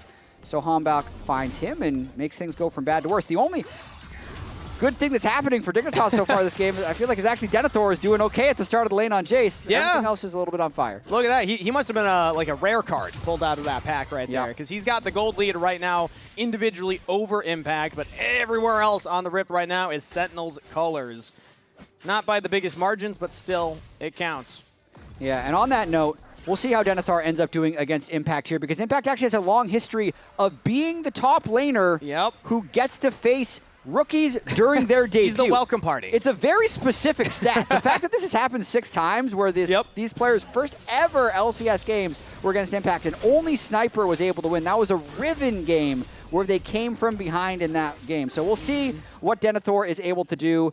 The rest of his team, the start of this game, just stay focused. Your top lane, maybe you can make something happen. Shout out to Surdy. I believe I think if I read that right, he was 6-2 in his loss to Impact in his debut. Oof. That's tough. As the flash engage from the bot lane. Ignar locked down by Huhi, and with Hanbok there for the damage, Rahel can smack him down with Huhi getting the kill credit. Unfortunate that Huhi was the one to take that, but you know, unfortunate for everyone but Huhi. Supports do actually love gold. Hey, supports matter, Chad, okay? Yeah. You know what? You say now it's a bad call, but once he has that locket, saves Rahel's life, looks a lot better. Impact in a 1v1 versus Denethor top lane. All out used. Denethor is able to walk it out, though. Flash forward from Impact, looking for the damage, and he gets it! Impact says, welcome to the LCS for the solo kill. Nicely done there by Impact. Denethor greeting his flash there. Really wanted to just be able to reset, knowing that Impact had burned his own flash, but play those games, sometimes you get punished. Couldn't dodge the Q3. Yeah, exactly. Denethor is going to wish that he had used that flash, as Impact is able to snipe the third Intofo strike, and now suddenly that one bastion of hope for Dignitas in the gold department is gone. It's not out of control yet. Sentinels are only 1.3k ahead overall, but still now it is every single player with a small gold lead for themselves as the bottom Scuttle Crab will be taken.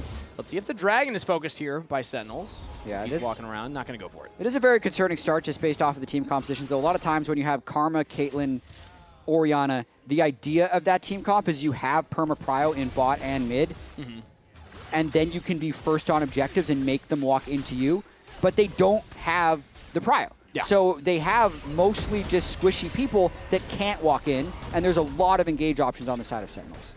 Denethor takes a rough trade in the 1v1 top lane again as Impact will walk forward, just keep him off of the wave. Third Intofo strike going to be sidestepped, and Denethor's fine. Actually got the wave in. That's very important for the Jace right now. Liz and Rahel is just kind of left on his own at the moment. As Sentinels just take their resets, it will give XU time to take the Drake. So that's a small consolation prize for Dignitas, still being able to get an objective. They got the priority that time. Huhi was on the roam, he went for a reset, and Karma Caitlyn are able to get the bot wave in. So XU has a window now. It's on vision because the Scuttle Crab was taken, but Sentinels, they have a couple of people here. They might go for the fight after the Dragon. Smite is secured. They could slow play this. They go for the dredge line, lands onto XU level 6. J4's locked down. Cataclysm stolen by Darkwings. The shockwave is there, but that is XU down as Sentinels look for more. It's traded. Losing their mid laner for the jungler, Dark Wings for XU. Actually, Dignitas is going to be completely fine with that. Yeah. The minions will be able to get shoved in mid lane by Palafox as well. Good bit of burst they were able to put back onto Dark Wings, and then everybody gets out. So they get the Dragon and a nice 1-for-1 plus the wave, and now they're going to be initiating a swap to send Caitlyn top lane. Palafox will also get another wave in the mid lane. Let's take another look at that, because the Dragon's secured, but then it's an engage from Sentinels after. Yeah, I mean, Ezreal cutting through everyone made me really confident in the start, but at the end of the day, like, Rahel couldn't really become involved until the fight was over, and then Dark Wings took so much damage from Palafox during that. Yeah, it was a great shockwave from Palafox to kind of set up that initial burst damage. Now it's the grub started up by Dignitas. Palafox over the wall. XU will get 2. And Flagon drags out straight into Dark Wings, who he can't follow up, but in comes Hambach. XU just has nowhere to escape to, and will go down for a 4th time this game. Got 2 of the grubs. Sentinels will pick up the 3rd, but Sentinels still up in gold, still up in kills, 8-2. Yeah, nice collapse there by Sentinels. I'm pretty sure that Dignitas is just not allowed to do that. You can't just go straight from Drake into a fight, into running straight to the grub. So I think they were really trying to cheat the tempo right there, and they get caught by Sentinels. Hambach really off to the races now. XU, 4 deaths, still no Sundered Sky, and Hambach is chilling. Palafox right now trying to catch his mid-wave is who he's hovering around. Palafox is now the one with the gold lead on Dignitas' side, but not by much, as Dark Wings will get 1 plate mid. Across the board, it is still Sentinels with leads, and Hambach the big one. 4-0-3, almost 100% kill participation right now on the Nefiri, and he is just completely smacking XU anytime they meet each other in the jungle, whether it's at the Dragon, whether it's at the Grubs. Hambach is getting fed. Yeah, absolutely. He had a 90% win rate on Skarner throughout the year. It seemed like there's a bit of a Skarner one trick, so it's got to be promising for Sentinels to see him here on the Nefiri. He's got 3 Nefiri games on the year, only 1 win, but he's looked very comfortable on it in this game. Well, 90%, does that mean he's 9-1? On Skarner. Wow. Yeah, his Skarner's insane. In Fearless, he got 10 games of Skarner. Yeah, and they were like 7-1 on Caitlyn as well, so the Caitlyn mid lane pick here, Dark Wings goes for the 1v1 against Palafox, but XU was waiting. Dark Wings steals away the shockwave, but will die to XU. As Dignitas get another kill on the board. Bot lane could be in trouble for them. FBI and Ignar low on health. Looks like Hambach and Huki attempted a dive, but did not pull it off. With Dark Wings down, though, there's got to be a bit of a timer. XU's going to be able to come over, and Palafox has been in fog. He's on vision. Hambach and Huki see him, so they know that the J4 is there. As now they'll turn back onto him, but looks like he'll be fine. Huki flashes the wall, misses the dredge line. XU throws up the angry monkey and walks away, as he actually walks back towards them, thinking that they can pincer onto Hambach, but on pursuit over the wall, Hambach's fine. Really interesting sequence right there. As Dark Wings teleports back, Palafox was shadowing, hasn't reset yet. And Sentinel's really trying to just keep their presence in this jungle. Yeah. Huki and Hambach are walking between the turrets in the mid lane here as the wave crashes in. So they're just giving Dark Wings so much priority right now to get more and more plates, get the Silas more gold, and try and catch back up to this Orianna. Impact kind of getting a little bit out of hand in this top lane on Cassante. Plated steel caps completed. They catch Hambach, though, or they're able to defend their Krugs well. So Hambach actually lost a lot of his experience lead in this last little bit. Yeah. Doing all this crossing. He probably spent about a minute not farming. Still hasn't based yet, so he's going to have to clear those camps and recover his tempo a bit. He basically went from that bot jungle invade to through the turrets up to the top camps, didn't get them, and then has to walk away. Now back to his camps. He's got his top side up to clear. Yeah, he's already sitting on 1,200 gold, so a lot of times that whole sequence, you would literally just go back to base and buy and then redeploy to your jungle. So you can see him right now, even though his camps are up, he's just going back to base because there's too much gold in inventory, and he needs to put that to use. As all the lanes currently have prio for Sentinel's side. Mid lane's pushing out. Dark Wings on the bottom lane, getting some more gold for himself. Impact went for the reset, so maybe, rather Palafox on the top lane will be able to get a wave in, but not going too fast on it. Dragon's up in 15, and already Impact is walking down towards the objective. Going to save that TP to maybe get back to lane instead. Yeah, absolutely. Palafox has stabilized that lane pretty well. He's mostly just stayed in the lane, aside from the Drake, which has allowed him to get small advantages anytime Dark Wings ends up going for a roam. And Now we see he's just farming plate gold in the top lane, and it looks like Dignitas is going to concede that trade. Yeah, this is Dignitas straight up conceding because they don't have TP on Palafox. He would have had to walk down much earlier. Impact actually diverted his course. He started off walking the Dragon and said, you know what, we can just walk top. I don't think that they're going to contest, and they did not. So Sentinels now get a Dragon, and they're able to get another wave for Impact top lane. It's tied Dragons 1-1 right now, but a 1.8k gold lead for Sentinels overall as Denethor getting engaged by Huhi. Darkwings did not have quite enough damage as the Sylas, so Denethor will live in the bottom lane. Flashed away. Yep. Well done by Denethor right here. Ooh, FBI takes a lot of damage from her hell. The Ezreal in the mid lane with the Trinity Force power spike can be very difficult to deal with. Would you say, Jad, that FBI is playing nervous on the Caitlyn? I haven't noticed anything. Yeah? Although, I don't know, it is a little nervous if I just go back to the early game play to have no barrier, no heal, and then still try and like make a play. It almost makes you a little desperate. True. Because you're not willing to accept that things haven't gone well.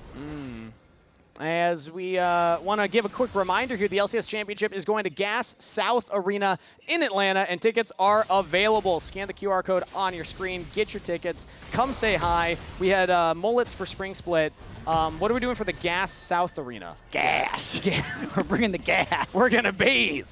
I don't know. Just pour it on us. We need to figure out. We'll do something with gas. There we go. That's actually, you know, I realize there's another type of gas we could lean into, but I'm not mentioning it. I just said gas. Then we have to bring Raz along. You're the one who made it something bad.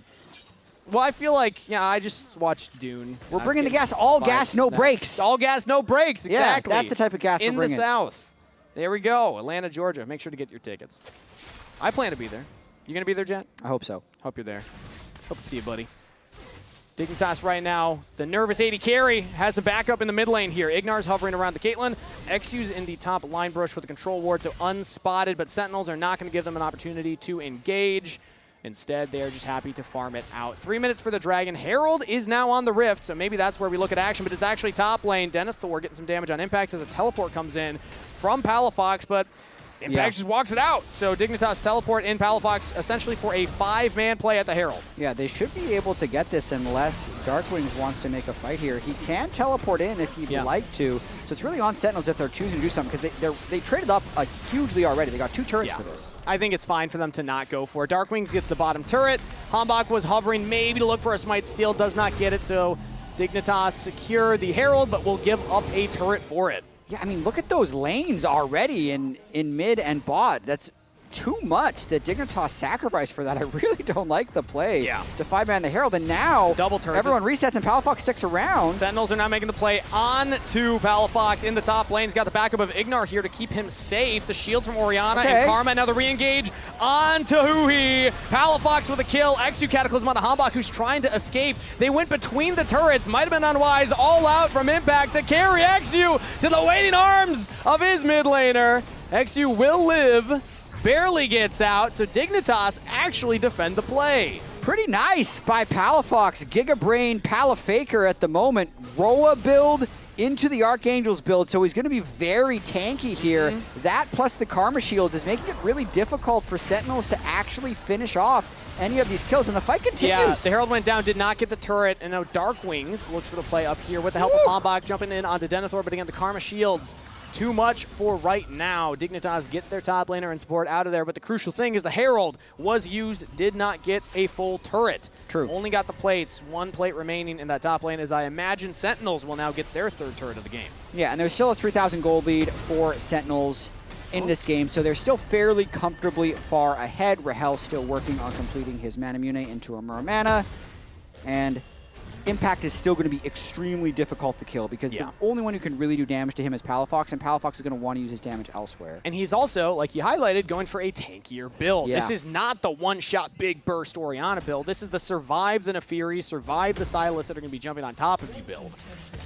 Impact's going to be nigh unkillable in this game. So count your lucky stars. If you're able to take him out from Dignitas' side, they're going to have to find some magic to make that happen because Denethor was not able to get that incremental lead you were talking about. When you looked at Jace versus Cassante, it was about these slow advantages you can get, but Impact solo killed him and has now been kind of running away with the rest of the laning phase. Yeah, he's gone Black Cleaver first at least to give his team somewhat of a chance. If he can shred the armor a bit from the Cassante, then maybe FBI will be able to just pepper him down with a little BB gun he's got. Little Little pepper. Little tap, tap, tap. I wonder where that phrase even comes from. Pepper and something? Pepper and something? Yeah. Is it like you'd put a dash of pepper in like a recipe? Maybe that's what it is. We'll Google it later. Yeah. I Dragon don't setup. know if I've heard stay that. on this. Yeah, right? I must have heard it. Phrases just come from places, man. Yeah. Like, I don't know. Sentinels are on the Dragon right now. Dignitas will get a top turret. That's one picked up for them now, and some gold in Denethor's pocket. But the second Dragon for Sentinels, as they will now lead 2-1 in the Dragon count here. I do really enjoy casting with you because we do come from slightly different eras. So there's sometimes there's this huge knowledge gap of culture. But this is one that we can relate to. Neither of us have the answer. I was relying on you and your wise elder But you're knowledge. the one who'd heard it. Well, had you never heard the phrase pepper? I probably have, but it does not ring any bells. Yeah, I know the phrase salt and pepper is where you got you got a little gray hair in your hair, or in my case, beard. Which I think I actually have more than you do. Do you use any product? On my beard? You can admit it. I use a razor. No, well, I meant the hair, but it's okay. No, I do not dye my hair. Yes, reaching for something there. Yes, there we go. That's a big one. 3K gold lead for Sentinels, as I think we're just kind of waiting for the next objective to come up. Neither of these teams have really been going for creative engages. That's the way I'll phrase it there. Some teams like to say, hey, let's just make action happen and try and invade and take away these camps and then go for the turrets. Nah, these teams have been kind of waiting around for the Dragon, for the Herald, for these more standard objectives to dictate when they're going to go in. For sure, but Dignitas does need to make this a long game now if they want a chance. They need to scale up so FBI can become a big carry, just with how badly the early game did go for them. So it is on Sentinels to accelerate this game, and they haven't done a great job of it, but they're still slowly stacking the Drakes, and that's why they're waiting. The Baron could be something they start forcing, although their Baron damage isn't particularly fast either. Yeah. They'd be looking for picks. I will say that was a moment I thought maybe I provoked something to happen, because Hambach went for the little Raptor steel look, defended by Palafox and XU, but still at least was trying. And that's kind of the thing that you can go for with comps like this, is try and go for these invades. We saw Hambach and Hui already attempt that earlier in the game. Would not be surprised if that's kind of where they look for until that next Dragon comes up, because like you highlighted, they don't have that Baron damage, right? It's not like they can just burst this thing down if ever Dignitas are on the wrong side of the rift. So instead, just get Hui to link up with Hambach. As what was it, Emily? Her way too early prediction, the hot take, was that they would be a top 2 jungle support. The best. Oh, the best. Emily's hot take is that Hui and Hambach will be the best jungle support by the end of the summer split. By the end of the split. So I assume regular season, because these were regular season hot takes. Regular season predictions. Because otherwise we wouldn't be able to do the payoff of the bet afterwards. Hambach going for another invade now in the bottom jungle. Flash forward from Impact onto Palafox. All in onto the Orianna, but he flashes back to safety as Hui trying to block the approach from the rest of Dignitas. TP completed from Denethor. A little late to making a big impact as Impact's able to walk away. Sentinels get out. No pick for them, but also not losing a man. They'll get teleport out of Denethor. Yeah, Palafox doing a lot of work here. Still deathless, and they've made a lot of plays trying to kill him, so he's definitely playing aggressively on these lanes. And Sentinels is going for the plays on him, but they've just been unable to get the executes, and it's part of it is that tankier Orianna build. He's already More gone. action potentially on the bottom side here as Hui has the depth charge, going to flash forward to land it onto Denethor. Darkwing's trying to reposition, cannot get the chains. Denethor is fine. Darkwing's in trouble as XU's trying to chase away Rahel and Hambach on the side, so that's Palafox on the killing spree. Hambach will eventually take down XU as FBI's in some trouble. Found Impact in the Dragon Pit. Double kill over to Palafox. Impact's all alone. Dignitas are finding a play in their favor as Impact will get shut down by the AD carry. Nervous on the Caitlyn. That's 3 for Dig. You could see Golden Glue kind of wondering, how did that happen? As he's going back through this, there are 2 different fights that are happening. Hui and Darkwings are trying to fight over in the top side as a teleport comes in from Palafox to really turn that 3v2. But more importantly, like, XU lasts for so long in here, and FBI, you feel like he's going to be completely dead in this fight before the shields come over from the other side of the fight that Dignitas has won. Flash, heal, shield from Ignar's Karma into Palafox, also being able to add shielding, and they got the kill. Kill him. Nice. Nice, exactly. Well done, Ignar. All the shields coming through, and even that initial play, Hui flashing the wall to try and get onto Denethor. When there's Karma right there, that's a bold play. Even if you are able to land the Abscond Abduct from Darkwings, I think that's kind of tough. So I gotta say, okay, what's going on here? What are we these doing? were spring split takes. We're still running this For one. Shopify. We're still old news. This is old news, Jack. We got a new take. What's your this new is the take? summer take. This is the Palafox Summer, baby. Look at that. Whoa. 4-0-2. I believe. Call it a feeling. Call it guy. an inclination.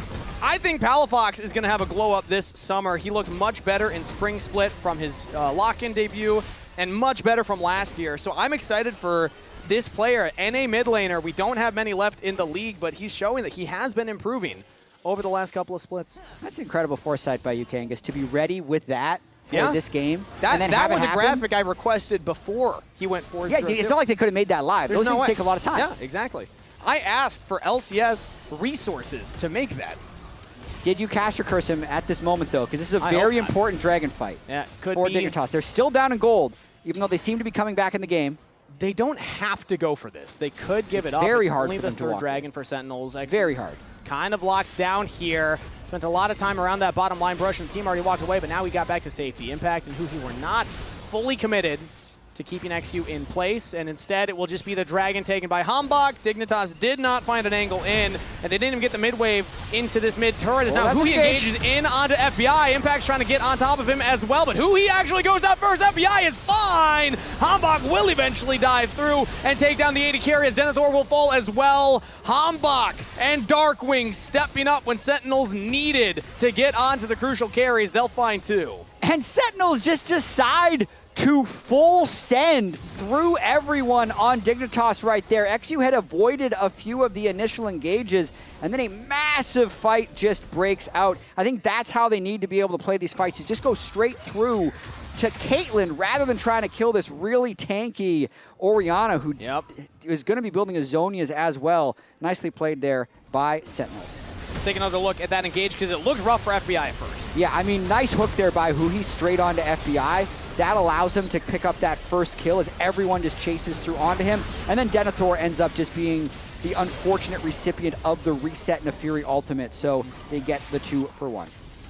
Call the packs, a great ability for Hambach to be able to dive past all of the other champions, get straight onto FBI, who almost got out of the initial engage. Okay. Now Baron started up here by Sentinels. XU will spot it out with the flag over the wall. Rest of Dignitas approaching from the top jungle here, but they're taking their time.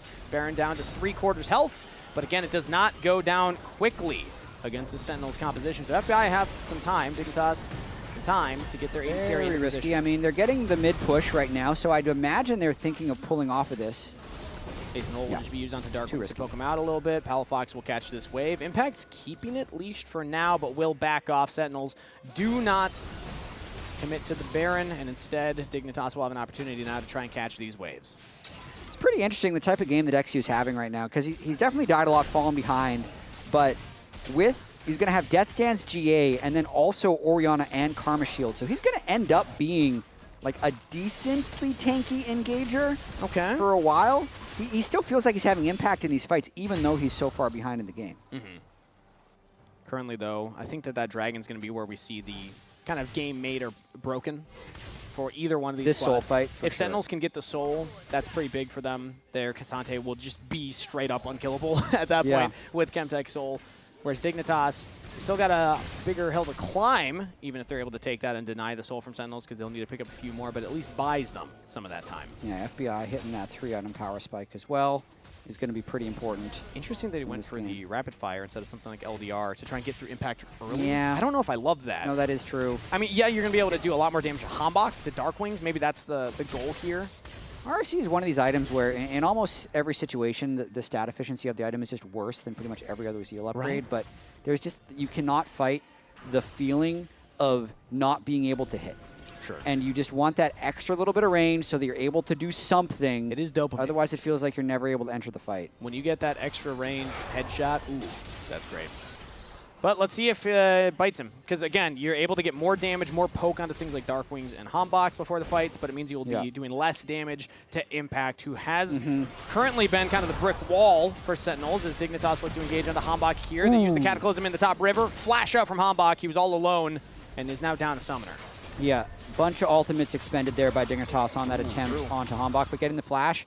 And on the 700 gold bountied jungler. Could be important later. Those ults will be back before the Dragon Soul fight. That flash will not be back by the Dragon Soul fight. So you could argue Dignitas are in a better position, but Sentinels have a window now. But will they be back before this Baron is dead? They can go straight for the Baron because that's 3 ults down. They will not be back for the Baron fight. So this is a huge opportunity for Sentinels. Dignitas, if they want to contest, they will have Karma and Jace. Those aren't even ultimates. They're peeling for a fight. Now the Baron's down to 3K. They're just trying to deny the entrance, but it's stolen! Xyu's able to get into the pit and take it for Dignitas. Impact was over the wall, and he almost goes down. Still alive for now. Sentinels now looking for the team fight win since they didn't get the objective. Double kill to Dark Wings. Hambach continues to chase. Is in there. Hambach is godlike as he will take down Ignar. It's just Palafox alive under the tier 2 top turret. Will flash with a shockwave. What a shutdown play for the mid laner of Dignitas. Palafaker, the only one keeping Dignitas in this game.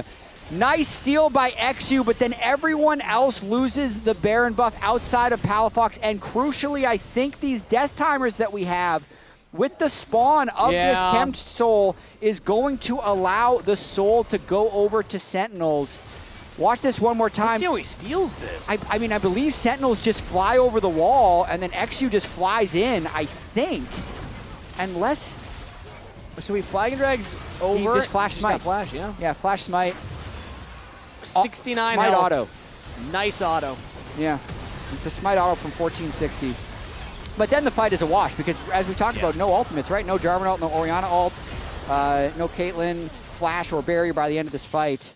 You're not going to have those, and the Chem Soul is in the hands of Sentinel. So despite the steal, Baron isn't what he used to be. No. Doesn't give you that much gold. You can see Baron power play is currently sitting negative 682. That includes the gold given by the Baron, so advantage Sentinels.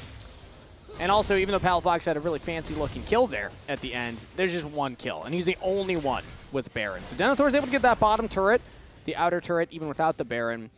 But currently, it's really just Palafox holding it down for Dignitas. Sentinels with the Dragon Soul and priority in mid lane and now top lane here. Going to keep the pressure on to Dig. Nice thing is with that Baron, it really denies one of the bigger win conditions for Sentinels. Because like you said, yes, Baron's not what he used to be. But if you have the Elder or the Dragon Soul with the Baron, you can go for the turret dives. You can push the waves in and then really try and force the end of the game. Now that they don't have that Baron and game win condition, I think that this game could go on a little bit longer. Like I don't see a clear avenue for Sentinels to just end the game despite getting the Dragon Soul. Yeah. Then my next question for you, Jad, is who does that favor? Is it Sentinels that are happy for a long game to keep scaling up, or do you think that there's an avenue that Dignitas can hit some big item power spikes and actually find a way back in? Oh, I do think that if the game goes to like 50 minutes, I'm going to want the 7-item Caitlyn. Okay. Just in general with the shielding that they have, but I still think just with the Chem Soul and the engage options that Sentinels have, and the fact that Dignitas is going to have to expose themselves to go for Elder, that does still favor Sentinels based on the current game state. Ooh, Shockwave in the mid lane. Unless damage onto the Nautilus. They're trying to full send, but he's able to dredge line back to that mid turret and gets out of there.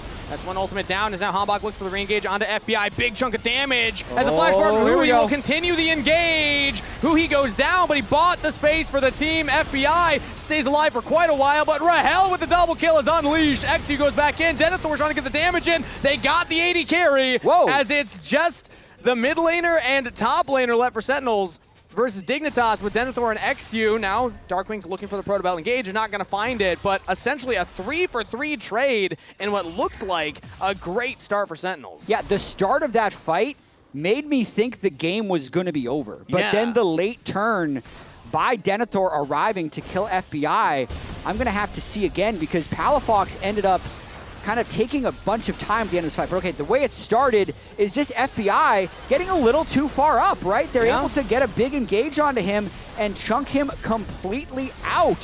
Hook lands onto Ignar, but then let's watch how Rahel ends up dying. So tons of time bought over by Palafox, but now my eyes are on Rahel here in the mid lane. Just gets hit by the EQ and the Jace walking up and auto-attacking him. Big 1,000 gold bounty over to Denethor on the back end of that fight.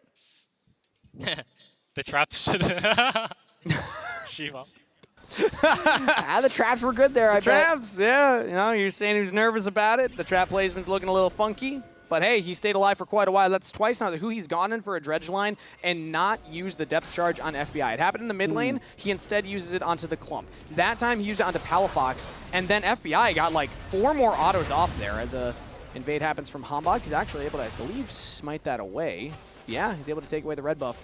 But I just like to highlight that because in the moments like that, yeah, you get the big value from like going for the Fed member, but maybe if you just ult FBI, you are able to just smash that team fight and then close it out right there. But it's all what ifs. Yep. Currently, it is Sentinels still pushing in the waves as they're trying to pepper down this top tier 2. Yeah, a couple of death caps completed for both mid laners, so Palafox and Darklings are really going to be bringing some pain. I mean, did get some chunk damage onto Impact, but he's very tanky. Yeah, that guy's so tanky right now, and he's already built a little bit of magic resist as well. So Palafox won't even be doing as much. Speaking of, he's at 4 items completed. He died earlier, so he's no longer at the 10 seals, or 10 stacks rather on the Dark Seal. Yep. Only at the 5. Could get some more back here, but essentially has 4.5 items under his belt just worth of stats. Yeah, probably going either Void Staff or Crypt Bloom at the end of his build, but we'll have to see what he does. Currently sitting on 642 AP and level 18, so hard to get much stronger if you're Palafox. Also, LDR now completed on FBI. There we go. He's got that ready to go. Armor penetration now for Impact as Hambog. Yet again, the one focused on. Anytime he's far forward, Dignitas trying to engage, but it's so hard to actually lock down an Fury. Nigh impossible. Impact found a really big flank here. If he's able to get onto FBI, the AD here could be in trouble. He flashes away, and now he's doing damage! Shut down onto Impact! That's huge! 4-item Caitlyn is doing it as XU finds the engage onto Rahel. The shockwave is enough. Rahel, just barely living, is able to kite it back. Rahel is still alive! FBI takes down Darkwings regardless. Sentinels get their AD carry out, but they will lose their mid laner. Hambog will take down Denethor. But that is a 2-for-1 trade in favor of Dignitas. The timing on the Jarvan EQ flash with the Orianna Shockwave was perfect there.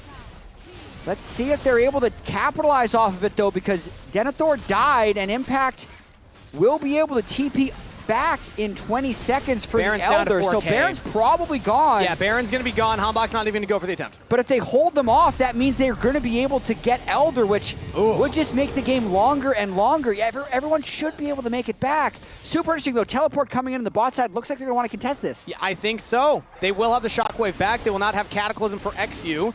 But Palafox, watch this Orianna. 4 items completed. They're trying to get in there. The teleport's coming in for Impact now. Sentinels have He's in the wrong spot. Trying to buy time. He's going to go down. That is confirmed. Dignitas now have a 5v4 contest. Elder Dragon still at 7,300 as Impact's just trying to buy space. Hambog will now look for the engages. Palafox goes into the stasis. No one's actually looking at him. He got the Shockwave off! Palafox, massive damage with the shutdown onto Hambog as the wheels fall off for Sentinels. Disaster for the boys in red. Dignitas get the ace. In a 39-kill banger, it looks like Dignitas come from behind. They were down 4,000 gold in the early game, Kangas. Incredible team fight there at the end. Palafox looked like he was dead to rights. He was in stasis in the middle of everybody from Sentinels, but they just lost track of the Fed Orianna and completely ignored him out of the stasis. He gets the Shockwave. Dignitas get the team fight. They don't need the Elder Dragon.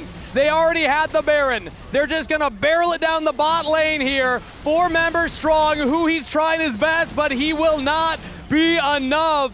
Dignitas showing up with a win in Game 1 of Summer. Is it, in fact, Palafox Summer? 8-1-9-11, a 95% kill participation on the Orianna for Palafox. I have never felt more validated for a graphic request in my life. Palafox hard carrying that game.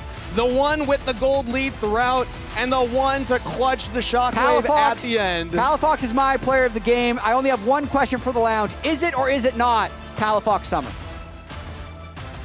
It's obviously Palafox Summer. Clearly, as we have seen in this game. Yes, exactly. In this game, honestly, he got to the point, they already called out his build, but he basically got to the point where he was so tanky. If Sentinels are deciding to dive on him, he just lives for so long. Yep. And then he was landing some really crucial shockwaves once this game really devolved into this kind of slugfest back and forth team fighting. And I mean, you can see them walking down the hallway. They're laughing, they're smiling. The vibes are good. And that is huge in League of Legends. It really is. And I wanted to be able to look through some of the gameplay here that I have set up on the PC, because there were a lot of incredible fights later on within the game that Palafox, I think, really was a dominating factor in it.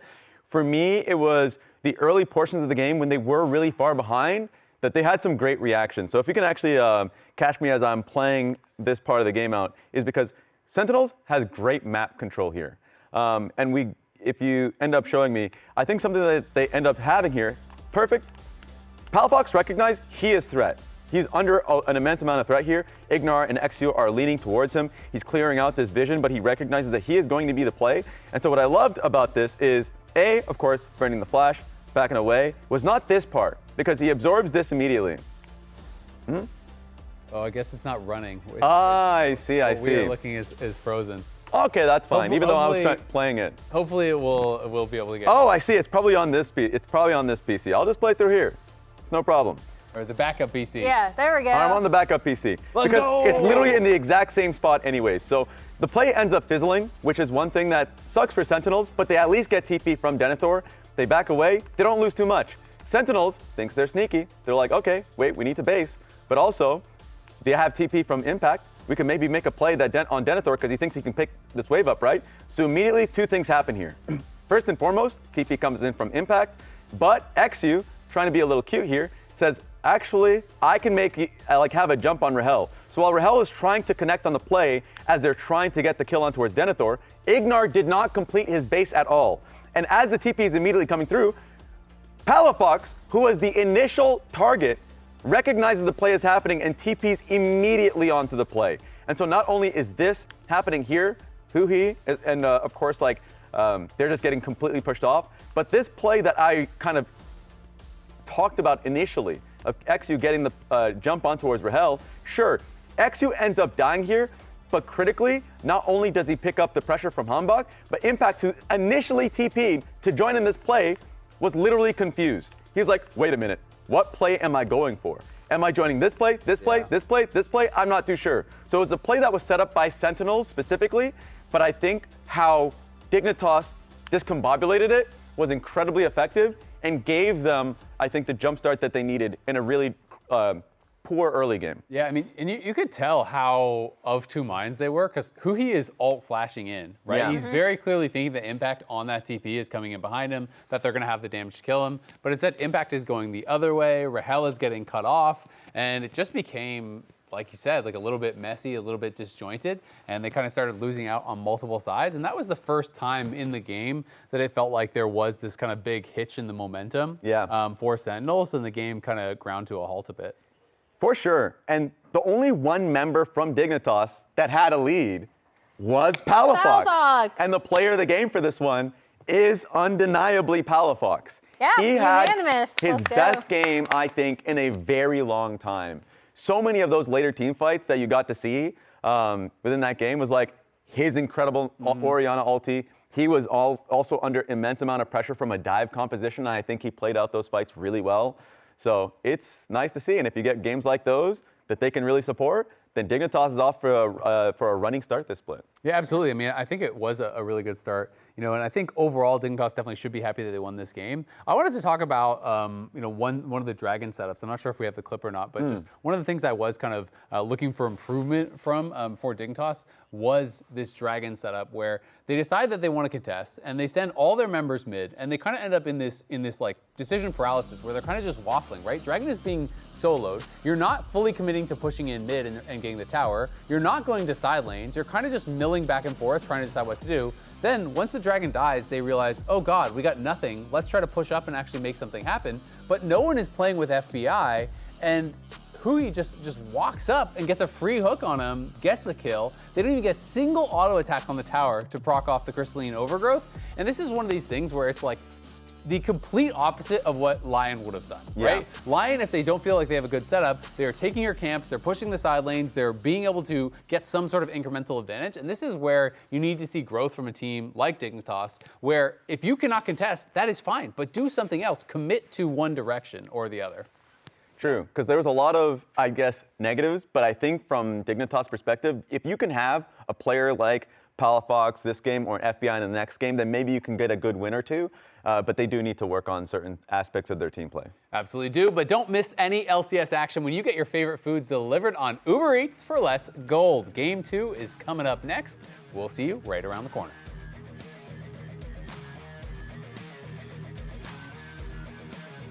Can you use this? I'm trying to. No, let's go flash. No, let's go flash. Yeah, flash. We don't cancel. Nice. No to lose. Nice. I'm checking the other HP. Fight together. Flash Cassante. Zonius. Yeah. Play with me, okay? Can I get a shield? Okay. Looks good. Yeah, it's winning. Nice. We can go through bottom. Let's flash. Go on him, Jet. Nice. Just go bot. Palafake is back, boys. Palafake is back. Yeah, good job, guys. Sorry, I was a bit of a KDA player this one.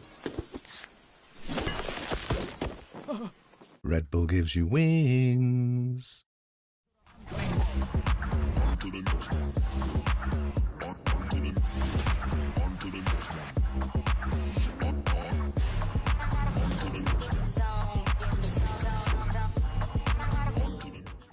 Rich in the ground before Dub can even get there. In time to try to knock out as Impact gets bursted. Don't feed. Knocks them down. Get fed. Scan the QR code for deals only on Uber Eats.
Hello and welcome back to opening weekend of the LCS Summer Split, presented by MasterCard. We got Sentinels versus Dignitas Game 2 as Dignitas coming into summer hot with a win over Sentinels in game number 1.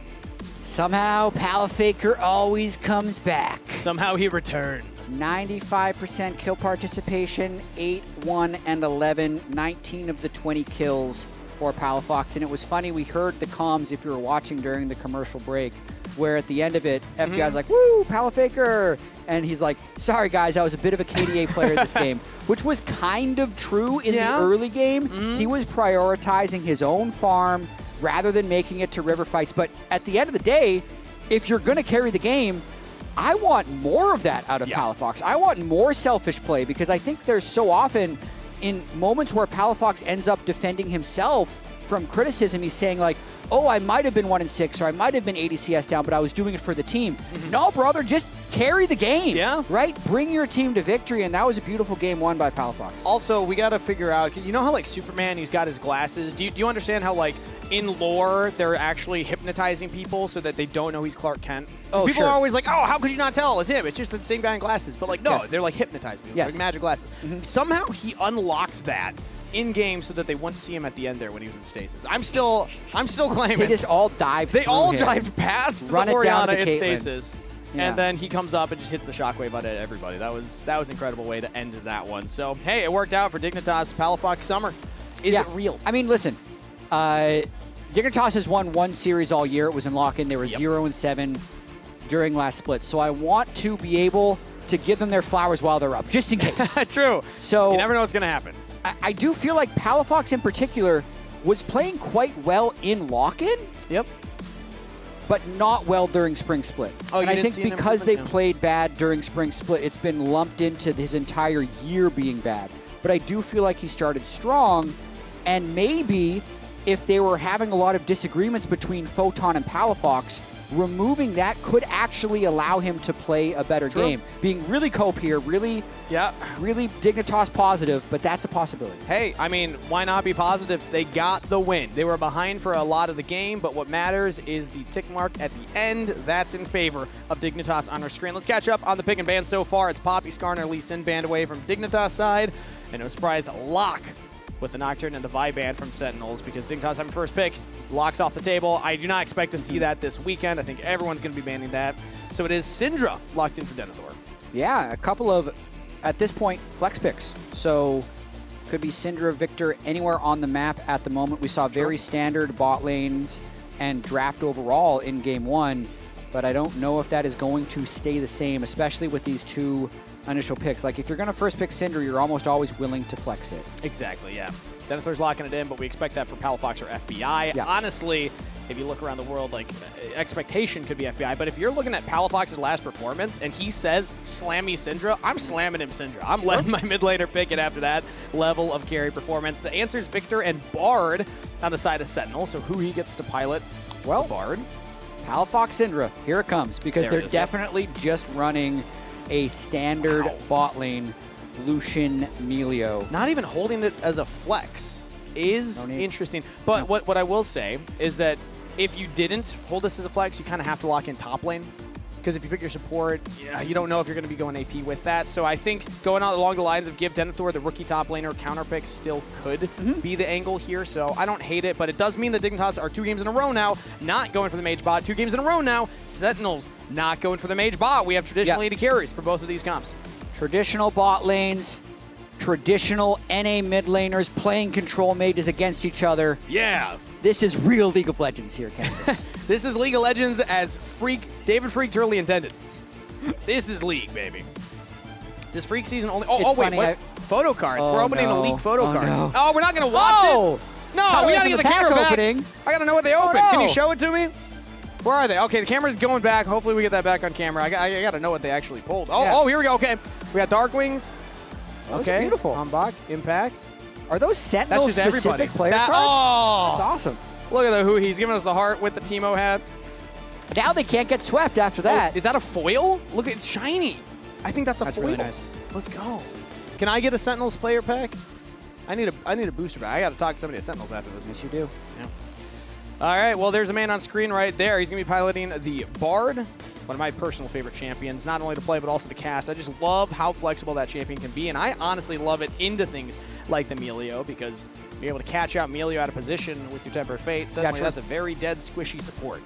Yeah, can be a very good pick if you get ahead. I do think the Lucian Melio, though, has exceptional scaling, and we'll need to see a lot of damage coming through for the rest of Sentinels anytime you're running Jhin. Victor himself does have exceptional scaling, so I already like that 1-2-3 for Sentinels. Also want to highlight, typically a Jhin this early I don't love because you can just pick tanks into it, but I don't see Denethor locking in a tank. Sure. Maybe XU would. It hasn't been, in the meta for a while, but maybe something like a Sejuani. But like when I think of Denethor, I think of the counter pick. I'm like, I want him on a carry top laner. I don't want to see Denethor on these, more stable tanks. And they're going to save counter pick for impact on Sentinel side. So this puts Dignitas in an interesting position. Do they want to give Denethor one of his more carry-oriented top lane champions just to give him comfort on stage? Or do they say, no, let's lock in the beefy tanks to make this Jhin regret their decisions? Yeah, and really interesting that Hambach just locks in the Kiana right here. There were a number of jungle bans in the 4-5, but this is actually the pick he played in his LCS debut when they were playing Sentinels versus DSG. He won with it, hasn't played it since. He actually didn't look amazing on the Kiana, but he won with it, so it counts. He gave us so much hope that it's going to be crazy big. I guess Skarner kind of counts. Denethor just has to blind pick, so they give him Gnar. I think it's a very safe, solid blind pick for him. And it's still in his top 3. It was Camille, it was Gnar, it was Gwen, are the 3 that he's kind of known for coming in up from NACL. So if you're going to pick one of those as blind, I think Gnar does make a lot of sense. Let's see what the jungler is now for XU. Still some kind of frontline, won't feel bad, but it's Pantheon. It's conditional frontline. Very squishy team. Yeah. Right here. Got to be very timely with your engages. They're kind of relying on Syndra stun or a really timely Pantheon ultimate. So it's going to be tricky. Or he's going to have to play very well. The rookie top laner to have a great Gnar game. If he's able to get in, land that Gnar ultimate, that could be also a tool to start off the fight. And that's a lot of pressure then, but also a lot of faith on a player like Denethor. So let's see if he's able to step up in the moment. Sentinels still have their counter pick in the top lane for impact. What's the veteran going to play? And it's Malphite. Oh boy. Sentinels is locked in onto Impact right now. It's really interesting. I read an interview from Impact earlier that what are his goals going into summer? He's like, I want to play more ranged top laners. Yep. And then here we get Cassante Malphite in the first 2 games. But again, a lot of physical damage. Palafox is Syndra, the only magic damage, so a pretty good slot to be able to pick the Malphite here if he's able to get ahead of the curve of the game. Can become unkillable once again. And I will say, Syndra, not quite as good at going for the tankier build. So I'm imagining Palafox will have to go for more of a damage build here, and that means it could be susceptible to getting one shot by the Malphite, Engage, Kiana, etc. Yeah, I'm glad you brought that up because that's kind of how this composition is supposed to work here for Impact. Like, he can stack armor, and then because of the immobility of Syndra, that's who they're trying to kill. Yeah. And then there's nobody to kill the Malphite. Exactly. So very nicely strategized with that Malphite pick.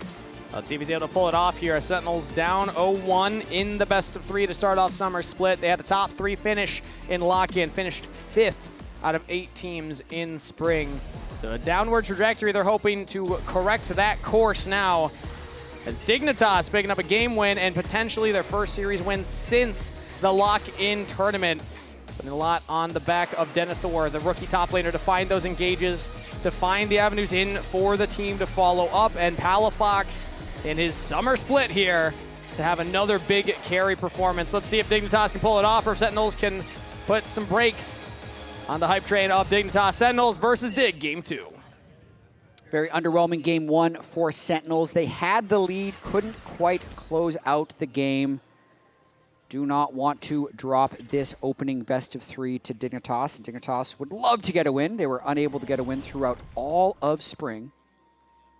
But we're not in spring anymore. We're in fact in summer. Could be Palafox summer. We'll have to see. All right. Well, I just requested something from production because I'm going to also request another thing. We got to run. It's a lot of requests. It one more time. We got to run. The Palafox summer. It is Palafox. Is it true that it's Palafox summer? And I have a question for Twitch chat because everybody on the broadcast, everybody on social media, my own family brought it up. They were like, I can't believe Palafox is still You're pretty wrong about Shopify Rebellion.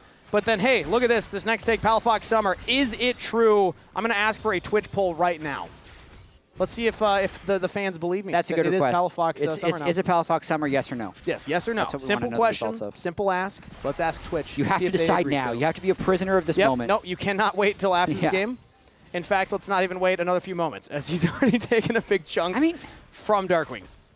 if this works out, and if Dignitas is back, it would just be crazy because they've had such a long run of finishing last place. Yep. And XU giving an interview with the week left in Spring Split saying as a team you either need to like each other or respect each other, and this team has neither. Yep. You feel like the wheels are falling off. You think either XU or Palafox is gone for sure. But if they've managed to work through it, if they've switched out Photon for Denethor, if their team cohesion and vibes are better, we heard some of their comms, they're laughing during close, stressful late-game team fights. It would actually be such an incredible turnaround. But we'll also see if I'm just being a complete Game 1 Andy. Game 1 of the Summer Split. Haven't seen this team play for over a month. And a reminder, they also were almost lost that Game 1 for the majority. They gave up Soul. That's the best It's part not of like this they entire stopped. hype that we have. It's like they were like one team fight away from just losing that one. I'm also hearing that the Twitch poll has concluded 51% agreed. Yes, it's Palafox Summer. Let's go, baby. That's a majority. That counts. It is a majority. They'd win the election with that. It would. In fact. Yeah. Palafox for president. As right now he teleports back into the mid lane here. Picks up just the refillable potion and the Amp Tome. As XU actually went for an invade here. He's going to be spotted out by Hambach. Was going for the reset, as now they're just going to be scrapping with each other. That's a red buff for Hambach and no red buff for XU, but still able to just push him back because Palafox was there much earlier than Darkwings was. But now Darkwings is back and Hambach is an item up. This is a relatively risky invade. Yeah, the Hambach actually went for the reset already, as Nice little XU yoink. actually will be able to take away some of the camp and get out to safety. Now let's see if you can actually go for the reset here, because Hui's even walked up. Hambach could just look for his own invade, but with no camps topside, I imagine XU should be fine. He's going to go for the reset. I don't think he saw that blast cone. Oh, Hambach's just going to reset too. Gnar is missing, so Hambach can't really go from the edge. It ends up being a really nice play for Dignitas. Not only do they just yoink the Raptor to take it out of smite range, for XU, they wasted a bunch of Hambach's time, and then also Hui's Bard Roam ends up coming over and doing pretty much nothing, so they ended up getting a whole bot wave in as well. It's a small little win for Dig. Not too bad to start things off. Doesn't net a big gold lead, but hey, it's at least a early game advantage for them. Also, early game advantage for Denethor. He's got the ranged matchup into the Malphite. Until the Malphite can get enough armor, it can be tough. And a reminder that this is we got the update. An official update on Impact Big with W. his debuts versus rookies, or rather rookies' debuts versus him. That's a second win. Denethor's the second top laner to ever debut and beat Impact in his debut. As Hambach's going for a play mid lane here. XU's matching, and Hambach should be fine, able to get out without burning Flash. So party in the mid lane with these two control mages, seeing who can get the most mid-prio Darkwings. Kind of building up a decent CS advantage here with Palafox having no TP and taking another recall on this cannon wave. Won't lose too much, but it is going to definitely put Darkwings in a good spot so far. Yeah, basically the top advantage for Denethor is the same as the mid advantage here for Darkwings when you look at that CS. See how much of this mid lane Palafox is able to catch as it's the cannon wave, so should be able to get all of this. Steals away the cannon, and will just take that for himself. Now Denethor hits level 6. Impact, it's a big trade onto him right there as he TP'd back into the lane. Denethor will go for the ultimate and actually gets the Unstoppable Onslaught out from Impact. So, interesting. Okay. Yep, no ult down for Impact. I mean, he's not trying to dunk the Gnar early. Gnar's definitely going to have the range advantage early on into a Malphite. He's got the Warden's Mail already. He's going to be stacking up more and more armor. The fact that he's only down 12 CS, you can definitely use your first ultimate defensively before making anything happen. Yeah, for sure. Unstoppable Force has a pretty, reasonable cooldown as well, so it's not going to be gone for that much longer. But decent record here you see for Denethor as a Tier 2 player. Had a positive win record on the Gnar.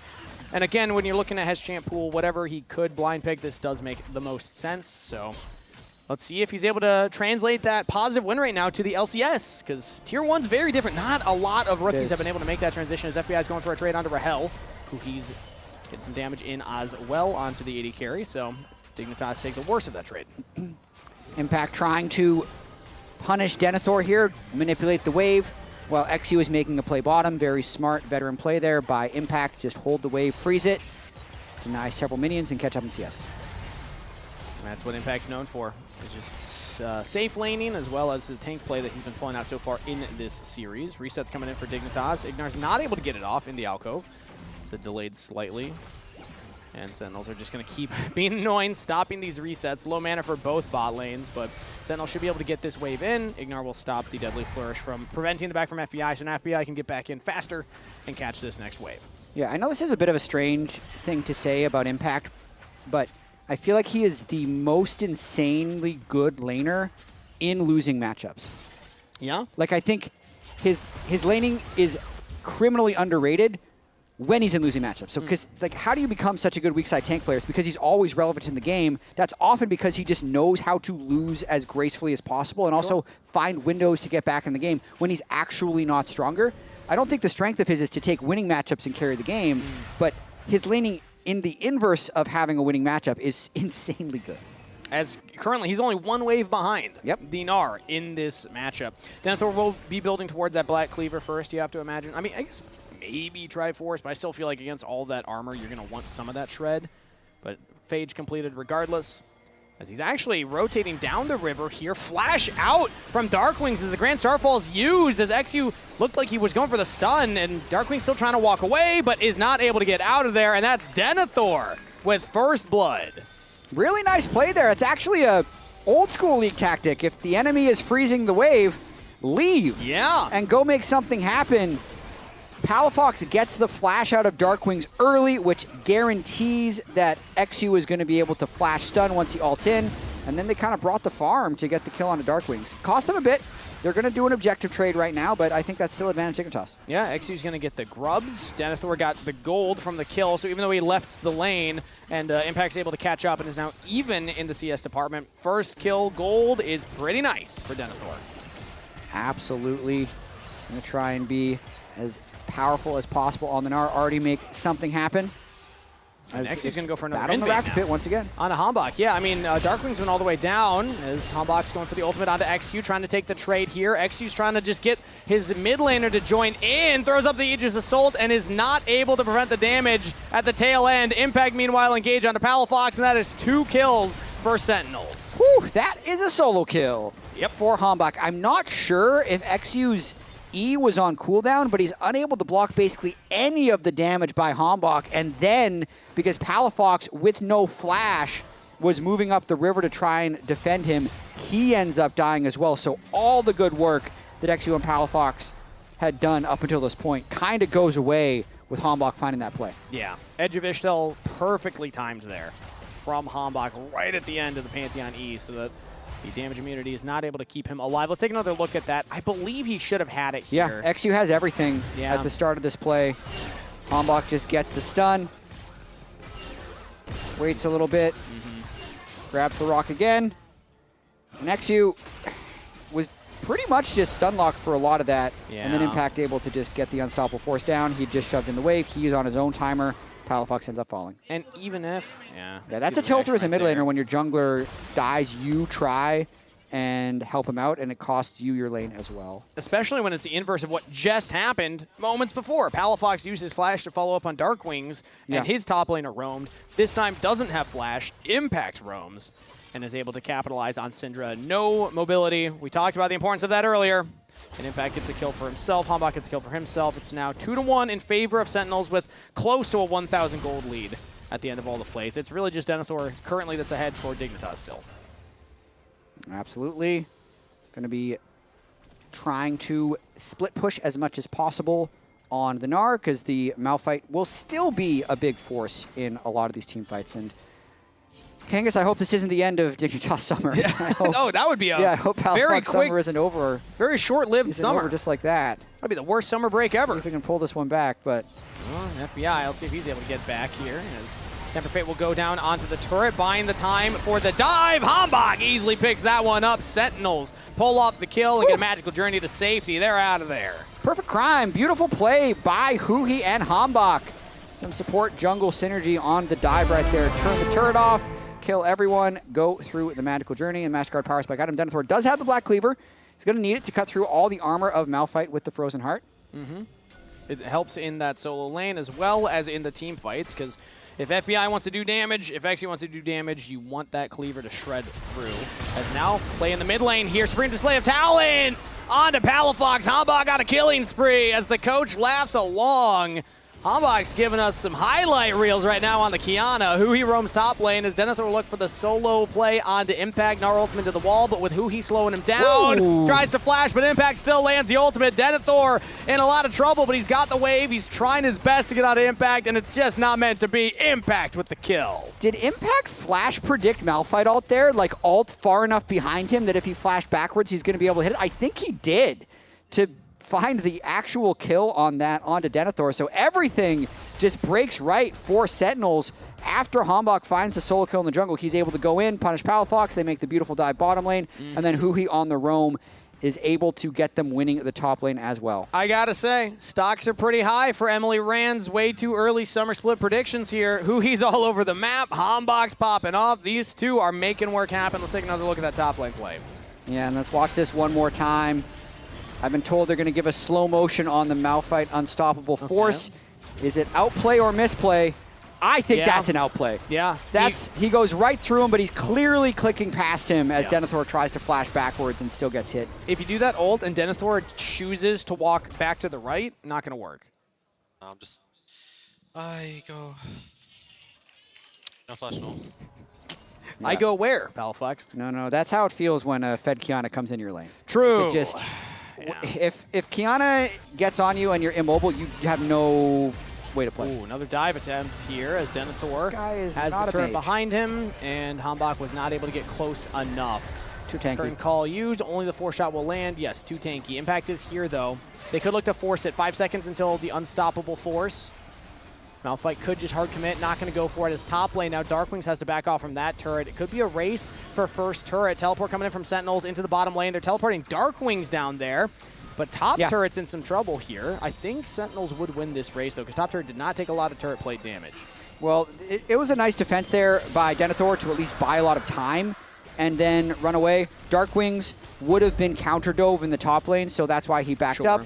And they're just redeploying right now because Impact is going to defend this turret now with his teleport overshield, and Darkwings is going to be able to keep collecting plate gold on bot lane. Actually, very efficient TP at the end of the day from Darkwings. He's able to get a full wave. He gets some of the plates. They get the dragon as well, but now a deep TP play from Dignitas into the bottom red side Tri-Brush. The turret's low. Hambach can go for the dive here. They actually have the damage on a rampage. Goes Hambach as Denethor dies before the TP can even get in range. Palafox is there, but Darkwings is out of there. Meanwhile, mid lane, FBI is looking for some damage here onto Rahel.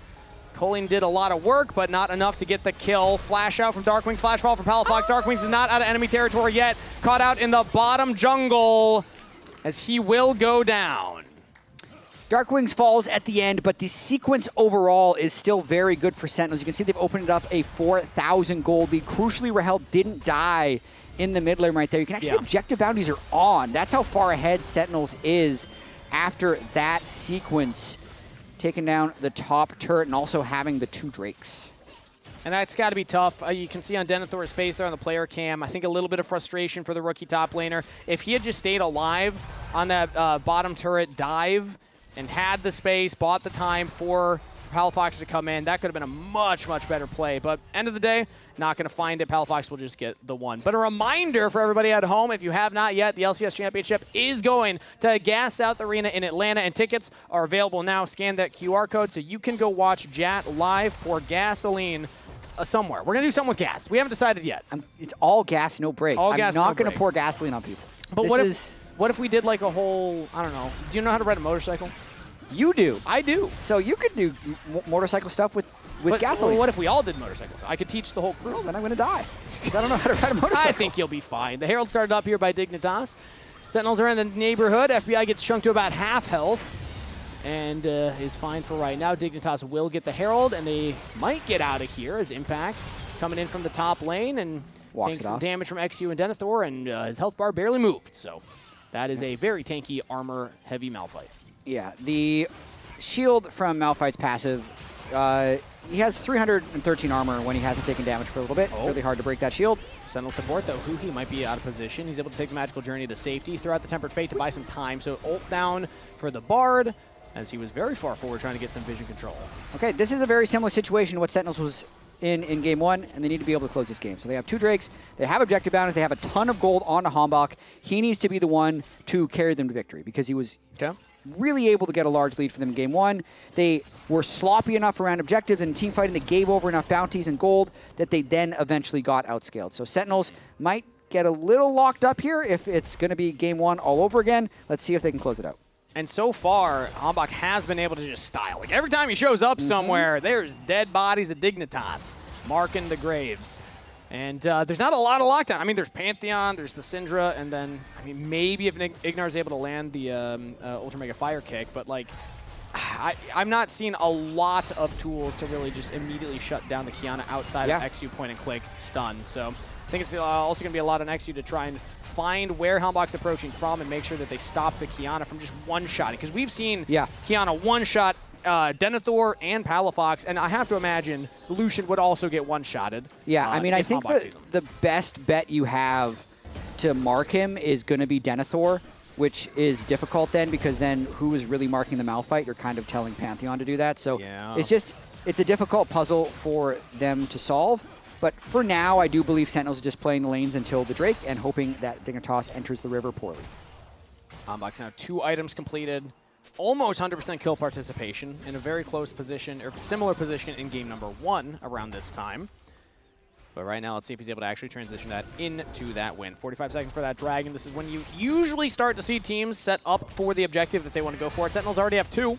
This would be their 3rd, putting them on Soul Point. So fully expect Hambach to clear these top camps, head straight down towards the bottom side already, who he is getting vision priority around the area. That's a lot of red wards in the bottom river. It is. It's likely that Dignitas would concede this one. They currently have no way of living through the engage from Sentinels. I think there is a point, like, with a very burst-heavy team that Sentinels is, Malphite, Qiyana, Jhin CC, if they mess up their engage somehow, that's the window for Dignitas to be able to win. But that kind of requires stopwatches or Zonias, and they have none of those things at the moment. Or it requires making a pick in the side lane before the objective. I don't think the front to back is going to favor them very much, as Hambach's actually hovering around the mid lane right now. FBI could be in some danger. Flash available for the Qiyana. Ignar's behind FBI, but still has to relentless pursuit to safety to the turret.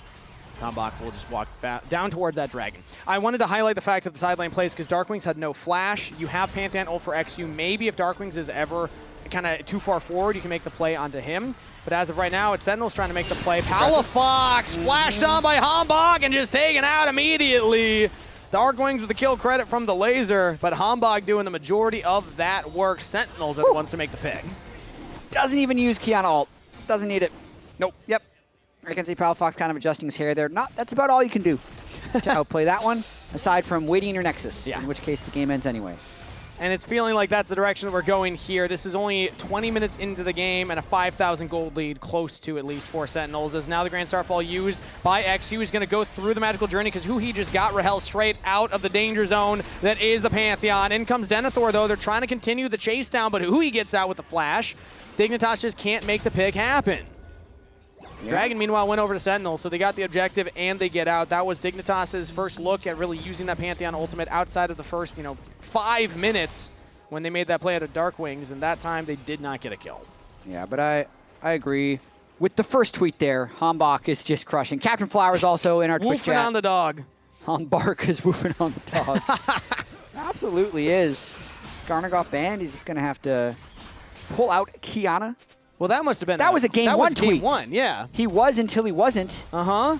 So what's he doing now, Captain Flowers, on the Qiyana? He's, I don't know, what's Qiyana's whole thing? She's got like the little circle blade as now the engage comes in from Impact, trying to dive between the turrets here. The first turret will fall in the mid lane as XU's caught out in his own jungle. Sentinels, the entire rift belongs to them. They'll take the turret and the kill. And Dignitas are still reeling, man. They just cannot deal with what Hambach is giving them right now. As now some damage comes in. They take the Magical Journey. Sentinels are trying to get onto Dignitas in the mid lane. Rooted up onto the carry. FBI's out of there. Impact on the killing spree. As Rahel lands a deadly flourish to set it all up. Sentinels get 2, and they're looking at Baron. Very nice game from Sentinels to this point. Played with a lot of control. So much of it does revolve around Hambach. 8 out of 9 on the kill participation, who he has also been everywhere with the Bard.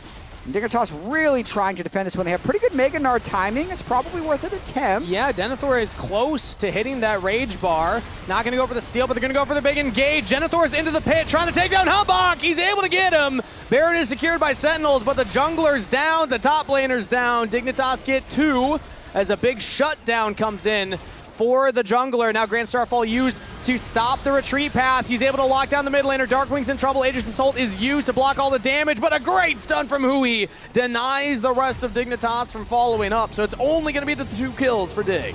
But some big kills. That was a max bounty that Rahel had. So the gold lead does swing a little bit back for Dignitas, and it's just a little risky with Hambach being in the back of the pit, taking a lot of damage from the Baron.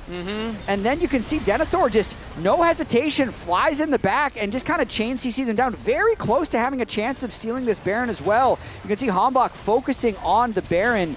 Impact actually cues the Baron to help them get that smite in before the 1,080 gold goes over to Denethor, and another shutdown going over to XU with the kill onto Impact's Malphite. If there was just like 1 more auto worth of damage from Denethor, maybe you kill Hambach before he can smite away the Baron. That's an objective bounty. Things could get really crazy. Yeah, XU was very close too, so he would have been able to maybe get in range to flash smite that one away. But as it stands, it's just going to be a couple kills for Dig. Sentinels still get the Baron, but that is a big negative Baron power play. Currently, negative 2,000. Let's see if Darkwings can get some of that gold back here in the bottom lane, taking this tier 2 turret. Not going to happen right now on this wave. So Dignitas actually getting some gold back in their pockets. They absolutely are. 90-second timer for Sentinels. Waiting for that Infernal Soul. A little bit of a hiccup, but they did technically get the Baron, so Darkwing's able to use these empowered minions to collect turret gold, make it a little bit better that they gave over a basically 1,100 gold bounty to Denethor. That was so much gold picked up by the top laner here. Now 2 items completed, has the Asterix alongside the Black Cleaver.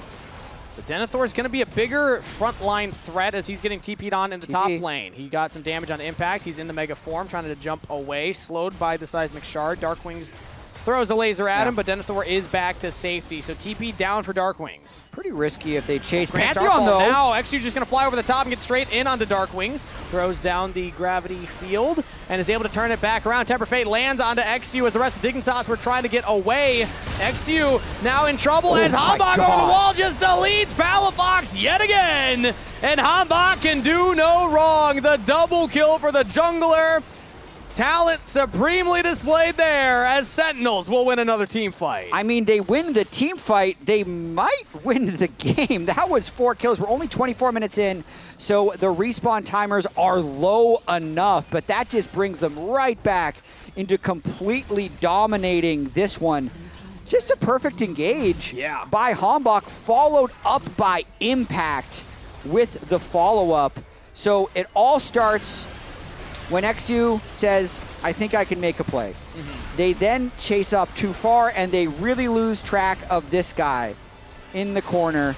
The full lethality Kiana right next to the wall. Palafox instantly one-shot into 2-man unstoppable force from Impact. There's no way that Dignitas has enough damage. It wasn't even the Malphite that needed to get the pick onto the Syndra, but if they're killing Syndra first, then no one can kill the Malphite, and they can walk over any team fight. Darkwings got the double, Hambach got a double, 4 fall on Dig, and they didn't even get the member that they were looking for. Now, back to live, Dragon's Soul being worn by Sentinels. The game is still going, but that is a 9,000 gold lead plus Dragon Soul, so I cannot imagine it will go for much longer. Yeah, and you can see just like Dignitas hasn't had a chance to fight back. The highest damage on the team being 10,000 damage, that's a really low amount of damage in a 25-minute game. Tempered Fate from Hui, flash onto Palafox, flash response. Palafox is able to dodge around it. FBI's trying to get away from Hambach, but he can't hit the blast cone! He goes down, Hambach with another double kill. Diving under the mid turret, making a triple. Can they give him the penta? There's an angle for it. If Sentinels want to gift their jungler, quite a start to Summer Split. It looks like they're just going to go for the game instead. The turret will fall, the inhib will fall after. Waiting for the next wave to come in. It'll be a 2-man defense from Dignitas under the Nexus turrets. Denethor and Ignar trying their best, but Sentinels are just too strong. 10, 1, and 3 for Hambach on the Kiana. What a performance from Sentinels. What a performance from their jungler. Game 2, go Sentinels. Let Hambach cook, man. That Kiana was impressive. His Nefiri was also exceptional in the early game of Game 1, so Hambach really doing his best to put out some carry performances. He's going to be my player of the game. I would have to agree. Pretty hard to argue when every fight starts with him just one-shotting a carry. Yep. But we'll see if the lounge has any dissent. What do you think?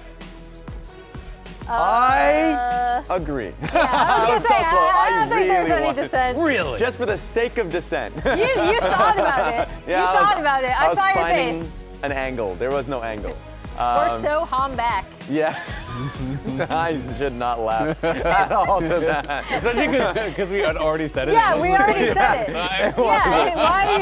I made it purposeful to not say it on broadcast. Actually, makes it funnier. Yes, I was like, the less funny it is, the more funny it becomes.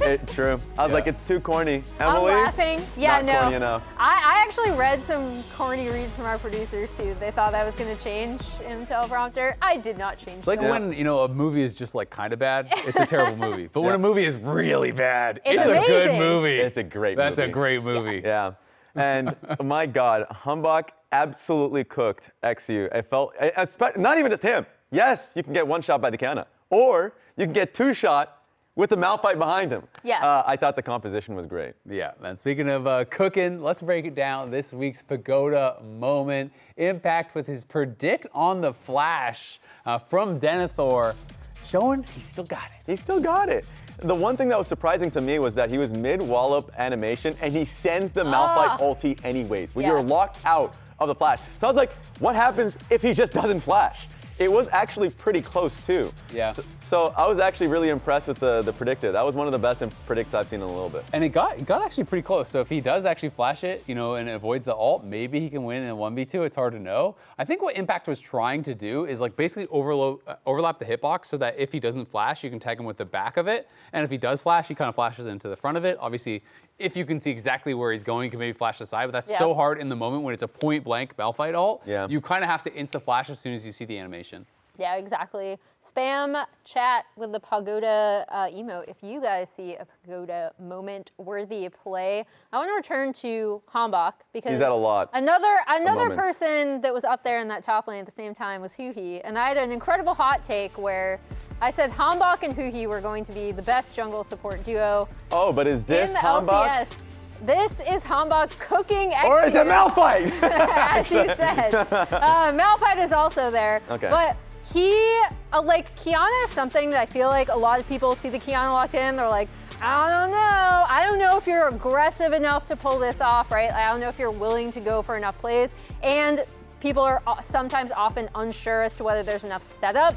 It felt like half the time Hambach was finding his own setup. He is the setup. But to your point, Isaac, this was also just such a great composition from top down that really worked cohesively. And then, he was just absolutely murdering people, had no problem getting in on the back line. Yeah, no, I mean, it was a really, really well played game. It's funny because we were talking about this when they first locked in Kiana in the draft, and you're like, if you're not Tarzan, is it going to work and stuff? But then we were talking about it, and I think it is something that can fit his playstyle. Right? Yeah. I do feel like he is one of those crazy guys who wants to play in your face, who wants to look for his own plays. I feel like a lot of the great Nefiri players are also going to be good Kiana players. You are looking for kind of similar angles.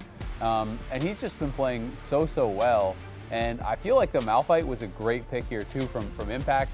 This is something that I have been trying to sell top laners on for a while. Yeah. Because I do feel like against a lot of the meta blinds, it is very, very strong. When you're thinking about Gnar and Jace, which are two of the most common meta blinds, I think you have good 1v1 lane matchups into both of them. We're also seeing a ton of mages bot and mid that are low mobility champions that don't have a lot of safety. If you don't have flash against Malphite, it can be incredibly hard to play.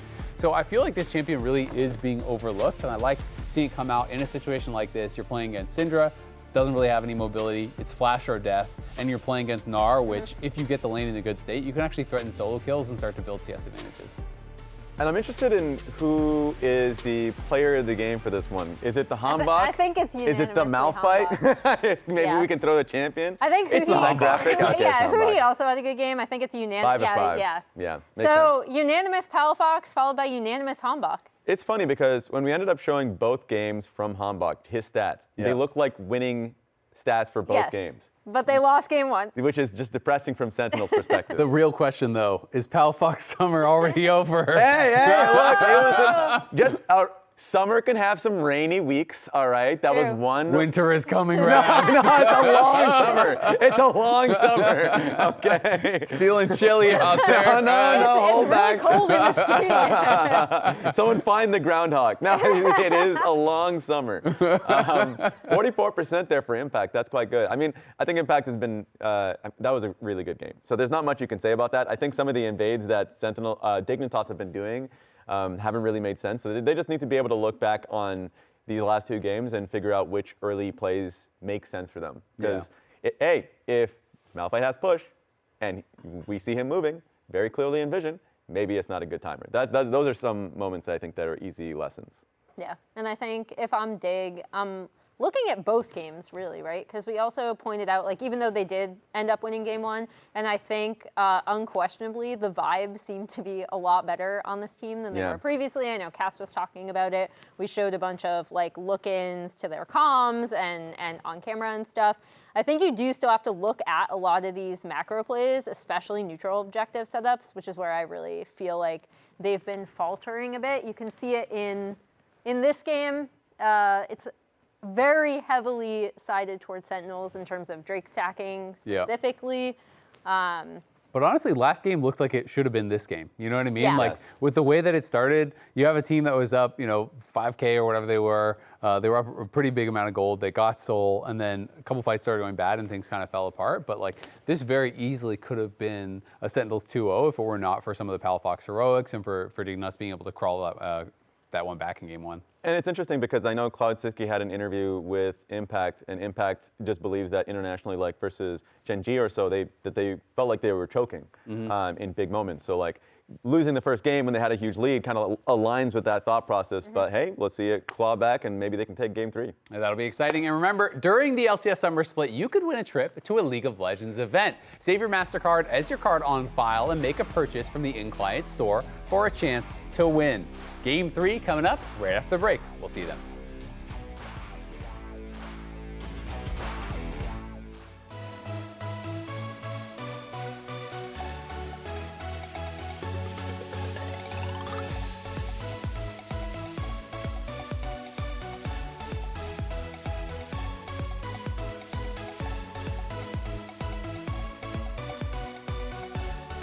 Guys, watch out. Yeah, I mean, you dead, no? coming no, to fine. help. If they come on, we can look. Maybe I look.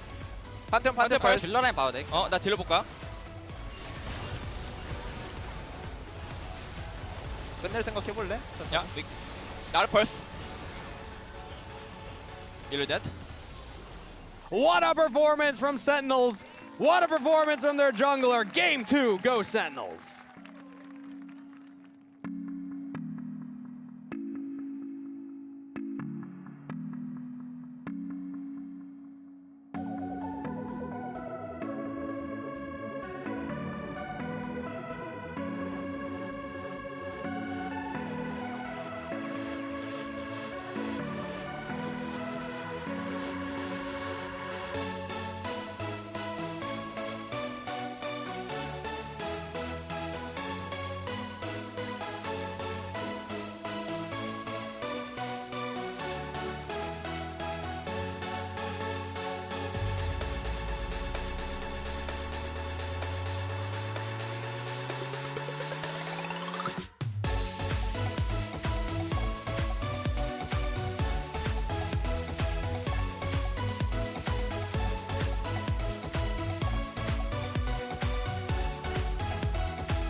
Hello and welcome back to opening week of the LCS for Summer Split presented by MasterCard. Sentinels versus Dignitas going the distance here, Jat, as we got Game 3 on the horizon. Sentinels winning both early games. Dignitas winning Game 1, but Sentinels closing it out in Game 2. It's true, and we had so many eyes on Palafox after Game 1 of the series with his Oriana Game 8, 1-11, 95% kill participation. We talked about Palafox Summer. It was going to be amazing. And then Hambach just decides to kill him like 7 times. Yeah. And then also I think XU had some poor engages in that game. So I don't actually feel like Game 2 is on Palafox. But it does make you concerned. Hambach was like the summer school teacher. It's like, not back to class, buddy. You had your 1 week of break. Now it's time to go and learn again. As Sentinels are looking to close out this series. And it got us thinking, Jad. You and I were talking during the break about, you know, what would this mean? Like, what kind of trend could Dignitas set here based on movie trilogies? Because they're going for a third movie. True. Movie 1, cinema. That was a great win for them. Absolutely. And then sequels often are bad. The sequels are usually bad. Yeah. Now, are we going to get the trilogy? Is it going to end on a high note, or is the trilogy also just going to all suck at the end? Yeah, it's true. So I need some chat participation on this because this was a hard pull for us. So we're wondering if Dignitas is going to be like the Iron Man trilogy. Yes. Right? First movie was good. I don't think the second movie hit for many people. And the third movie was good again. Yeah, which is really rare. Yeah. Much like Dignitas series wins. Yes. So it could happen. Or is it going to be more like the Matrix trilogy? Yeah, did not end well. That one, are we going to get Palafox reloaded into Palafox Revolution? Or are we going to get, is he going to stay the one? You know, he was Neo in Game 1. He could. That was fantastic. Maybe Game 2 will just be the Mickey Rourke side quest, you know? We just forget about that one. Those Matrix movies broke my heart, dude. I was so hyped in high school for Matrix Reloaded. Yeah, I think a lot of us were. A lot of us were, Jet. Ah. Did you see Matrix 4, though? I did. What were your thoughts on that one? I mean, I actually think the Matrix 4 was way too on the nose. I'm going to spoil it for people because we're having an issue getting a draft. The beginning of Matrix 4, dude, was like, I can't believe we're making a 4th movie. Exactly, yeah. Like, it was so meta. It's like self-aware that it's like, the plot's not going to be good, the ending's kind of going to suck, and like, wow, they're self-aware, this is going to bang. And then everything that they said about 4th movies in the first quarter of the movie was true. It was true. Does that make it amazing, or does that make it just a bad movie? That it says it's bad and then commits to being bad. Yeah, I thought the it was Matrix insane. 4 was better than Matrix 3. I'll I say agree. that. I liked agree. that. Yeah. Matrix 2, though, there's a cool scene where he's on like the little pole and running around in circles, kicking all the. Yeah, they built the they built the highway for that scene. That was cool. They would never do that nowadays. They just do everything CGI. I think in modern days we didn't have this verbiage back in early 2000s, but nowadays we would just say Matrix 2 was aura farming. That's all that movie was. It was just aura farming happening. All right, let's see who can farm more aura here in game number 3, though. And again, let us know in chat. Are there other trilogies we're missing? Where the first movie's great, the next 2 suck. There's a lot of examples, I think, for that one. The harder one is where the third one is the third one is good after the second one's bad, which is what Dignitas is trying to recreate here. Exactly. And make it truly Palafox Summer. Banning away Locke, banning away Lee Sin. One final ban for Dignitas. Meanwhile, Sentinels took away Poppy, Cassiopeia, and Akali. And I think a big part of Dignitas, the story around them coming into Summer is obviously about the top laner, Denethor. He had his first win in the LCS, a game win against Impact. Losing game 2, and I think we got to see why Impact's champ pool is so tough to get through, because that Malphite was just such a problem for them. The Malphite was really good at following up on engages, but I've been pretty happy with what we've seen from Denethor. I think a lot of times when rookies come in, you'll think that their laning can have some impressive moments, but then they just get lost on the map. Sure. And I don't feel like that's been happening with Denethor so far. So pretty promising first 2 games that I've seen him here in the LCS. Deep close-up right there, too. Timing. That was great production right there. Yeah, look at him. Looking at his Ziggs. Ziggs picked for maybe FBI. Could be Palafox, but I'm expecting FBI with Ignar on Camille. This seems like the bot lane locked in. And that means, Jet, for the first time, game 3 now of the series, we are getting a mage bot lane. True. If that actually goes down there. It's still not. It's got it. It's got it, right? I'm going to say for sure. Just because of the Camille is locked in as well. And Camille support isn't going to work unless you have like Jhin or like a full wave clearer. So I think that makes sense. And Hambach Vi was incredibly banned against Sentinels all throughout spring. So I think in scrims, he was probably a total demon on this champion. It was banned even earlier. Already in the been carrying this series. Yeah. Interesting that they banned the Kai'Sa instead of the Vi, which I believe Vi had been banned in the first 2. So, logs in for Hambach plus the Leona. Don't make me tell my therapist about it. About which team losing? Is this in regards to a team? Okay, we're not going to get the answer to that. It's Yeah. okay. A lot of engagement. Tell us about it either. Yeah. We're just vague posting IRL? Really? What just happened? I feel like that's what just happened right there. All right, either way, a lot of engage from Sentinels, some damage follow-up, and CC follow-up from the Talia now for Dark Wings. Unless, is it Talia bot lane? It could be Rahel on the mage. Ooh. Sorry. I don't say vague properly. I say VOG. Well, no, you don't. Because there's That's no fake. Y in it. No, it's not. You don't say VOG. I know that's not how people say it. I've I've never been heard you informed once that's in my how life. people say it. I'm calling you out live right now. That's my natural. I just say it's really VOG. No, you don't. That's No what I human say. says that. That's what I want to say. I have to think to put the Y into the word. That's crazy. I know. It's not good. It's not But a good it's look. something that happens. Not a good look, Jot. Yeah, Jot. All right, well, Trundle locked in here for Dignitas. There's just no. Okay. I guess I don't use the word often. You know what? Prague. That's a city that's spelled I do say similar. vague posting. Yeah, vague posting. It's not Vague. vague. It's more vague. Well, I'm trying to think of an equivalent now. Bad. It's spelled similar. You gotta be careful how we start pronouncing these I know. words. I'm not doing anything intentionally. Okay, fair enough. Galio banned out from Sentinel side. See if there's another mid lane ban here, because again, we're assuming that that's going to be Ziggs and Camille bot lane, or if they want to ban out some top laners, because Dignitas this time around should be able to counter pick for their top laner. That was my #1 thing I wanted to look for Denethor coming into today. How many times does he get counter pick? How many times does he get put on something he's comfortable on? He's played the Gnar.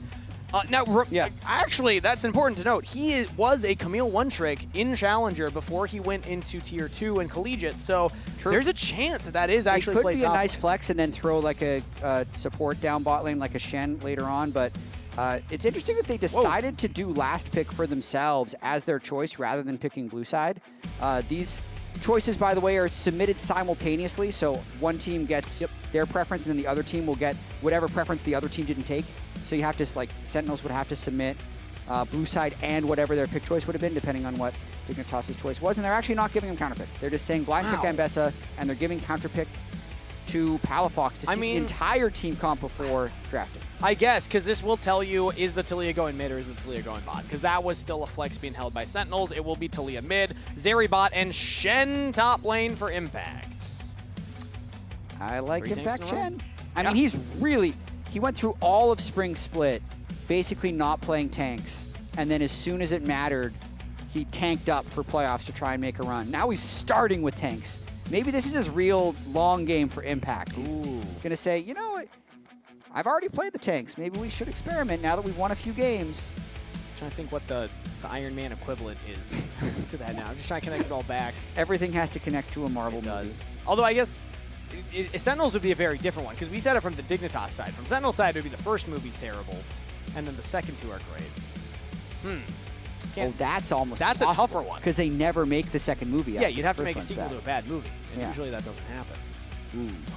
We'll rely on Twitch chat for that one. Hopefully somebody lets us know. But either way, here are the drafts. It's Palafox, Rise, FBI, Ziggs, support Camille for Ignar. So more along the lines of what we've been seeing globally around. And also even in that first series, it was a bunch of mages in the bottom lane when it came to FlyQuest versus Lion. FBI at least going to step up and play Ziggs. He has played Ziggs before. We have seen FBI Ziggs. It's not like the Cassiopeia bot lane or the Syndra bot lanes or any of those crazier mages. So this is more of a known quantity, I would say, for this player.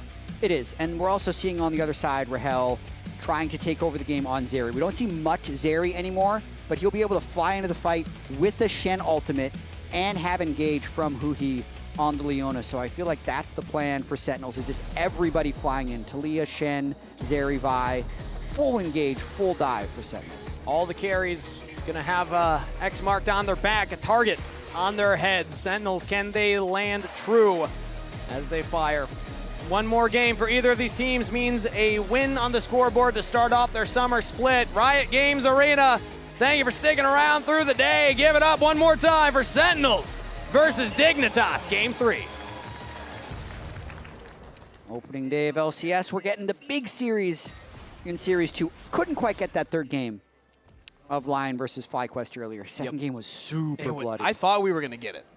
That would have been a 6-game day for everybody who purchased a ticket. The dream. But instead, it's going to be Sentinels and Dignitas giving us the full series here. Let's see how the laning phase starts off. As junglers are going to start on opposite sides. Hambach on the top side as Ignar, early hook shot mid. Not going to quite land onto Darkwings, who does sidestep it. Expect to see a lot of Ignar elsewhere in this game. That's why you pick the Camille with the Ziggs. Could you imagine if that did hit, though? Man, that would have been a great start for Palafox in the laning phase. But as it is, Ignar's just going to be behind in XP now. As 2 of the melee minions have gone down, FBI would have gotten solo XP for each of those. Yep. Sentinels wasn't able to push FBI off, so some total experience is lost because there is bonus experience when you have 2 people near a minion wave versus just 1. More total experience is given, but not a big deal either way. I thought about a movie example, but I don't think it quite works. Have you ever oh, Ignar's actually going for a little trade here while they're still all level 1. I believe that was the Zenith blade that just went out right there. Not going to land onto FBI. What's the movie? FBI hit level 2 early and actually just pokes out Rahel. The movie is, and again, I don't think it's a good example, but have you ever seen the Rambo movies?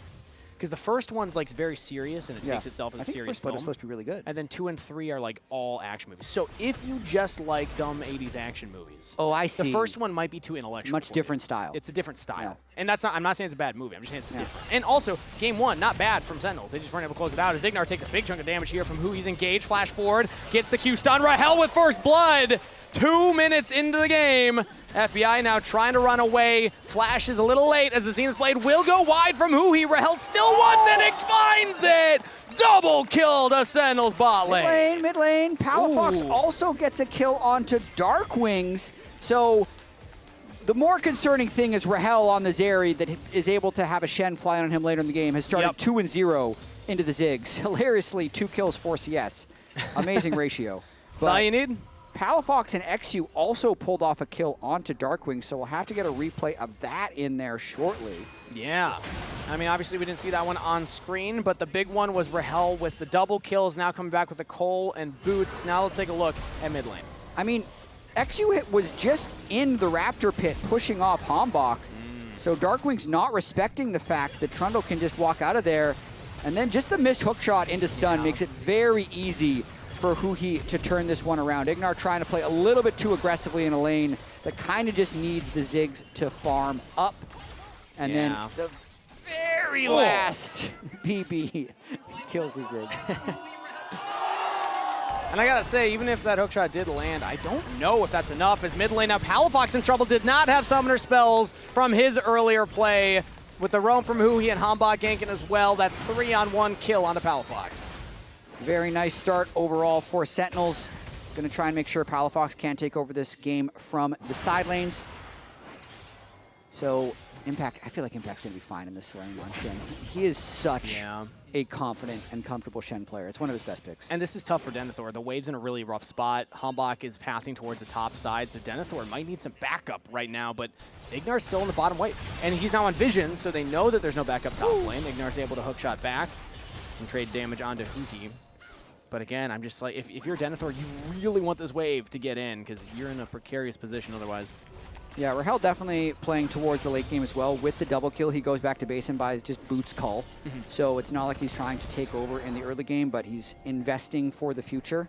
And making sure he can dodge the Ziggs bombs with a little bit of extra move speed. And then also just get extra gold with the Call. And also that potion helping out in case he does take that poke from the Ziggs. But the CS has not helped out. FBI is still 31-18 for Rahel, so the double kill is really the only thing keeping him ahead in gold right now. XU's going to go for another invade on the Raptors. Ignar was rotating nearby, so that will be successful steal from XU. Nice little grass proc up top lane by Denethor. XU's still looking mid here. No flash on Darkwings, no ghost either, but lands the pillar. Can Palafox get enough damage in? Pulled back by the seismic shove. One turret shot onto Palafox means that I probably don't want to go for the dive. It'll just be a trade of health bars. Palafox and Darkwings trading against each other. Actually spending a lot of time in mid lane. Frequent Raptor invades in the last 2 games, actually, but knowing that there is a flashless Darkwings, that was a really nice pillar, actually. Popped him pretty far back towards Palafox to get a nice trade. And you don't have many more looks in the mid lane before that flashes back up, so let's see if he just goes for another one. He takes his own Raptors. Hambach is hovering on the bottom river here, looking at mid lane. Palafox level 6. Darkwing's not there yet. Not a big combat summoner spell, or rather ability from either of them, but the flash from Hambach lands Vault Breaker, and in comes Huhi yet again. Palafox cannot get out, will go down. Meanwhile, top lane, Denethor next, you might look for a dive onto Impact. Level 6, he's now engaged. XU starts to tank up the turret. Public XU from Denethor, but it's not enough! They don't have the damage, and XU goes down to the turret. A disaster for Dignitas as Impact holds the line. How many times have rookie top laners had to learn this lesson? When you try and dive Impact, you better make sure you prep it well. This guy's known for surviving these. Yep, key barrier comes in at just the right time for Impact. He does not die, still just sitting on that Doran shield, so he's got a lot of inherent regen on the Shen with the extra shield, with second wind, with Doran shield. Whew, that's tough. You need those kind of dives to work after what had just happened in mid lane. Yeah, that is rough for Dignitas. They just tried to make the play happen top. They even looked for the play mid, but then not able to pull it off in time. So he's able to make another run mid. Now getting some damage on the bot side here is Ignar. Lands the hook shot, flash shot from Hui. Rahel's getting some damage on FBI, but in comes XU from behind, the flank from Hambog. Vi got behind XU. Level 6 Vi. Rahel on a killing spree, and Sentinels are just breaking the ankles of Dignitas. Sentinels is starting to run away with this one. Impact makes his arrival, and they're looking for more. Hambog is, in fact, back here as the team's coming in from behind him. He's pushing back Ignar and FBI. They can't even get up to take this wave under the bottom turret. Hambach will get the Gromp. And this is a massive gold swing for Sentinels. They're denying camps. They're denying CS. They're getting turret plates and kills. But Ignar once more, he's going in onto Rahel on his own. Sweep and strike not quite enough to get the kill onto Rahel, as who he's stunned will keep his AD carry alive. See how Dignitas is able to punch back here if FBI can get a bit of gold back from plating. I think they went a little bit too far. Nice job by Rahel, taking a very safe recall spot. And that's an incredible stat right there, that Impact is by far the all-time leader in LCS solo kills. I feel like half of these are people trying to dive him, and the turret helping, but it counts as a solo kill. It does. He's in lead by quite a lot, though. And was that Bjergsen in second? That guy's not playing. Yeah, I mean, he's also played, he's had a longer career than anyone else in LoL esports history, from day to first pro game in Tier 1 to now. But it's still, he's been playing at a high level for a very long time. It's going to take a long time for anybody to overtake that record. Now, he got the solo kill with the help of turret, of course, but he's still struggling in the CS department. Denethor's gotten multiple waves in, is about 20 CS up now, as Dignitas, with priority in the top lane, will rotate their bot lane up as well and take these grubs. Yeah. So the Dragon goes to Sentinels early, but the grubs go to Dignitas. I mean, I do feel like most of the CS disadvantage is because of the Shen ultimate that was used bot lane to help get Rahel ahead, who is the full win condition of this game. Still, needs a lot of CS before he's got his cull complete, but it's just, he's in such a good state right now, early game on the Zeri. 2.4K overall for Sentinels. 800 of that currently on Rahel, another 1,000 of that on Hambach. This is now 3 games in a row where Hambach is just winning the early game. He is so much CS ahead of his jungle opponent. It's 80 to 53. 27 individual CS up means, what, 5 camps right there? 6 camps? Yeah, and it's just, you know, now that they give us these handy little things, 1,000 gold. Like, that's all it. Yeah. Congratulations. He's crushing. Fancy. It's going to be half an item up on him already. Look at this Sundered Sky to Tunnel or Longsword. Glowing Moat. Charm, yeah. Can't forget about that. True. Hey, 5 ability haste. Well, hey, XU's got to make something work here, as he's looking at the top lane right now. Denethor getting a gank, potentially. I don't know if Impact would have seen him walk into that particular brush with where the minions were, but he's losing his bottom Gromp yet again by spending time up here, and Denethor's just going to get the wave in. Impact will stay alive. But last time it did not look good when they went for that dive, so they're going to deny it this time. Yep, at least it doesn't materialize into a dive, but still going to be completely fine for Sentinels as long as Rahel is farming. And, I mean, if you're playing towards the Zeri side or the Ambessa side into a Shen, I feel like it's going to be so hard. Maybe Denethor will prove me wrong here, but it's so hard for an Ambessa to have a large impact on a game, even just with a Shen, because like when Ambessa presses R, Shen can also just press R to stop that target from getting burst down, and I feel like Rahel is just in such a good position to carry this game. 3-0-0. Going to be picking up that first item probably by the time that... Actually, the next Dragon's up in 45 seconds, so I mean, I don't think he'd have enough off of this back to get that. But still, he has enough of a lead already with the boots picked up. Going to get the wave in. FBI goes for a reset and is actually repositioning onto the top half of the map. So it looks like they're not going to prioritize getting the Dragon Vision right now. Instead, they're going to try and do something up here in the top river. Absolutely. Will Games definitely slowed down a little bit after Hambach has been diving, and wow, we're getting 100% all kinds of amazing impact stats right here. 100% tanks. That's 3 games, but still. Oh, they're ready Is for this the enough of a counterplay. dive? FBI has the damage here as well.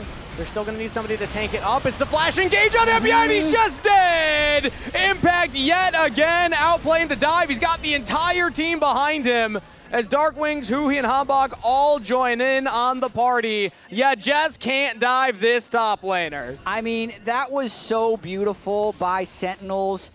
Huhi and Hambach were just waiting outside of vision. So that's not just jungle support synergy, that's jungle support top synergy. Yep. Wait until they're in range and then pounce. And they absolutely pounced at the right time. What a beautiful play by Sentinels. Impact now 2-0-2. Let's get another look at that The because you minimap can there. tell. They're literally ready. just waiting here in this spot. And then as they're just really waiting until they're about to walk in, and then they just go. Absolute one shot. They sent 5 people for this play, and they get a 0 for 2. That's such an awful swing for them. Guys, we're eating so much, okay? They got food on their plate. Sentinels smashed game 2. They were in the lead in game 1 for about 80% of it, and now they're smashing game 3 again. So cumulatively, in the aggregate, this is like a 90% swing rate for Sentinels. Yeah, I mean, Huhi said it by, like, we're eating so good. It's really hard to put into words, like, how much you gain when you get 2 kills in a 3v5. Yeah. Insane. And also, Rahel got turret blades bot side. Exactly, because that means everyone else on the map. Yeah, he's got 3 more minions till his coal pops. He's already gotten the first item completed here. Like, Sentinels are poised to just take over the entire Rift again, even faster this time around. 13 minutes, 5K in the lead, make it 5.5 as they took down that bottom turret and get a big injection of gold there too. It's like a 5-course meal. This is a banquet right now. All you can eat buffet. I feel like we're going down in scale, actually. You know, 5-course meal to buffet is not really the direction you want. I was thinking Which back would you to rather have, though? A 5-course meal or a all-you-can-eat buffet? Oh, that's... So, as a kid, definitely the buffet. Right? Because they were the most fun. But then you look at, like, do you want the lettuce now? Do you trust the lettuce in that buffet? I don't know. You know? It's just an excuse for people to eat more pizza, man. That's just... Yeah, for me, it's the pudding. The pudding in the all-you-can-eat buffet. Oh, man, I could eat pudding all day. Yeah. Now, though, the 5-course, as long as you have the time. True. Time is very valuable for me at the moment. Yeah, who's got time for that? You got a kid, Jet. I know. I think you're going to be able to sit I'll down take for all the 5 buffet courses. to go. Dignitas looking at Hambach right now in their own jungle. The Hextech Ultimatum comes in. Hambach's just waiting over the wall and is able to just fall breaker out of there. He's fine. Dignitas thought maybe they could find an angle, but again, when they're looking for that play, they don't pull it off. Look at topside. Darkwings is pushing another wave in there. You have to imagine he'll get that turret as well. Rahel's going to get more plates in the mid lane here. So Dignitas, hey, it's not for lack of trying. They're looking for opportunities. They're just not finding them. No, definitely not. And they're just looking towards impact. Like, can we kill the Shen now? Can we kill the Shen now? No, no, no. No, Denethor is actually winning the trade still against the Shen. Honestly, if you just leave him 1v1, I think it's a better opportunity for Denethor rather than sending everybody out. Like, I get the idea. Oh, the Shen can ult somewhere else, so just dive the Shen. But then you just look at the nameplate, and you're like, maybe that's a bad idea. It's actually so funny. Denethor is 0-0-0. So anytime someone comes to help him, that person who came to help dies. True. He might not be 0-0-0 for long here, Jad. His Impact TP's back to lane, has the purchase completed. Denethor is able to jump away. It's hard to stay on the Mbessa, but Impact is showing that he is now able to scrap with that item advantage and look for the 1v1s. Now Herald started up here by Hambach. Dignitas are in the neighborhood if they want to contest. They are 50 minutes and the objective bounties have already turned on, though.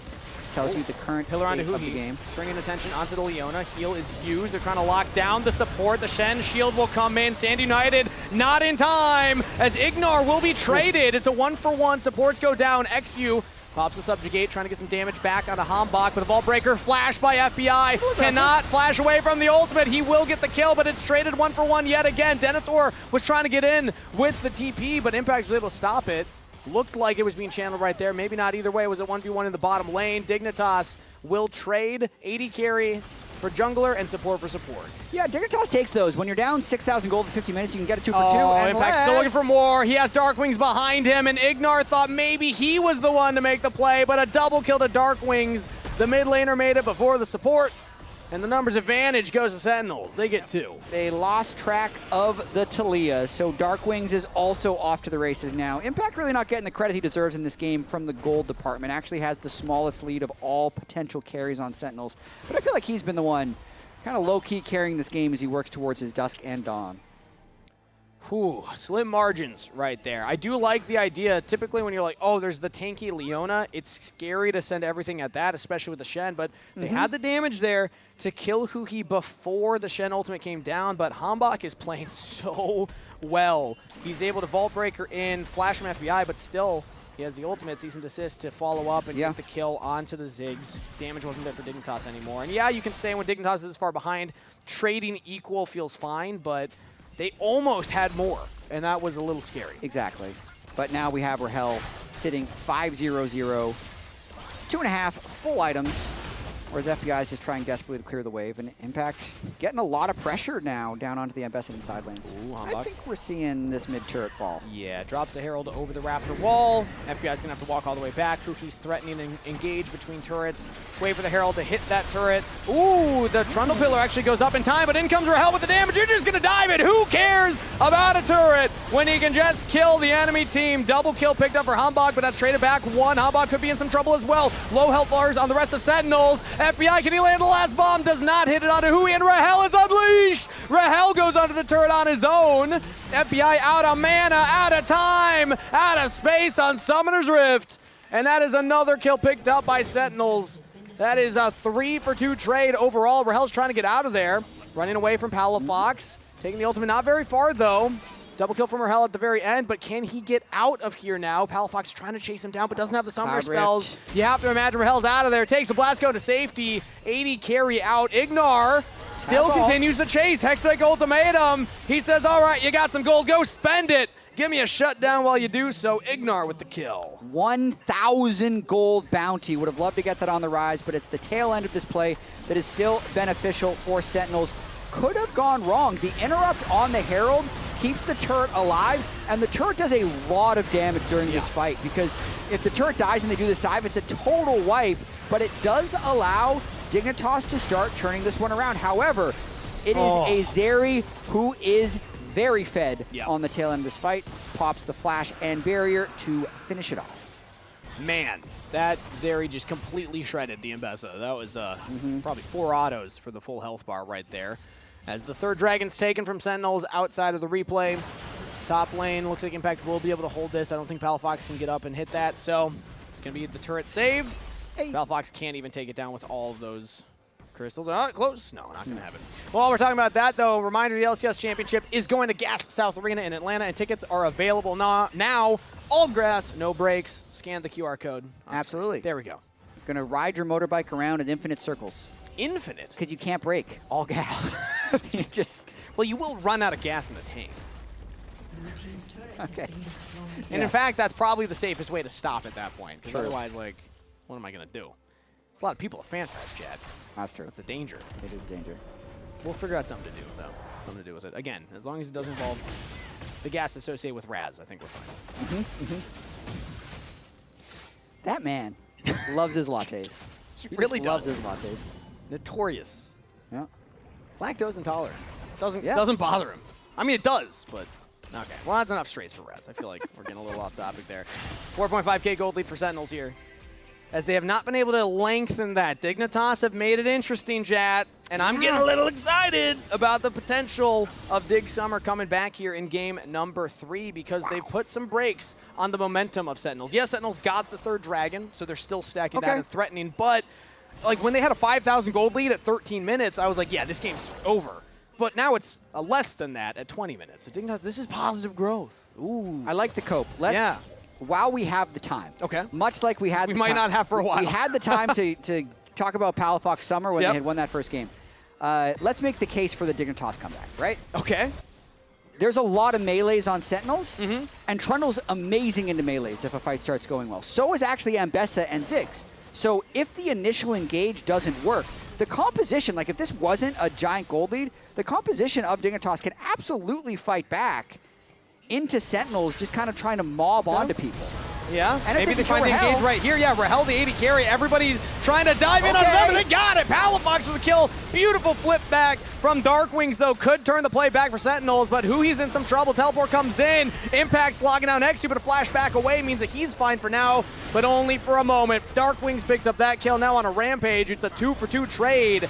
The bot lane dies. Flash engage from Impact back onto Palafox, but he might wish he had not done that, as he just doesn't have the damage from the team behind him. FBI gets that kill, making it a 2-for-3 trade in favor of Dig. That's enough comeback that the objective bounties are even falling off. It all starts with killing the most fed member. They get rid of the Zeri, no hyper carry left, and then they just have that mosh pit of a fight.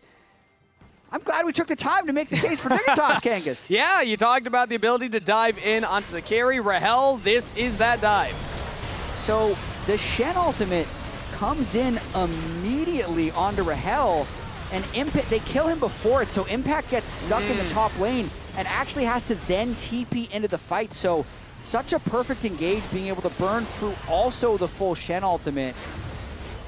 And then Palafox is able to pick up a lot of gold. That's got to be pretty stressful for Golden Glue. This game felt unlosable. Oh, suddenly losable. That's one of those quick moments where, like, if everyone's on the exact same page, Impact can flash taunt there. Maybe Hambach can just immediately Vault Breaker. You could try and blow up the Rise, but those really quick snap engage plays, if your team's not ready, you're not going to have enough damage. And Impact learned right there. So that's now some more hope for Dig, some more cope for Dig. 3.6k gold lead still for Sentinels, but that gold lead is shrinking as the next Dragon's up in a minute. Shout out Kumo in the chat, former teammate of Palafox over on FlyQuest way back in the day. Oh, yeah. So Palafox with a double kill. Had that great Orianna game. Maybe we're in Palafox Summer after all. 3. It's the still, Rise it's is still pretty scaling. dire, unless Ignar can make something happen. Hey, he loves these builds, man, and he's getting close to full build here as the engage from Denethor lands a public execution and executes Impact on the spot. Top laner down for Sentinels. The teamwork coming in, and a panic Baron start here by Hambach. It is 5v4. If Dignitas walk over there, they still have Exu's Trundle ultimate as well. It was the only combat ultimate was Denethor. Palafox is trying to rotate around with his, but yeah, Baron is stopped. It's a 5v4 fight at the Dragon. 4 seconds till it's up. Impact does have Stand United, so Dignitas will have to take this fast. Weaver's Wall is going to block off the approach from Ignar as now Sentinels actually look at the support. Darkwings has not thrown out the seismic shove, and they still get him anyway. Ignar goes down through the Hextech ultimatum. The Dragon is secured for Dignitas. They deny the soul, but they trade their support for it. Now Sentinels, they want more. Impact just spawned. He has Stand United. This is big for Sentinels if they find it. The seismic shove goes wide. The Zenith Blade goes wide, but Rahel, the flanking Zeri. Can they take him down? The Shen ulted onto him. Dignitas just can't get in range. Darkwings is unstoppable. Rahel takes down XU, and Sentinels with a man advantage will take this team fight. Rahel lives under the turret, and Sentinels find an ace. Oh, unfortunate there for Dignitas. Couldn't quite make the escape there, and we said during draft, Sentinels team composition is all about full sending, and specifically the Zeri being able to fly in from behind and ultimate. Let's see how this one ends. The Leona ultimate doesn't even connect, or the E, but it's Rahel. I'm wondering if Dignitas just turns more damage straight onto Rahel rather than running down. Like if everyone just runs up towards Rahel, I think they have an actual decent chance of killing him, but they split up and end up kind of getting full wiped. It's so tough because if you run up there, you're also running into the Shen, who's just going to taunt the entire team at that point. So tough for Dig in that spot. Great for Sentinels. They will win the fight. They'll get the Baron. They're denied Dragon Soul for now, but it's still 25 minutes into the game, and that gold lead is right back in their favor. 6.6k for Sentinels. Yep, it's back. But you never know. We're just going to keep doing this. Okay, so back to that movie analogy. What's a movie where the third one is a roller coaster of quality? You're not sure if it's good or bad until the end. Can't quite decide. Either way, I mean, so for a team like Sentinels, we've been talking a lot from the Dignitas side. I think it's exciting to talk about rookie top players. I think it's exciting to talk about a team that's on a comeback journey, potentially finding an upset here. But from the Sentinels side, like, this is a team that was top 3 in lock-in, got worse in spring in placement, and they're really hoping to turn things around. I feel like they've shown signs of, like, the ability to get these gold leads, but what I'm still looking for them now is the ability to kind of close out. It's surprising that they've had such good early games and such mediocre mid-games. Also, to our previous movie question, someone in production said Shrek 3, which I think is a really good call. Shrek like 3. Highly specific. Like the third movie, you're not really sure if it's good or not. Yeah. Yeah. If you get the references, I think it's a better movie. But like, you show it to a kid now, they're gonna be like, what is this? Who are the Backstreet Boys? I don't think they referenced them, but they definitely did a lot of references in those movies. 10 Backstreet kills on Boys are Rahel. pretty old at this point now, aren't they? I could have gone like, who's staying? No, that's about as old. Man, I feel old now. Okay, well, either way. You're the youngest I am. of us. I am. Yeah. I got to live up to that. Hey, fellow kids. Any fans of K-pop out there? And, was it Skibbity Toilet? That's the other one? I think those are the two. Those are the two the kids are talking about. You're nailing it. Sentinels right now taking the tier 2 turret of the top lane. As, again, with the Baron buff, I imagine that the structures will all be falling on the side of Dignitas. I mean, it's still pretty hard to end against Ziggs and Trundle if they dive in. Oh, quick little pick on nice Darkwings. little pick. Yeah, Darkwings threw out the Weaver's Wall to try and go through mid lane. Ignar stops I it with Hextech see. Ultimatum, but Impact and Stand United is too much. Keeps his mid laner alive, takes down the enemy support. Denethor caught on the rotation. That's Rahel on a rampage, but a shutdown for Palafox keeps Dig potentially alive. They take down the enemy mid laner in a 1-for-2 trade. Sentinels still trading up here. Now they're going to full commit on to FBI under the turret. He's trying to get back to the safety of his team, but he just can't do it. They're focused on Huhi. The AD carry traded for the support as Hambach still has the GA available, but the turret's going to go down. GA is popped. It's X2 and Palafox versus 3, and they're holding the line for now. Sentinels will back off. They're just going to take the gold, go back. Rahel keeps just generating massive amounts of gold with the turrets that he's killing and is always a threat to carry the extended fights. But he had no ultimate left, so they didn't want to continue the chase as Sentinels get another small win. Small win, but a definitive win here. Yeah. 8.4K in the lead at this point. 45 seconds till that dragon. So it feels like a walk in the park unless some crazy happens for Dignitas. This game is going to end at this dragon, you have to imagine. And you can really see Rahel with the embarrassment of riches, just sitting on a Seeker's arm guard. The one time the game did get a little bit scary was when he got killed. So now he'll be able to buy the time for Impact's ultimate to come in if he does get jumped off, as long as he has that split second to be able to press the Seekers. Yeah. And they are in position. I know we made a point of it earlier. Actually, he has to flash early. He's trying to get some deep vision down, and the Trundle Pillar will punish that attempt. So no flash now for Sentinel support. See if it even matters. Again, they have so much gold in their pockets.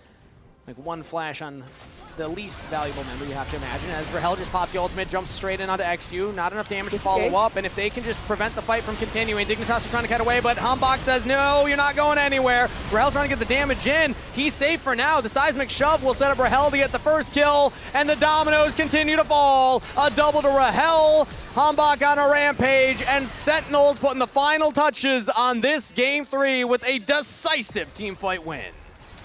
Chase down that final kill, get the ace. Everybody run down mid lane. 14 kills here for Rahel, but I really feel like Impact put his mark on this game. 31-13 at 29 minutes into the game. What a crazy way to close out the series. Sentinels off the back of a jungler, just refusing to step down, and Rahel with a carry performance will take Game 3 and end with a win in debut of Summer Split.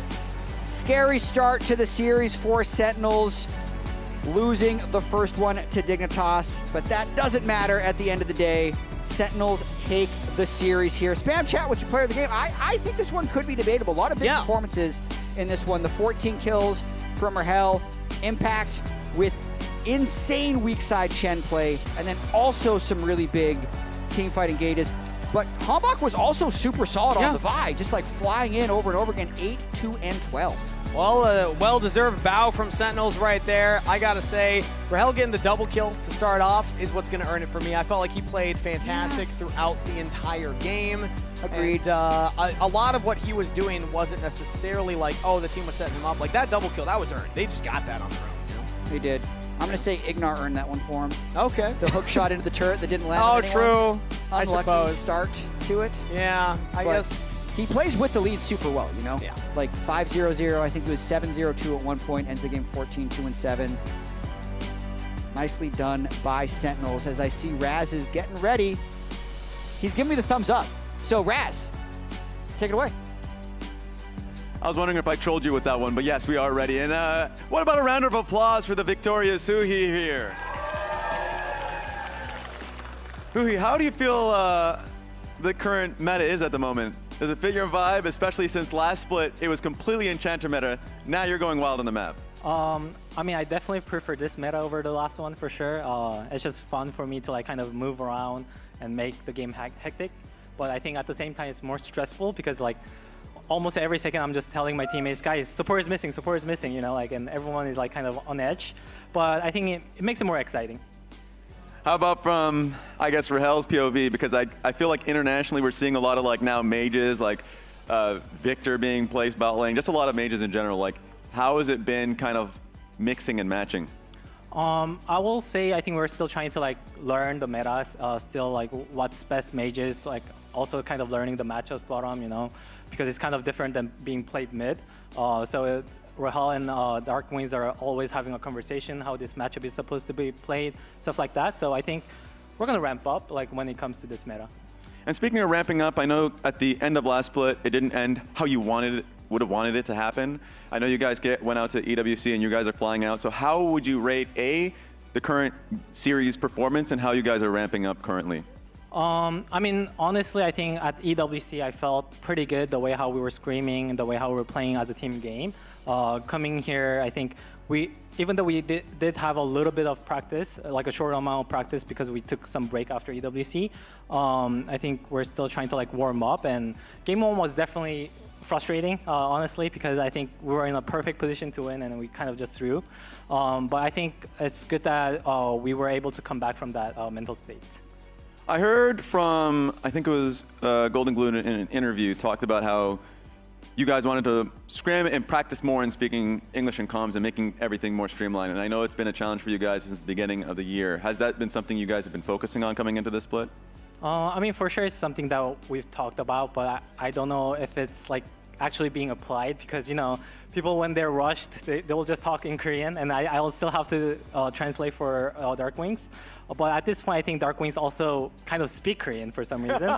So that's been fun. Yeah. Is it just the vibe of the team? He's been picking it up? It's a Duolingo? What's going on there? Well, he can speak, but I think when we talk, he kind of gets through the context clue. Yeah. So, for example, like if we're just randomly joking about something and we're laughing in Korean, he just laughs along with us. And I'm like, oh, did you understand that? And he's like, yeah, that was funny. I'm like, okay. Oh my God, there's an alternative. Maybe it's just gonna be full Korean.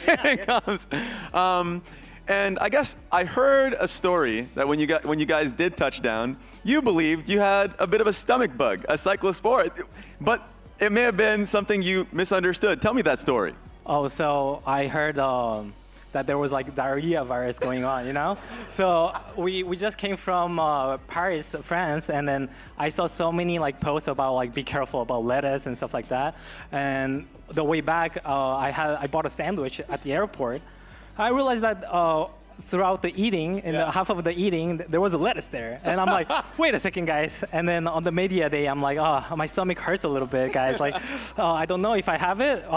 So I let my manager know just in case. And I told him at the end of the night, I think I'm clear. And then I went there, and apparently there was rumor that people thought I had it. I'm like, oh, damn. Okay, I guess. So you're just fear-monger, just for fun? Yeah.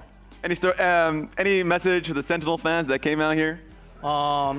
I mean, we always really appreciate them because I see a lot of like Sentinel jerseys, honestly, and we feel really grateful to be able to play in front of a crowd. So, yeah, I think keep cheering for us, and we'll do our best to make it to Worlds and do well this split.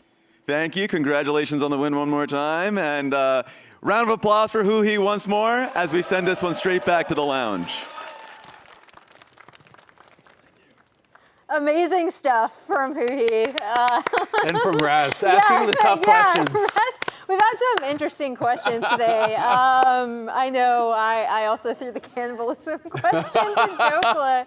That was kind of an inside joke because he had done like his spoofing of the media. But it's always really nice to hear from Huhi. And jokes aside, one thing I am glad he brought up was like, he was like, yeah, it was kind of frustrating to lose game one, right? Because we were in such a winning position. So going forward, hopefully they, as they learn the meta, can kind of figure that out as well. Yeah, absolutely. I will say that it was a really impressive series overall from Hombach. You know, even in the loss, I thought he looked amazing. But the player of the game for the last game was, in fact, Rahel. Woo! I'm assuming there's going to be a little bit of dissent here. Yeah, he got 3 out of 5. So I went Impact as well as Jet. Honestly, I thought it could go either way, and it's kind of just like what you value more, the person who's maybe setting up some of the plays, the person who's kind of capitalizing on the plays. But Rahel looked really good on this area, and it is another cool answer to I think some of these more like atypical mage bots, right? Like people are seeing that some of these picks that don't work in all scenarios can be really powerful in these certain situations. Yeah, and it's something that he's really comfortable on because he was like looking at this team in the meta, I'm like, oh man,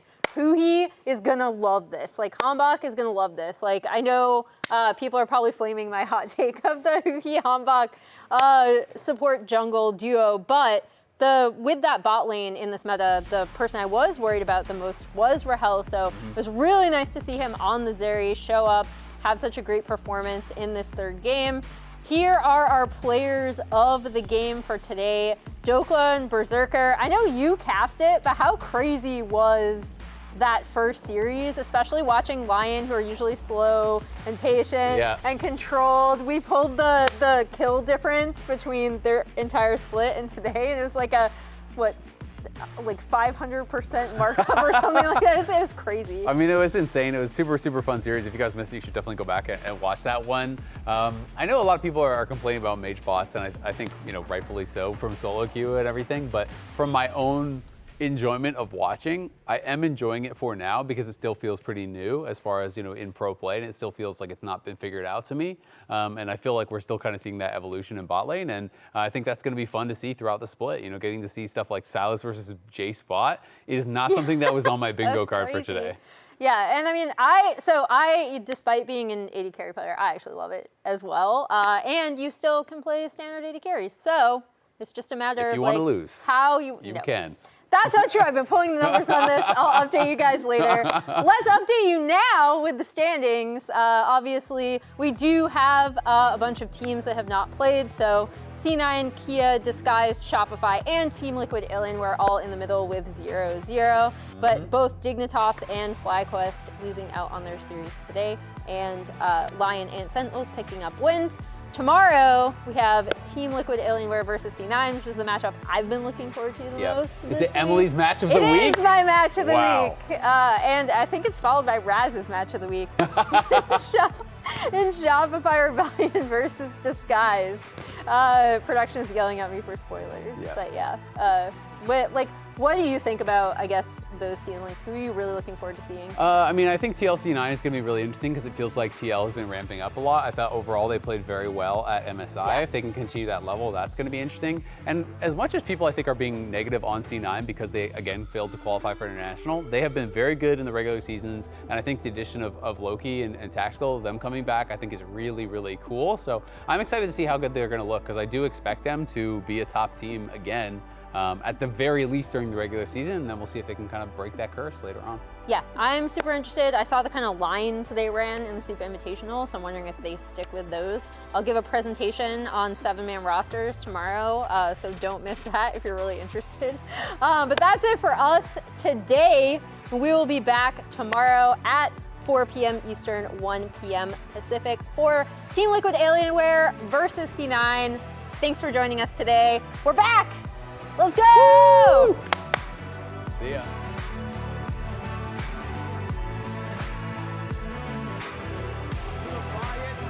Arena here for LCS Opening Weekend, presented by MasterCard. Ult is behind here. Just kill it and then just see what happens. Send no flash. Okay. Ult up after. Try to win. I think Ace can win. Okay. Actually, no one's alive. Never mind. I got top. It is a slaughter, and it's FlyQuest blood staining the river. Olaf has flash. Okay, it's done for me, guys. Yeah, fight. Okay, okay. So yeah. Olaf has flash. We have Zone. Buy to the board. You don't give him all. You can. Oh, nice. Hit front now. Hit front now. That's fine. Flash. Bye. I'll block. But We have Zone still. I'm coming up soon. Saw's no Go flash. I might die. Kill. Wow. Nice. I have Thunder. Can win. Whoa. Then he has flash. On the I bow. Yeah! Let's go! Come on! Armeo! No, that's good. Double. Don't flash. I'm looking light. I can't. I'm far. Yeah. Turn. 앞에서. Keep going. Tunnel here. We can end. Yeah, can end. Sentinels off the back of a jungler, just refusing to step down, and Rahel with a carry performance will take game 3 and end with a win in debut of Summer Split.